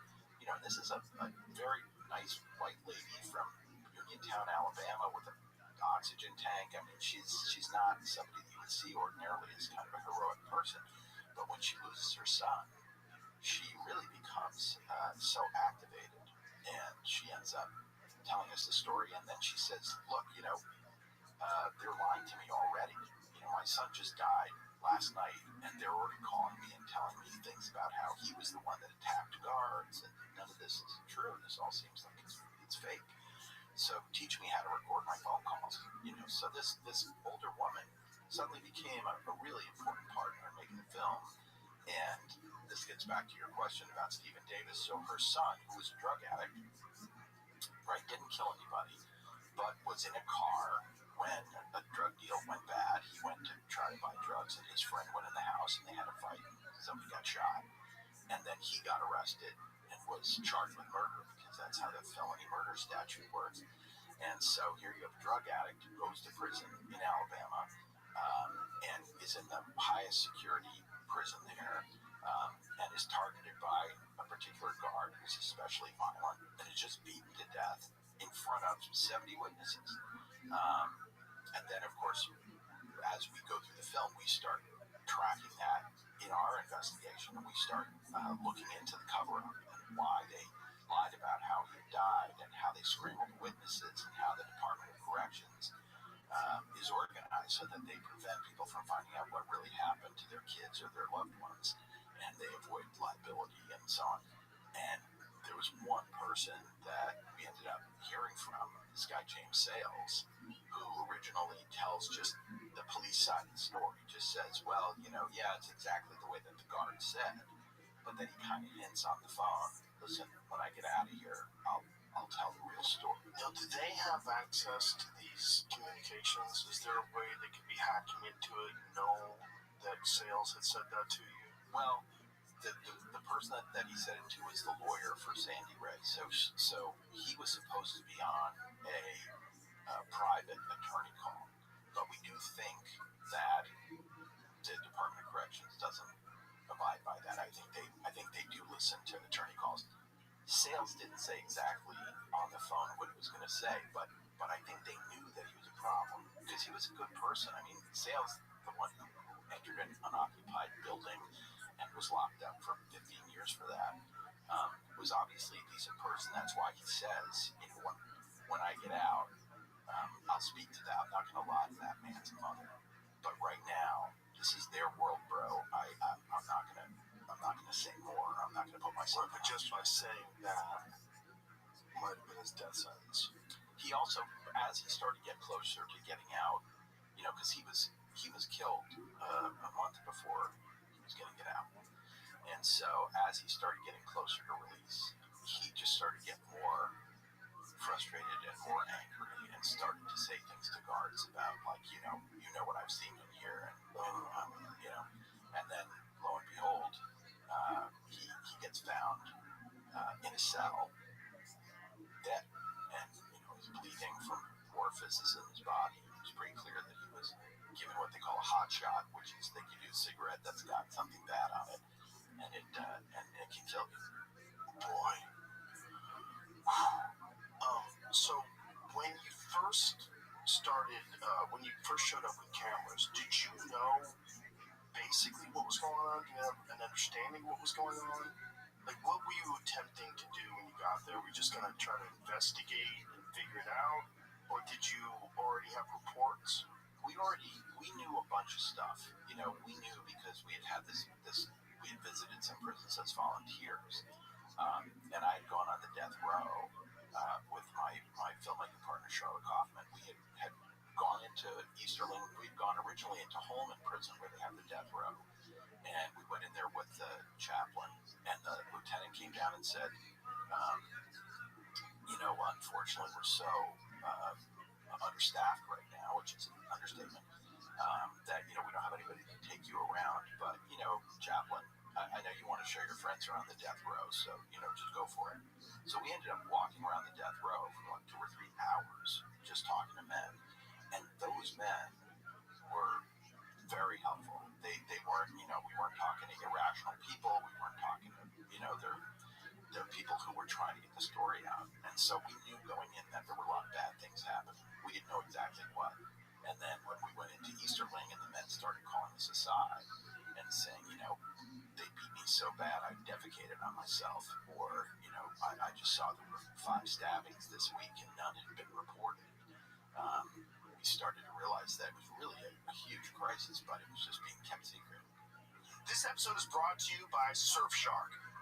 With the help of AI, scammers are getting smarter every day, sending emails that look legit but are designed to steal your data, passwords, and money. If you want to stay protected, you gotta check out Surfshark. It's way more than your good old VPN. It's an all-in-one security tool. They have a ton of advanced features, and one in particular that's called Email Scam Checker. This thing notifies you if an email you received is a scam or a phishing attempt. So instead of just guessing whether the bank email is real, you can check it before you click. And of course, Surfshark still provides the standard VPN benefits of hiding your online activity or allowing you to virtually change your location and access geo-blocked content while traveling. The final kicker? One subscription covers unlimited devices, so you can protect your phone, laptop, even share it with your household. Pay for one tool, protect all aspects of your online life.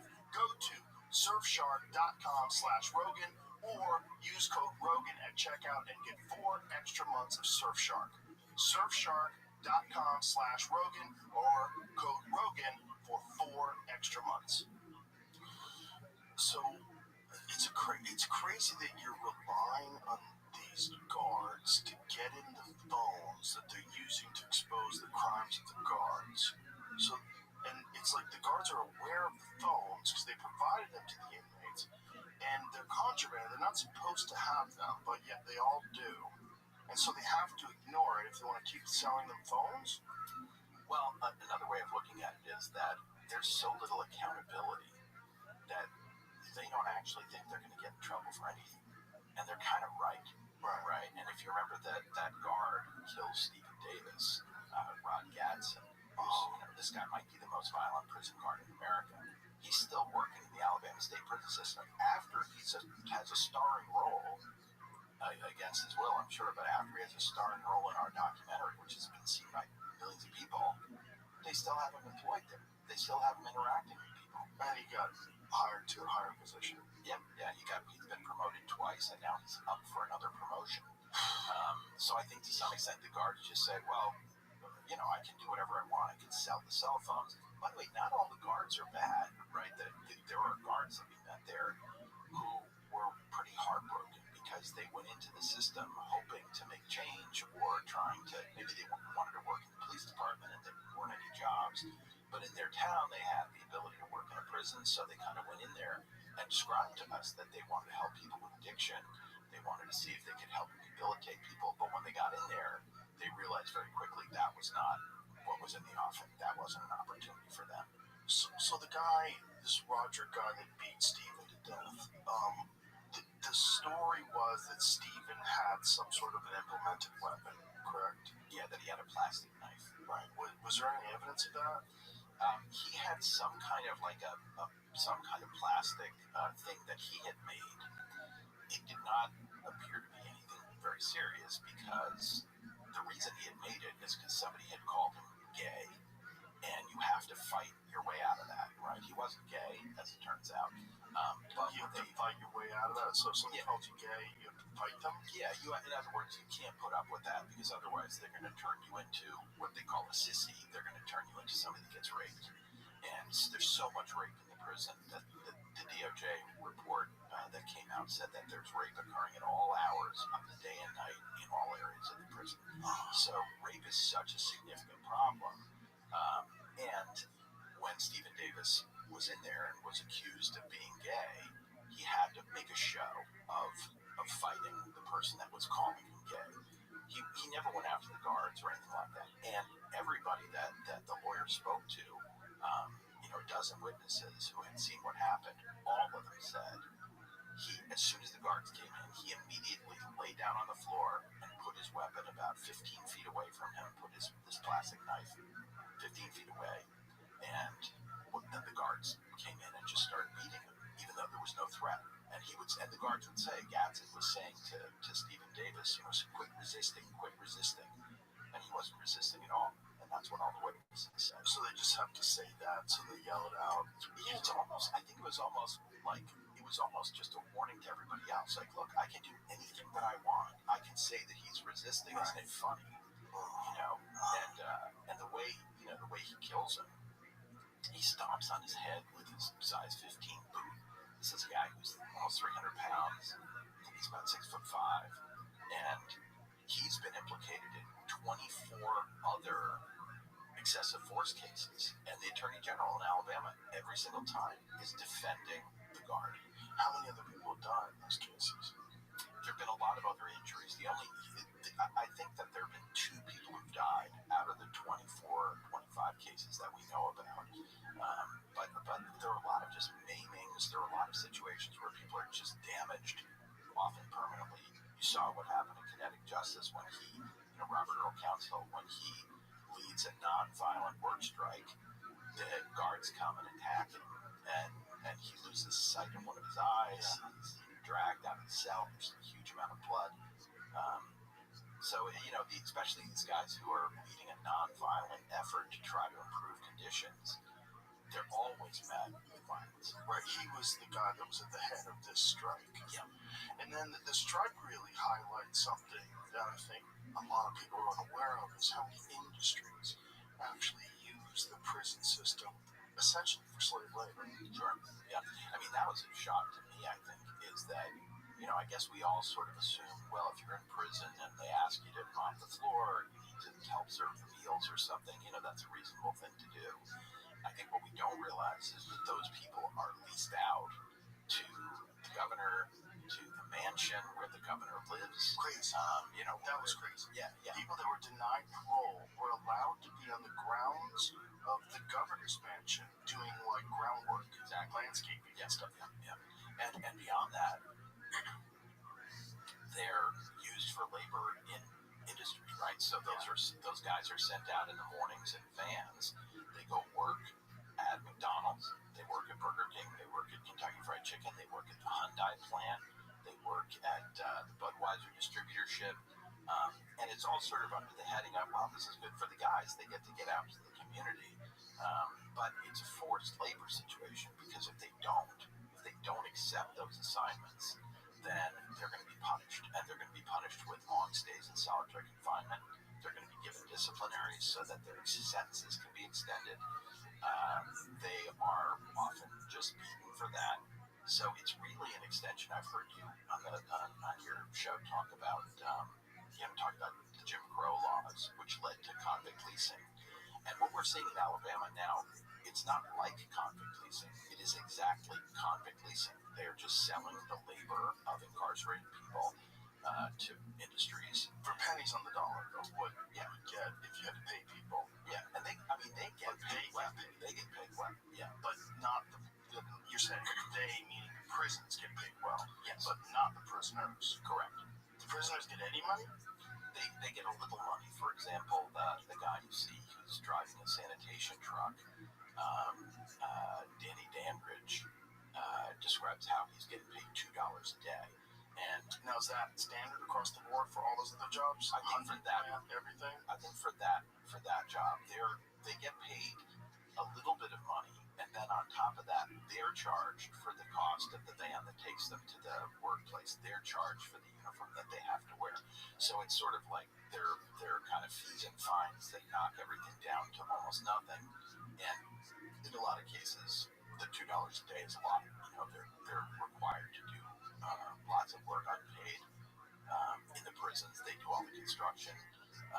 You can see that even the drug dorm, where the counselor decided to leave his job. He was a professional drug counselor in one of the prisons, and nobody replaces him. And so Raoul Poole, one of the guys in our film, just starts running the drug dorm. And that's a drug dorm that's getting money from the federal government to pay for drug treatment program in prison. And that money's just not going anywhere. Or money's just going into the coffers of whoever's running the prison system. And is there any accountability for all the money? Do they do an audit of the money? Is it just... There really is not any meaningful accountability. There's like the state auditor who we actually interviewed and spent a lot of time with, just sort of threw up his hands. He said there's just no way for me to keep track of this money. And, for example, they got this incredibly horrible set of findings from the Justice Department. Right? The DOJ went into the Alabama State Prison System and did an investigation because, for reasons I can explain, they're kind of incredible. But anyway, they went in there and they investigated the whole prison system, which I think they'd never done before. Usually they investigate an individual prison or something like that. And they went in and issued a report that said, this is beyond the pale. There are horrific things that are happening in your prisons. People being murdered, and there's the highest rate of drug overdose and highest rate of rape. And Alabama's response was to say, well, we think that's just anecdotal and you don't know what you're talking about. And then they decided that their solution, the Alabama solution that we sort of ironically talked about in the title of the film, the one the governor talks about, is just to build new prisons. And meantime, the DOJ did not say to build any new prisons. The DOJ said your problem is with corruption and brutality, and you're operating really a criminal enterprise, and therefore you need to address the underlying problems. And Alabama's response was, well, the DOJ says the prisons are no good, so we got to build new ones. Well, that so they get a massive contract. Yeah, exactly. So we always call it the Alabama Department of Construction because they don't really change anything unless they have the opportunity to build something, and that's really good for all the governor's supporters and all the other people who are in the construction industry. And they've now started construction on these massive new prisons. Alabama's a tiny state. It's like smaller population, I think, than Norway, and they've got a tiny budget, and yet they figure out how to put together a multi-billion-dollar prison construction plan. They can't fund it at first. The governor announces she's going to build these new prisons, which the DOJ did not ask for, and are not going to solve the problem. And they admit, by the way, that they're not going to affect overcrowding, which is a huge problem. Prisons are operating like 200% capacity. And when they're asked about it, the head of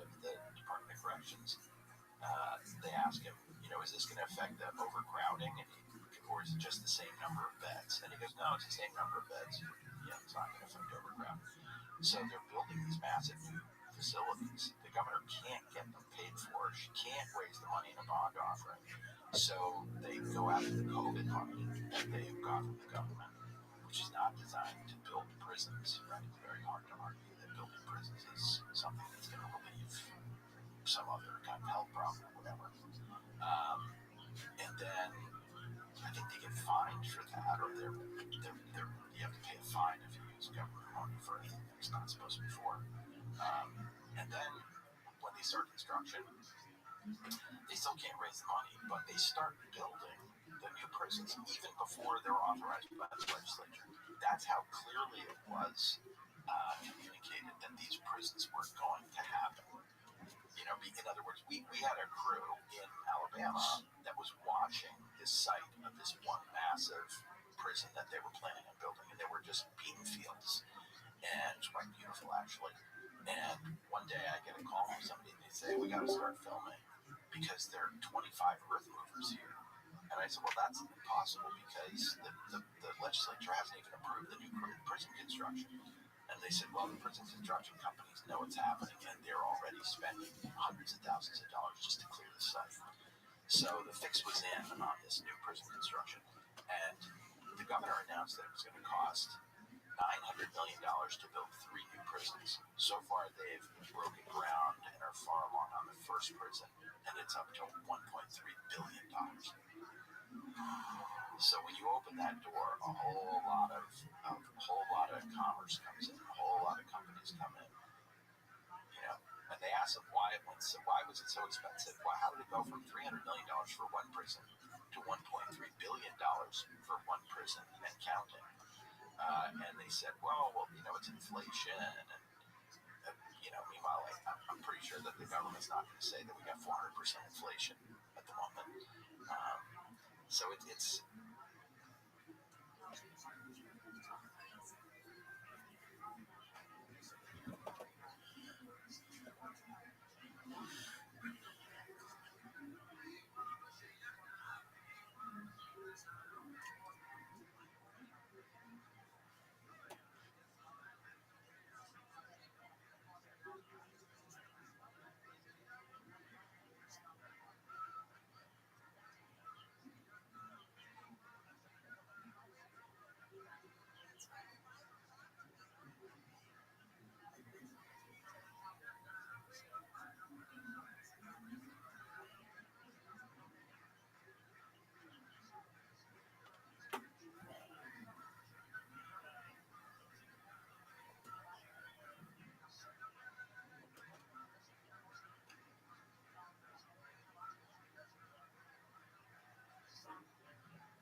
What's up, sluts?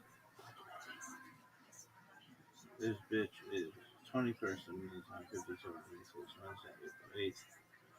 We've been doing this bullshit for 103 days.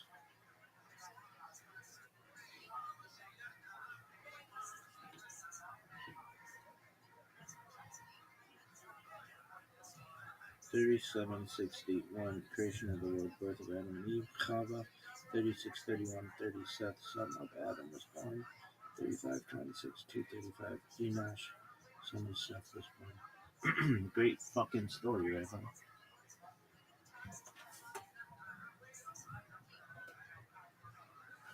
Now what?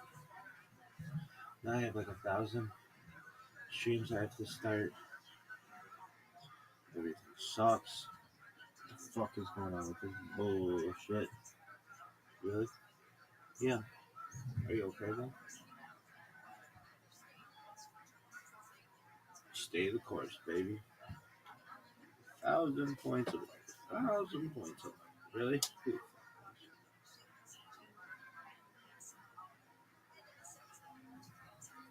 What does that even mean?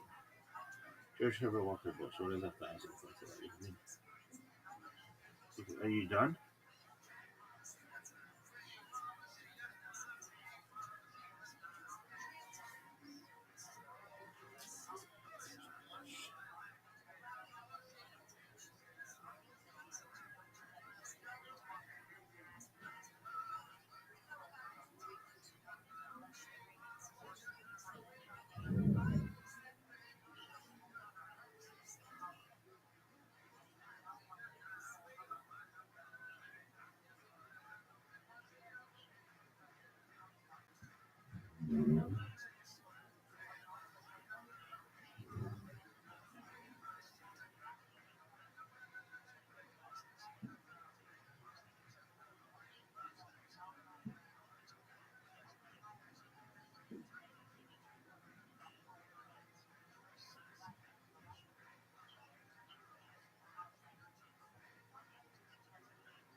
Commission Supervision of America.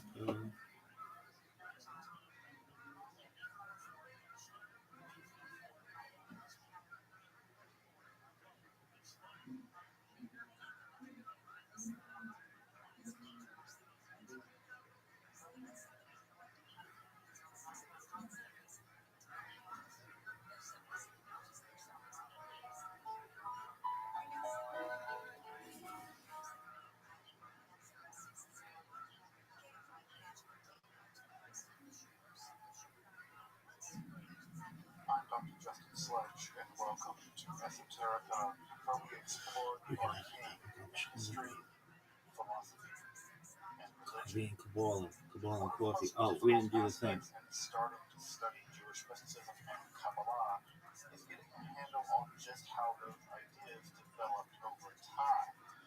It's tempting to think that, for instance, Kabbalah has just always existed in the form that we have it, or that Kabbalah is just one thing at all. Of course, neither of these positions is really tenable. Such notions developed greatly through the ages and are still developing. And there are now, and there have always been, numerous mutually exclusive schools of Jewish mysticism and Kabbalah. This class is meant to serve as an introduction to Jewish mysticism and Kabbalah. Blessed are you, Hashem, God, King of the universe, who has sanctified us with this commandment and reminded us concerning the time of honor. Today is 7 days, which is 1 week of honor. May the merciful one restore unto us the service of the Beit HaMikdash to its place speedily in our days. Amen. For deeper study and reflection, and hopefully it will also enable you to situate developments in Jewish mysticism and Kabbalah in their historical and cultural context, and hopefully embolden you to dive into the primary text which are admittedly as sublime as they are obscure. Let me express my Athleticism. appreciation to Thea for allowing me to use these lectures to reach a larger audience here on Esoterica. If you want, you can find the entire series under the playlist Entering the Garden, Introduction to Jewish Mysticism and Kabbalah. I'll be uploading them over the next few weeks, or if you find these episodes after autumn of 2021, if you want to watch the entire series, you can find them in that playlist. If you find this series on Kabbalah interesting, I'd hope you check out my other content on topics in esotericism, and perhaps consider supporting the production of free academic and scholarly topics in occultism, hermetic philosophy, by joining my Patreon or perhaps with a one-time donation. You can find those links below, and I really appreciate your consideration. Now, let's enter the garden of Jewish mysticism and Kabbalah. So, as we talked about last time, the Sefer Zohar is a kind of mystical midrash composed of a bunch of uneven sections that has become the core of the Kabbalah. In fact, it is now the core of the Kabbalah. It's the most recently added scripture of Judaism after the Talmud. The Talmud in the midrash literature is a kind of scripture, and the Zohar has now become a kind of scripture as well, depending on the community, especially in the Orthodox world. Less so in the liberal world. It's composed by Moshe Leon, who circle around him sometime in the late 13th century, although it's traditionally ascribed to Shimon Bar Yochai, who was a 2nd century sage. And some of the core concepts we talked about last time are Shekhinah, which is the idea that God has a feminine aspect. And that Shekhinah, that feminine aspect of God, dwells in our world. That is how we experience God, through God's feminine aspect. And part of what's going on in the Kabbalistic drama, in the Kabbalistic theory, is that the goal in some level of Kabbalah is a kind of sacred marriage between Israel, the Shekhinah, and the Shekhinah in Israel, and the upper Sephirah. We'll talk about how that's accomplished in just a second. And as you may remember last time too, when we talked about the concept of evil in the Zohar, unlike the previous, more philosophical theories of evil, in which evil was simply a privation, you can think of cold being the absence of hot, or darkness being the absence of light. The Zohar rejects that theory and says no, evil is very real. It's actually part of the dross. It's an afterbirth in terms of how reality is created. And that afterbirth comes, or that dross is thrown off by Gevurah, God's judgment, or God's justice. It's Gevurah overcome. It's Gevurah when Gevurah is overcome in such a way that Chesed doesn't check it, and when Chesed or mercy and love doesn't check Gevurah, that overflow of judgment becomes evil. And that forms a different dimension of reality called Sitra Achra, the other side. And that other side is where the opposite of God lives. This is the realm of the demonic. And the Zohar is very, very, very concerned about the realm of the demonic. And have very complex, a couple of different complex, very complex demonological systems. Unfortunately, we don't have time to get into all those demonological systems, but maybe we do a whole Zohar class. Zohar. As I mentioned also, right, the Zohar is hyper-literal. It likes to take things very, very seriously. Remember I said that one of the things that Zohar likes to read into the Bible is anywhere the direct object marker, et, occurs in Hebrew. I think someone pointed out in the chat last time that the word et occurs everywhere in the Hebrew Bible. Of course it does. Everywhere there is a direct object in the sentence, the word et appears in Hebrew. And so people said, yeah, the Shekhinah must be everywhere. And that's what et means according to the Zohar. Anytime there's an et, that means the Shekhinah is there. And people say, well, that means the Shekhinah is everywhere. Of course Shekhinah is everywhere.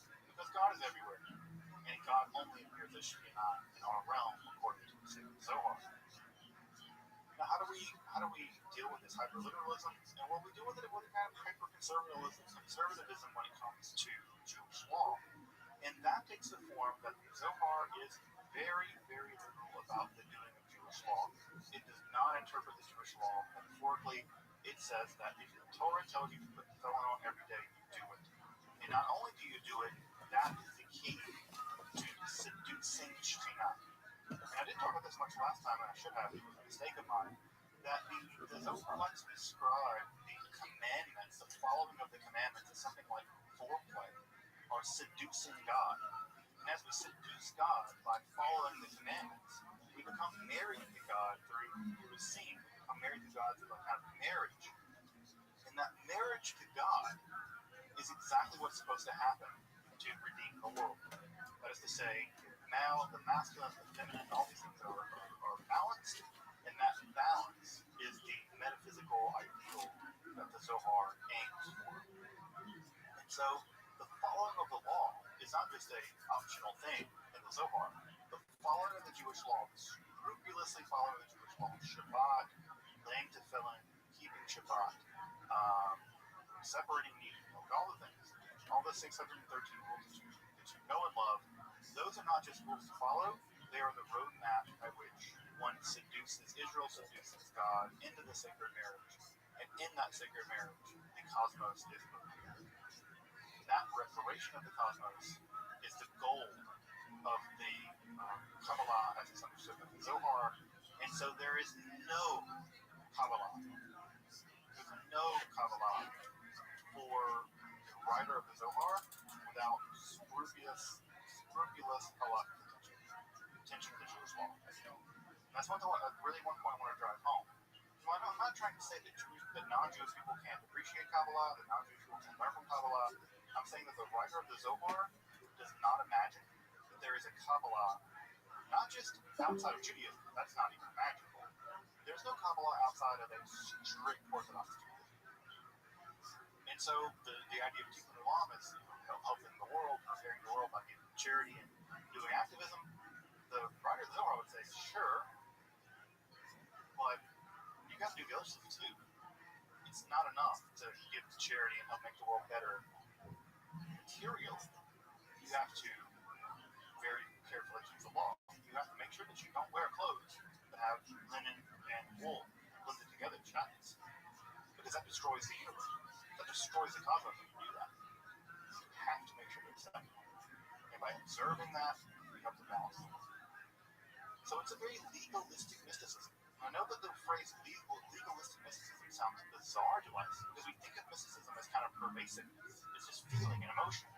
It's just experience. But that's not true for Kabbalah. It's about obedience and transcendence. It's about immanence and transcendence. You have to balance both important. So now again, I'm not trying to gatekeep here and say that non-Jewish people can't appreciate Kabbalah. I'm just saying this is what the Zohar says. Does that mean you have to accept what the Zohar says? Whatever the hell you want. It's your business. I'm just telling you, don't let anyone tell you that it's kumbaya in the Zohar. Because that's just not true. Now, does that mean that you have to be bound to that? No. But I don't want to lie to you. I'm going to tell you some hippy-dippy kumbaya Zohar. I'm going to be honest about what it says. Now, what it says and what to do with it are two different questions. What to do with it is what you have to do. That's your business. All I'm here, what I have to do responsibly from my end is tell you what it says and how it works. There.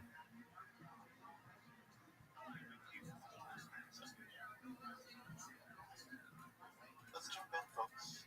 Let's jump in. So, the main thing I want to drive home tonight is that when we tell the story of the Zohar, sometimes we tell the story of philosophy. There was a bunch of Greek people and a bunch of medieval people, and then Descartes happened. Nothing happened in between. It's as if there were a bunch of Greek people and there were a bunch of medieval people, and then Descartes happened. And it's as if nothing happened in the middle of all that. Sometimes we do the same mistake when it comes to the Zohar or the Kabbalah. We pretend that the Zohar got written, and then Isaac Luria came, and then everything was done. And the Kabbalah has not changed since then, and the Kabbalah was not there before that, right? And that story is just incorrect. What's really important to know is that the appearance of the Zohar beginning in the 1790s and then through the early 14th century, it didn't make huge waves. It wasn't a big deal. Many people did not buy into it. It wasn't widely disseminated, and many people didn't know about it. It slowly began to percolate through Europe, and then eventually Italy, and Morocco, of course, as well. What's important to know is that it just didn't make it wasn't a big splash at first. It was mostly the purview of a very tiny group of people who did not make it public. And can you blame them? We talked about all kinds of weird stuff the Zohar teaches. Do you want to be the guy that gets the first couple pages of Zohar and goes to your local rabbi and tells him that you believe this? No. You're going to sound like a crazy person. The Zohar sounds crazy now.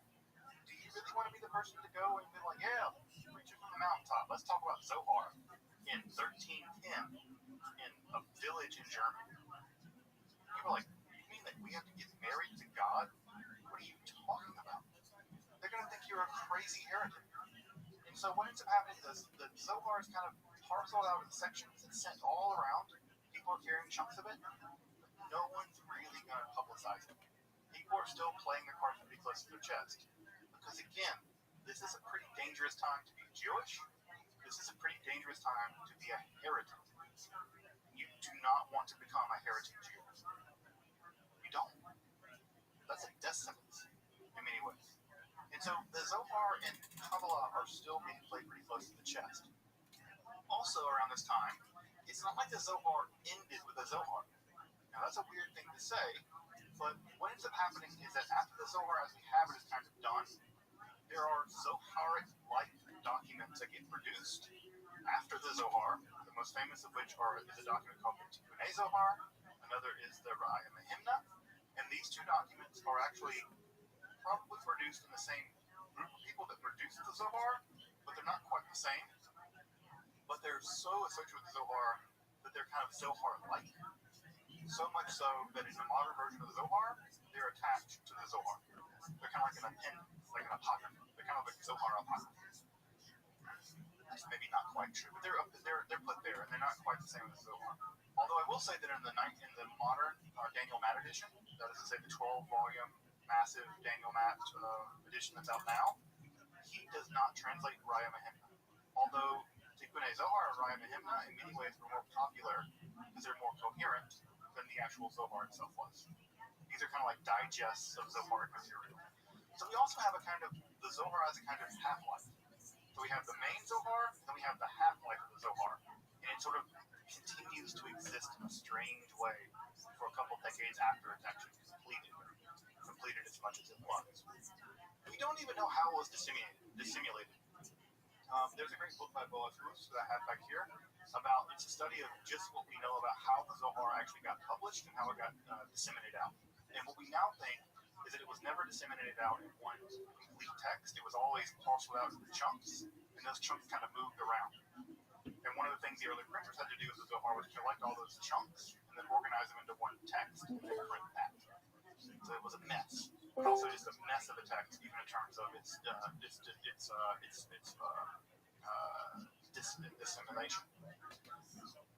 One of the texts that we do know of, however, that was incredibly popular was a very small section of the Zohar called the Sifra Desniuta, which is without a doubt the most complicated and bizarre section. It's only about 10 pages of the Zohar if you read it in Aramaic, but it's the most enigmatic section of the entire text. For whatever reason, this was really, really important to people, and that's a text that really traveled far and wide. It's an incredibly difficult to understand section. I've probably read it a dozen times, but I can tell you that even trying to summarize it right now, I wouldn't imagine. It would be fits and starts. It's so weird. So we do know that some sections of the Zohar proved very popular early on, and some sections didn't. So it wasn't even like it was received clearly in one kind of way. What we think happened was that Zohar was kind of sent out in digests, and people in various communities found certain parts interesting and certain parts not, and it was kind of spread out like this. In the generation after the publication of the Zohar, we basically have three major things that begin to happen.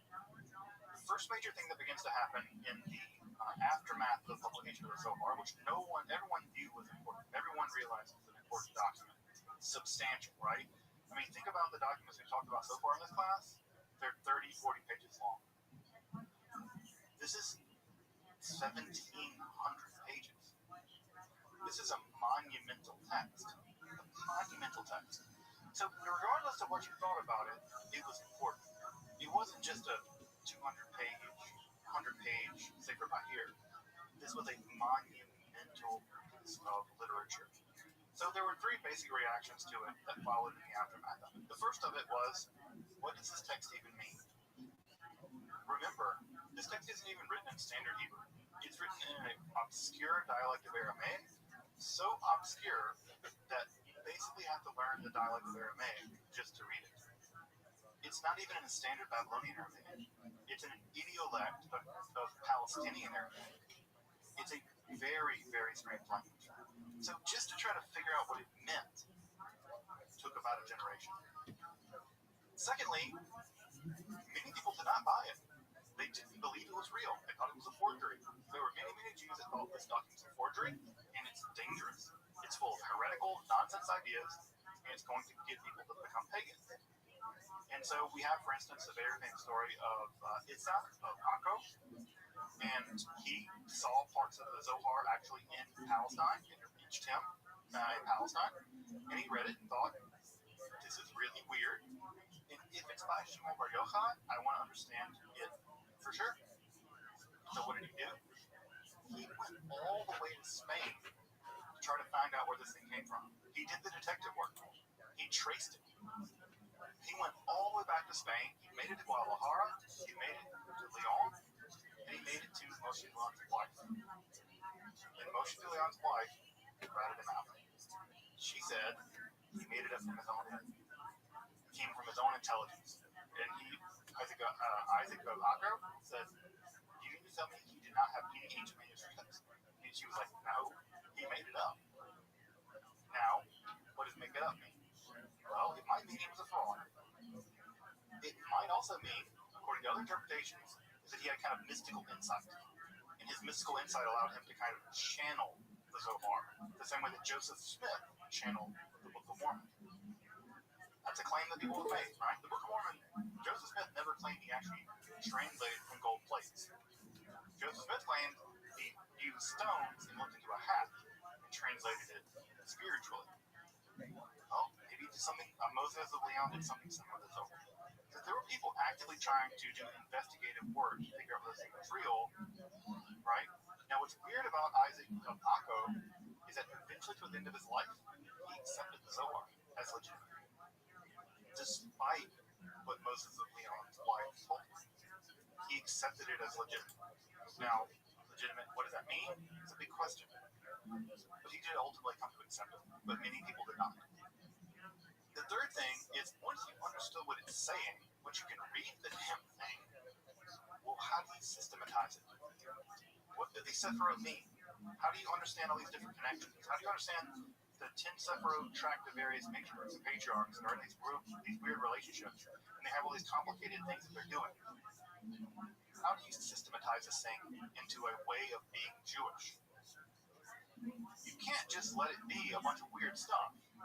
If it's the case the Zohar is telling you that the entire purpose of this is the reparation of the world, the redemption of the world, the bringing forth of the Messianic age, you got to figure out how to do it. And the only way to figure out how to do it is to systemize the text so that you can understand what's happening. If you need to balance out 10 things, you know what 10 things are, and how the 10 things relate, and how the mitzvot relate to those 10 things. So you can do the work of mystically aligning. So you're going to need people like encyclopedists. You're going to need people like systematizers. And that will be an entire generation, several generations of people that are going to be doing that work of systematizing. And the first of those great systematizers, right, is people like Abraham Gigatia. So Abraham Gigatia is a person living in Spain, where his name, and he lived roughly right around the same time period toward the end of the composition of the Zohar. And his work was Sha'ar Ora, and there are some folks earlier than him as well that are worth mentioning here. I mentioned those ones too. But Joseph Gigatia is probably either one of the earliest people to receive the Zohar as we have it now. He may have likely been in the circle of people composing it. But his work, Sha'ar Ora, the Gates of Light, is the earliest attempt to formally systematize the structure of the Scripture. So he's early on, right? So if you think about this, the Sefer Zohar being written in the 1280s, 1290s, 1270s, you can see he's right in that time, in Spain. So he receives the Zohar, and he's one of the earliest systematizers. And his book Sha'arei Ora is one of the earliest attempts to systematize it. And also, this is one of the earliest books ever translated out of Hebrew into Latin to give access of the Kabbalah to Christians. In fact, if you've ever seen this image, that is the frontispiece for the translation by Rikius of Joseph Utia's Sha'arei Ora. You can see it translated here. The Gates of Light, Sha'arei Ora, right? So here we have it. Look, there we go. The earliest depiction of the spheroid. You can see it cut there on the line. Right. So this is a very early depiction of, right? This is supposed to be Shofar Yochai, right?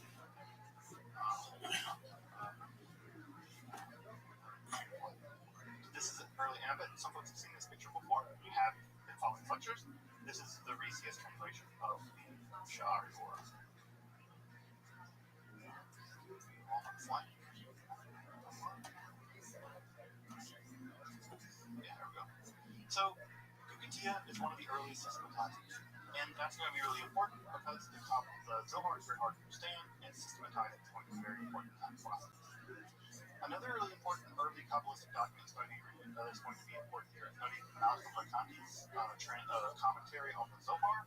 And Rekanti's commentary on the Zohar is going to be what's going to be part of legitimating the Zohar, because Rekanti is one of the great scholars of his time, and he's also going to do the part of sort of transmitting Zoharic ideas in Italy. Right, so we have an Italian learning Kabbalah, translating some of those ideas into Italy, and it's going to be a big part of that. Once they get to Italy, they can spread it everywhere, because Italy obviously is the hub of the world, and so they can get to anywhere in the world that one would send to. Also, things are making their way over to Morocco. This is also very important. Morocco is going to be an incredibly important spot for the development of Kabbalah, and we're just in the infancy of figuring out how that worked, how things got to Morocco. There was a huge Jewish community in Fez, and there was until the 20th century, basically. And so Moroccan Kabbalah is going to be its own branch of Kabbalah. It's one of the things I would love to see in the book of which is the movement of Kabbalah in Morocco and the development of Moroccan Kabbalah, which is in many ways like many Kabbalah is a distinct form of Kabbalah. But the studies on that stuff is very primitive right now. Very primitive. And you can imagine why. The archives are very difficult to access, and you can be able to read medieval manuscripts in 4 languages. It's tough. You basically have to be trained to do that job, and not many people are. So this is one of the spots that future scholarship is going to use a lot more. Also, by the way, it's also going to be centralized Europe in a lot of ways. So much of what's going to happen is going to be Morocco, Iran. We talk so much about Europe, but to be very clear about this, European Kabbalah is one part of the story. And the reason why we know that part of the story so well is because a lot of Europeans have done that work before. Do not be fooled that Kabbalah is a European-centric phenomenon. Do not let that be fooled. We just don't know about the rest. We haven't done the work yet. So we don't have to do the work yet. So we haven't prioritized it. What's also important to know about the development of Kabbalah is what, again, I call the interregnum period between the writing of the composition of the Zohar and the rise of Lurianic Kabbalah, is that there were other Kabbalahs around. It wasn't like the Zohar was going to win. The Zohar was one weird document that was out there. People were interested in it, but it wasn't like it was going to be the only thing. At the same time that the Zohar, the version of the Kabbalah that dominated by the Zohar, sometimes called Theosophical Kabbalah, there was another intellectual form of Kabbalah that developed. And this intellectual form of Kabbalah actually was much closer to philosophy. Remember that the Zohar has a very kind of don't like philosophy kind of bent, a little bit. There were other forms of Kabbalah that were developing. Remember, Kabbalah was developing in Spain, France, and other places. And there's another form of Kabbalah that's much more cozy with philosophy. In fact, they want to combine Maimonidean philosophy, Neoplatonic philosophy, the Sefer Yetzirah. They want to combine all what's great about philosophy, all what's great about Kabbalah into one system. They don't want to kick Kabbalah. They don't want to kick philosophy to the road. They don't want to kick rationalism to the road. They they want to actually blend them together. And so there are forms of Kabbalah that begin to develop, like I said, in Morocco and also in Spain, that are much more cozy with rationalism, with the intellect, with commodities even. And these forms of intellectual Kabbalah are completely distinct from what's going on in the realm of the Zohar. Now, you don't hear a lot about these because they lost. The Zohar is going to win, right? Lord is going to win. But these other forms of Kabbalah are just as legitimate, just as worth studying. Now, what ends up happening in these forms of Kabbalah is that the Sphira are there. Right? These forms of Kabbalah accept the Sefer Yetzirah. They accept the Eighth Circle at some level. They accept that the Sphira are real. They're just not parts of God. They're parts of our intellect. They're the parts of God that actually are part of our intellect, that are the image of God inside of us. And so they're not metaphysical objects that are worthy of speculation out there. Right? The ladder is not from me to up there. The ladder is from in here to God. The ladder is in here. It's in the intellect. And you climb it in here. In your mind. In the intellect. Not ontologically out there. It's all in here. Go in, not up. In this form of Kabbalah, intellect is central. And what you do is that you go inside of your mind and through a process of meditation, through a process of breathing techniques, through a process of writing out words and meditating on language, you begin to clear the mind. And as you begin to clear the mind of the nonsense, you begin to uncover the reality of God. And then you begin to climb up the Sphirot in your mind by uncovering the structures of the mind, pure mind. And that pure mind is an imprint on you from God. And by climbing up the ladder of the intellect, your intellect becomes united with God. Notice this is a very different way of doing Kabbalah. It has everything to do with meditation. It has everything to do with contemplation, as opposed to following Jewish law. Now, you can't not follow Jewish law too. That's important. The apex of this form of Kabbalah we often call ecstatic Kabbalah. Ecstasis means to go out of yourself. This means second. Or we call it prophetic Kabbalah. And the most important example of this is, of course, Abraham Abalafi. Right? Abraham Abalafi, another Spain. Right? Born in Spain. Again, this is a thing that any Ashkenazi person should be very thankful for all the kind, sparse, giveness Kabbalah. Abraham Abalafi was born around 1240 and died around 1291, so born right around the time of the rise, contemporary of the rise of the Muslims. But from his writings, you can't tell that he knows anything about it. He existed right around the time it was being written, but there's no evidence of anything about it, basically. He roamed around a whole lot. Abraham Abalafi roamed around. If you look at his travel law, would make people jealous these days for Muslims locked down and shoved to be able to travel around like Abalafi. In fact, he traveled as far as Iraq and Iran, and he's trying to find a mystical river called the Sambation. There's an idea that there's a mystical river called the Sambation beyond which the 10 lost tribes of Israel gathered. And if you can find the river and bring them across, then you can begin the process of redeeming the world and bringing the Messiah. Very early on, Abalafi had one might call them, but the world was cast into chaos. If you look at the time period, right, 1240 to 1290, the high point of crusades, and so that wasn't a good time to be in that region. And so eventually he turns back. Abalafi, aside from the Bible, and the Talmud, had one text that he felt was very dear to him, and that was Maimonides' Guide to the Flexed. Now, most of us do not associate mysticism with Maimonides. Most of us do not associate mysticism with the Guide to the Flexed. In fact, if you ask most people what is the most ancient mystical text in the history of Judaism, they're going to tell you it's the Guide to the Flexed. Abalafi would tell you that you're wrong. Smart. So around the age of 31, he returns to Spain after traveling around a long time. He begins to have these what you can call prophetic or ecstatic experiences. And this was brought on by some degree of mixing magical techniques that he probably adopted from the world of the Ashkenazi pietists, and also some techniques that he's been developing from the Sefer Yetzirah. And what he ends up developing is a very complex system of breathing techniques, of letter combination techniques, of meditation techniques, and even body techniques. And many of these we think are being picked up from Sufism.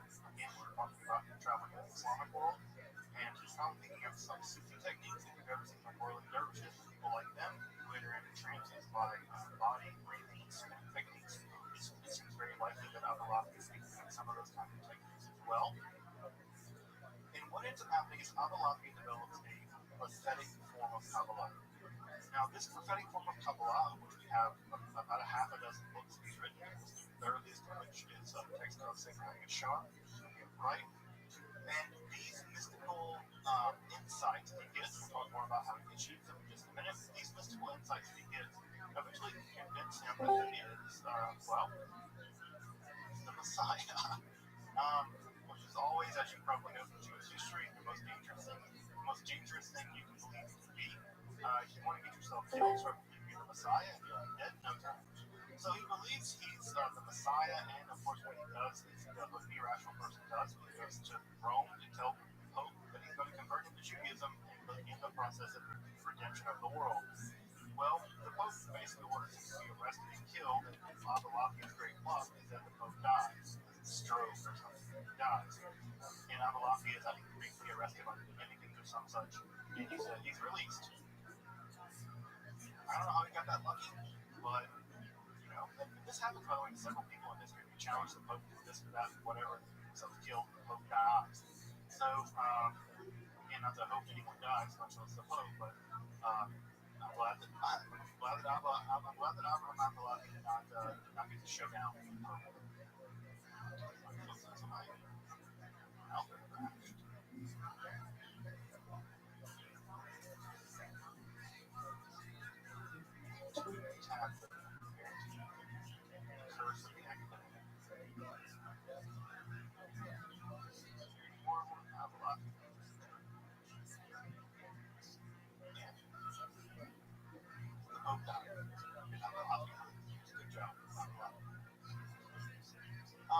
He would spend the rest of his career basically traveling around writing books, lecturing on the guys that were perplexed, and basically saying that he was the Messiah. And eventually, toward the end of his life, some pretty important Jewish folk in the area of Sicily ultimately had him condemned by another Kabbalist, right?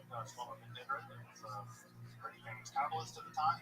He was friendly with Kabbalah, and he had him basically exiled and disappears from history in about 1291. So what's happening is Abdullahi vanishes. I don't know what happened to him. He died or disappeared or become occulted. He'll come back later and save us all. I don't know. Abdullahi produced enormous amounts of works, prophetic works, commentaries on the Moses, both Maimonides, kind of complex, Sacred Yetzirah, and his combined works now comprise about 13 modern volumes. I have the books of Abdullahi downstairs in Hebrew, so about 13 volumes, although they're not terribly reliable. A critical edition of Maimonides' works is still something we need. It's still not there yet. And so Maimonides is one of these incredibly important mystics that we just don't have a complete works for in Hebrew, even in English, really, which is a disaster in a lot of ways, but maybe one day in our lifetime we'll have it. What makes Abdullahi's work so important is that not only does he do philosophical speculation, he tells you how to do these techniques. He tells you the breathing techniques. He tells you the letter techniques. He tells you how to do the combinations. He tells you they are guidebooks. And those parts of the books rarely ever got printed because people were terrified of trying this stuff. Because Abdullahi did this stuff and thought he was the Messiah. And people did not want that happening, so these sections of these books were hardly ever produced in Hebrew. I do have them in Hebrew, and they're super complicated. It's all about combining letter values and stuff like that.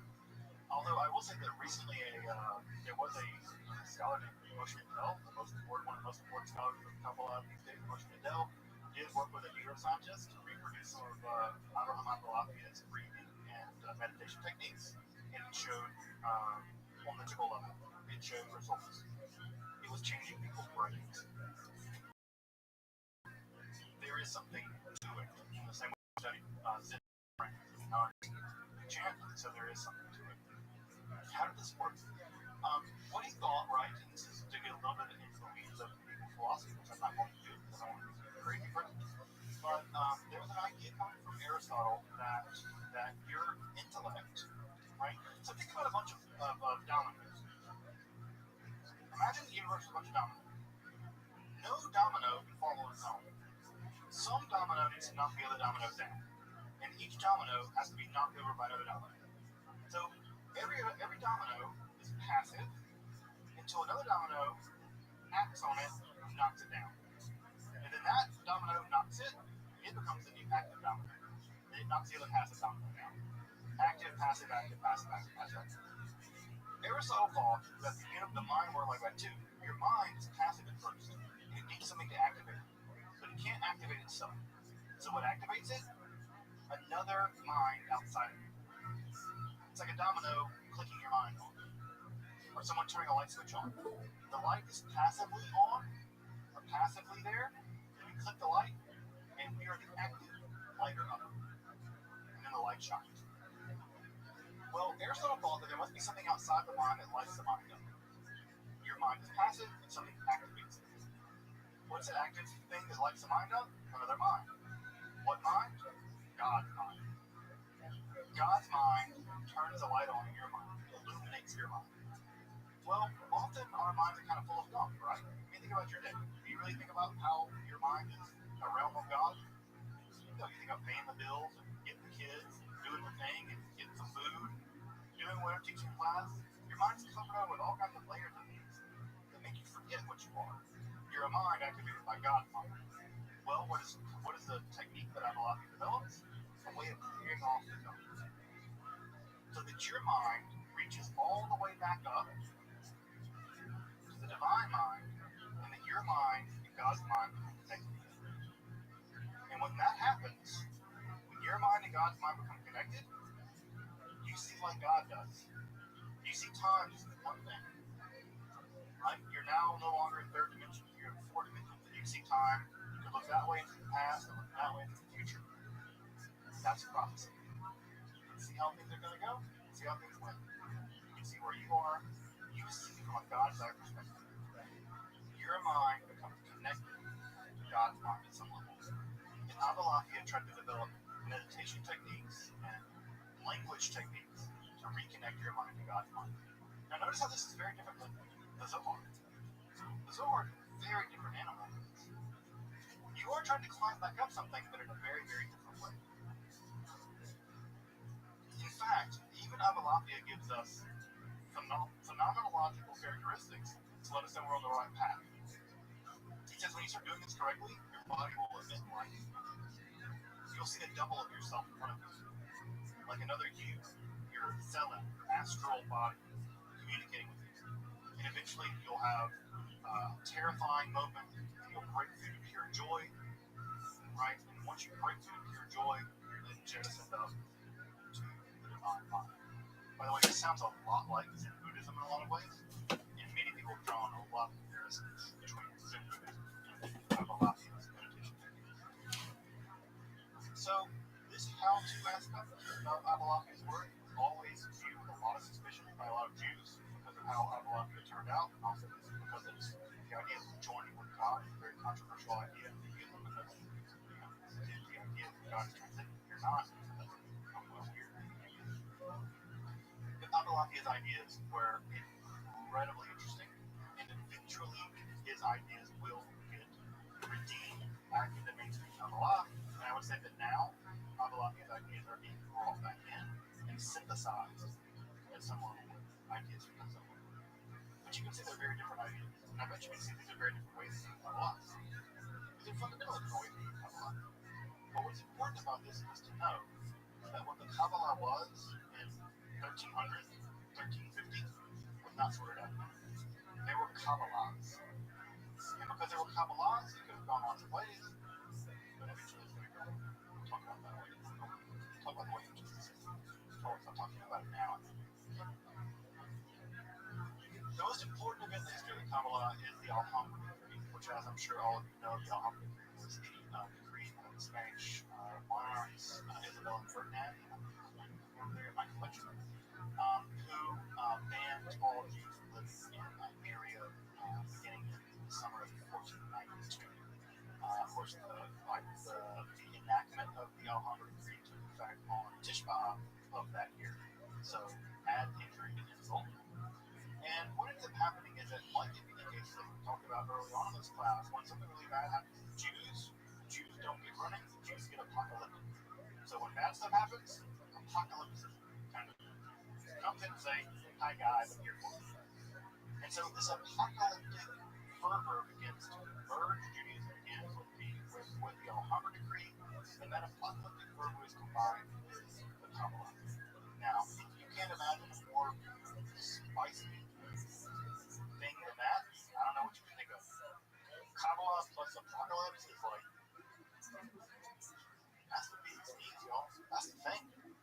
And so they began to combine these ideas. Not only that, there's an idea that God had sent the Kabbalah to prepare the Jews for 1492 with the Alhambra Decree, and that the Alhambra Decree was the beginning of the end of the world, the whole damn thing, or the beginning of at least the Messianic era, and the Kabbalah was how to bring it home. So what was previously, before 1492, the very carefully guarded, secretive world of Kabbalah, after 1492, the new idea was, we need to popularize this, because by popularizing it, we will herald the Messiah. Kabbalah is the road. Kabbalah is like the rug layout for the Messiah. We got to roll the rug out. How do we roll the rug out? By popularizing these ideas, by intensifying our devotion to this new idea. Right? Which again, to them wasn't new, right? They really believed it was ancient. And to wit, because they believed that it was ancient, because they believed that Zohar really all came all the way from Shimon Bar Yochai, where did they go to settle when they were exiled? Many of them were collected by Pius II, well, also from Pius II was the Ottoman Turk emperor, who was incredibly gracious. He sent his entire fleet to rescue Jews who were being exiled from Spain. I mean, this is one of these things where we should tell the story very clearly that this is a case where Muslims saved Jews. Pius II recognized this as a very important thing for his empire, and he brought Jews all the way to the Ottoman Empire. By the way, in 1492, there was no printing presses in the Ottoman Empire. In 1493, there was one in Salonika set up by Jews. So Pius II was very, very intelligent in this regard. He knew that rescuing the Jewish population would be good for his empire. And so many Jews who came from Spain after 1492, after the Alhambra Decree, where did they go? They were Kabbalists. They first went to Jerusalem, and then where did they go? They went home. Where is home? The Galilee, where Shimon Bar Yochai is from, the author of the Zohar. Now think about how interesting this is. This is a document written by someone that's not actually from Palestine, a Spaniard, in that you have an entire population moving to Israel, Palestine, they land in Jerusalem, and they settle in the area that you're in. Shimon Bar Yochai, Meron, and Tzfat. And if you know anything about Meron and Tzfat, you know that is now, to this day, the center of Kabbalah. They built a center where there was none prior. They built an entire world for themselves and then lived in it. It's an amazing mystical story. In the world of the Ottoman Empire, the Kabbalah is about to undergo a titanic change. So some of the earliest important systematizers of Kabbalah at this time was Meir ibn Gabbai. Meir ibn Gabbai, he wrote one of the earliest systematic accounts of Kabbalah as we have it. But the most important systematizer of Kabbalah is going to be at this time Moses ben Yaakov Cordovero. And he's going to write, published in 1548, his Pardes Romim. And this is the most encyclopedic, most coherent, most systematic account of Zohar Kabbalah produced, basically in some ways, ever. And just to briefly summarize how he thinks, some of the things he thinks, he imagines the Sphirot as emerging from a kind of dialect That is to say, they always contain their opposite, and their opposite breaks off. Have you folks ever seen how cells undergo like mitosis? Right? Mitosis, where cells break away from each other. All right, where they sort of, you see them like doing the thing, right? Right? He imagines that all the spheroid, the Ein Sof contained a contradiction, and that from that contradiction emerged Sphira, and then that contained all the contradictions of Ein Sof, broke again, broke again, broke again. So what we have in the ideas of Cordovero is we actually have a reason why the spheroid developed the way they did. For him, there's an inner dynamism even inside each sphera, and that's going to get turned up to the max because it's that glory of the next time. So he's trying to systematize why the Zohar works the way the Zohar works. Why does spheroid obey rules? What are the rules of spheroid obey? How do they work? And why are they the way they are? So he's the great systematizer. Another major work that he has is a text called Or Yakar. Or Yakar is a commentary on all the Zohar. In fact, this commentary is so vast that a modern edition is still not done. There is no modern edition of the Or Yakar. We're still putting it out in Hebrew. I think it's running 24 volumes at this point. He spent decades working on it.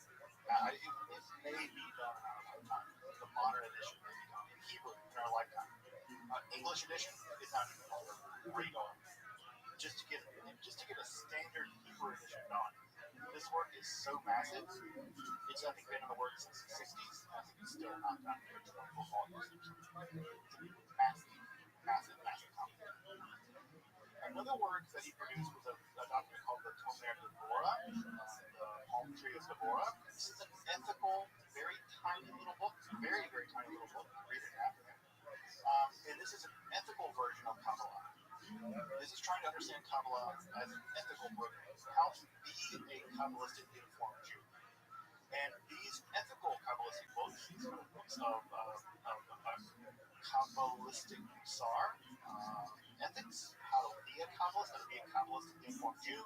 In fact, many of those are responsible for popularizing a lot of Kabbalistic ideas. In fact, some people ask me, what Kabbalistic book would you read first? And I tell them, the advice of a friend of mine, that I would say Tomer Devorah. If you want to read any Kabbalistic book first, get a copy of Tomer Devorah. Because that's the easiest way of getting an inroad into this conversation. You can buy copies that are Hebrew and English. So he also wrote this text, Tomer Devorah, very important ethical work of Kabbalah.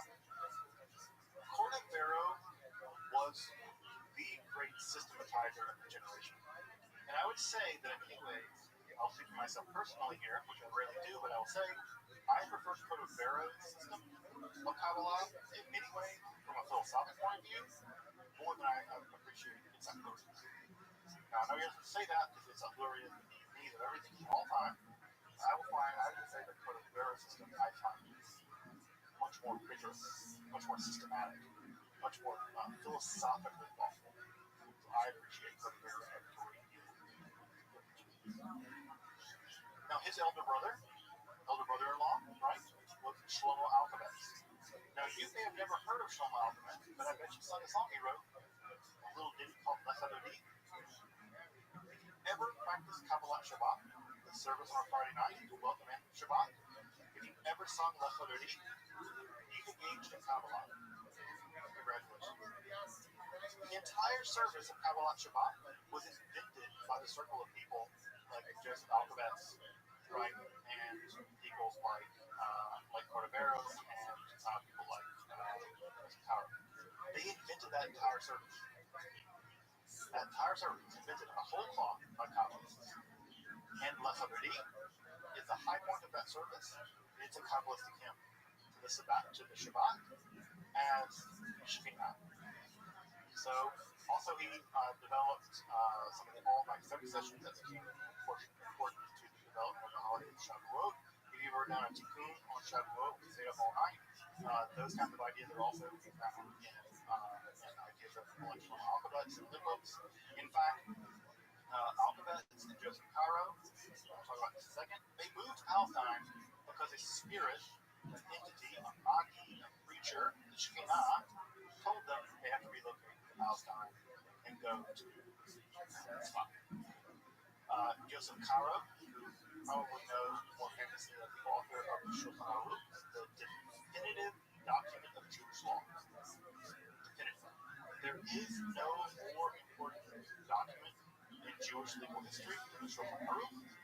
It was produced by Joseph Caro, a Kabbalist of this time period, who saw visions of the Magi, sometimes as the Shekinah, sometimes as a embodied version or a spiritual version of the Mishnah, rabbinic text. And so much of modern Judaism, whether it's a legal text like Shulchan Aruch, or whether it's ritual stuff like Kabbalah Shabbat, or it's musical stuff like Rabbi, or it's other things. All of this is being formed, infused, used, and developed in the 16th century in the aftermath of the 1492 disaster of the Muhammad decree. It's being developed by Kabbalists to popularize ideas from the sacred Zohar, to basically roll out a red carpet for the coming of the Messiah. They are popularizing these ideas as part of a messianic redemption arc in their mind. So these ideas, which were very closely hidden, are now being published, put out there, rendered out there. Make songs out of it. If you've ever been to a Friday night service in any synagogue ever, you are living in the shadow of these people doing Kabbalah in the hopes of using ideas from the Zohar to welcome and herald the Messiah. Now, I don't know if you knew that you were doing that or care, but you were. So, Kabbalah Shabbat, Friday night services begin here in Tzfat.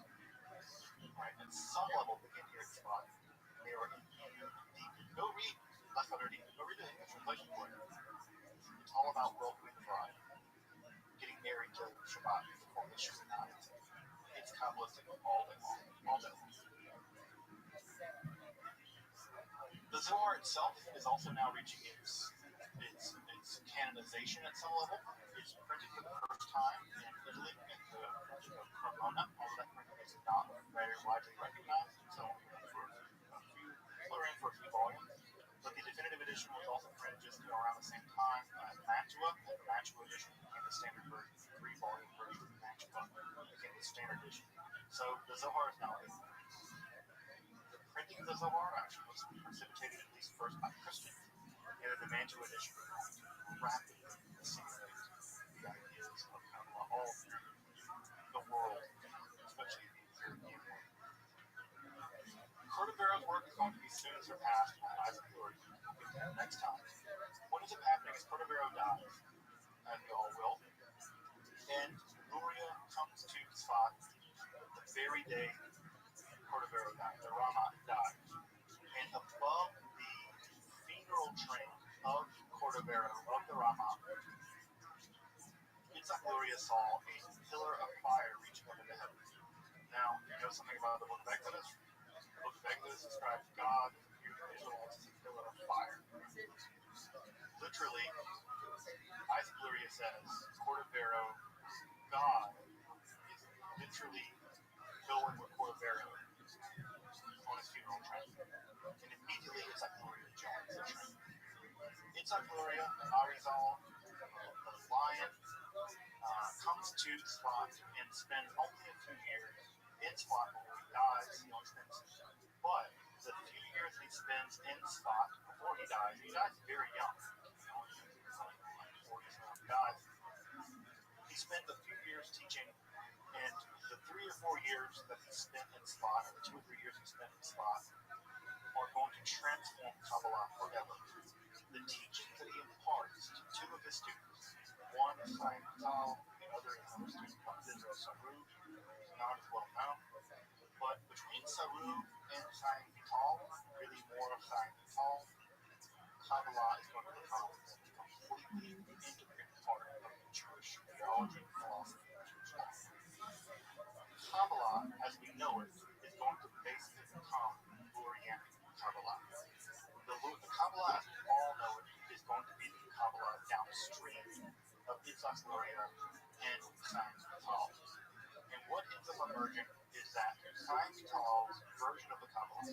very peculiar interpretation, which we'll get to next time, becomes the authentic, definitive, final version of Kabbalah. That's a huge deal. He will set the stage for all further Kabbalistic speculation. Now, what's also important here is that the Christians have taken notice also of Kabbalah. They've also gotten interested in this messianic fervor. They've also gotten interested in the idea that Jews may have had some weird secrets way back in the day. Jews at this point, beginning in the 15th century, especially by the 16th century, are taking intense interest in Kabbalah. And they're going to actually adopt Kabbalah into Christianity. And Christian Kabbalah is going to be an incredibly important part of the development of what we now call Western esotericism or the occult. So study magic, things like that. These ideas are going to be incredibly important when we get to Christian esotericism and the rise of occultism, right, in Europe. We'll get to that next time as well. It's going to be Vital, Simon Vital, one of Itzhak Luria's students, who is going to provide the definitive version of Kabbalah. If you've ever studied Kabbalah, you've heard phrases like Sum, contraction, Tifernamah, reparation of the world, Shira, right, the idea of shattering of the vessels, Klipot, the idea that these are broken vessels, the shards of these vessels. If you've ever heard any of these ideas come from Luria and Kabbalah. They are versions of the Kabbalah developed by Luria based on the sacred ceremony. What we're going to do next week is we're going to dive into Luria and Kabbalah. Luria and Kabbalah, as I said just a moment ago, is Kabbalah.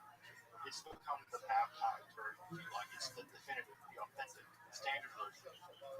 There were other versions of Kabbalah that existed prior, but Luria and Kabbalah become the canonical version of Kabbalah. So notice what's already happened. By the late 16th century, the Zohar is already accepted as canon.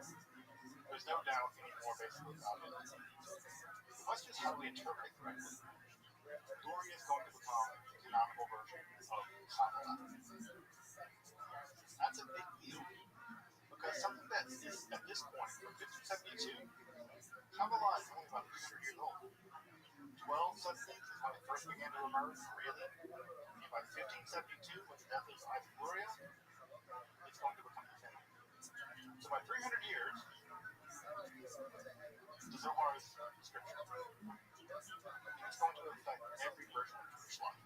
From the Siddur, prayer book, liturgy, Kabbalah Shabbat, to ritual life, putting on felon here in Talmud, even Jewish law. It's going to affect all of these things. And the Luria and Kabbalah will be the standard mechanism by which all other forms of Kabbalah will be measured. So we'll come back next week and we'll begin the process of handling the Luria and Kabbalah. Welcome back and thank you for joining me. So tomorrow, It's time. You fine. Go fuck yourself.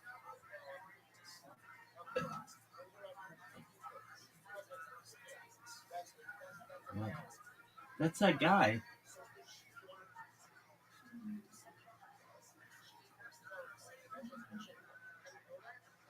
I thought it was.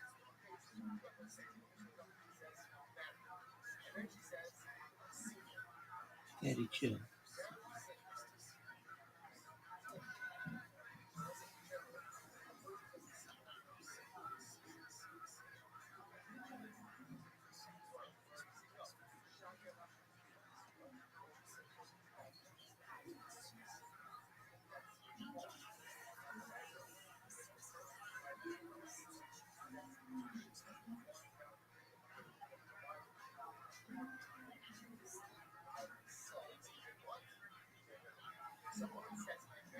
The fucking button.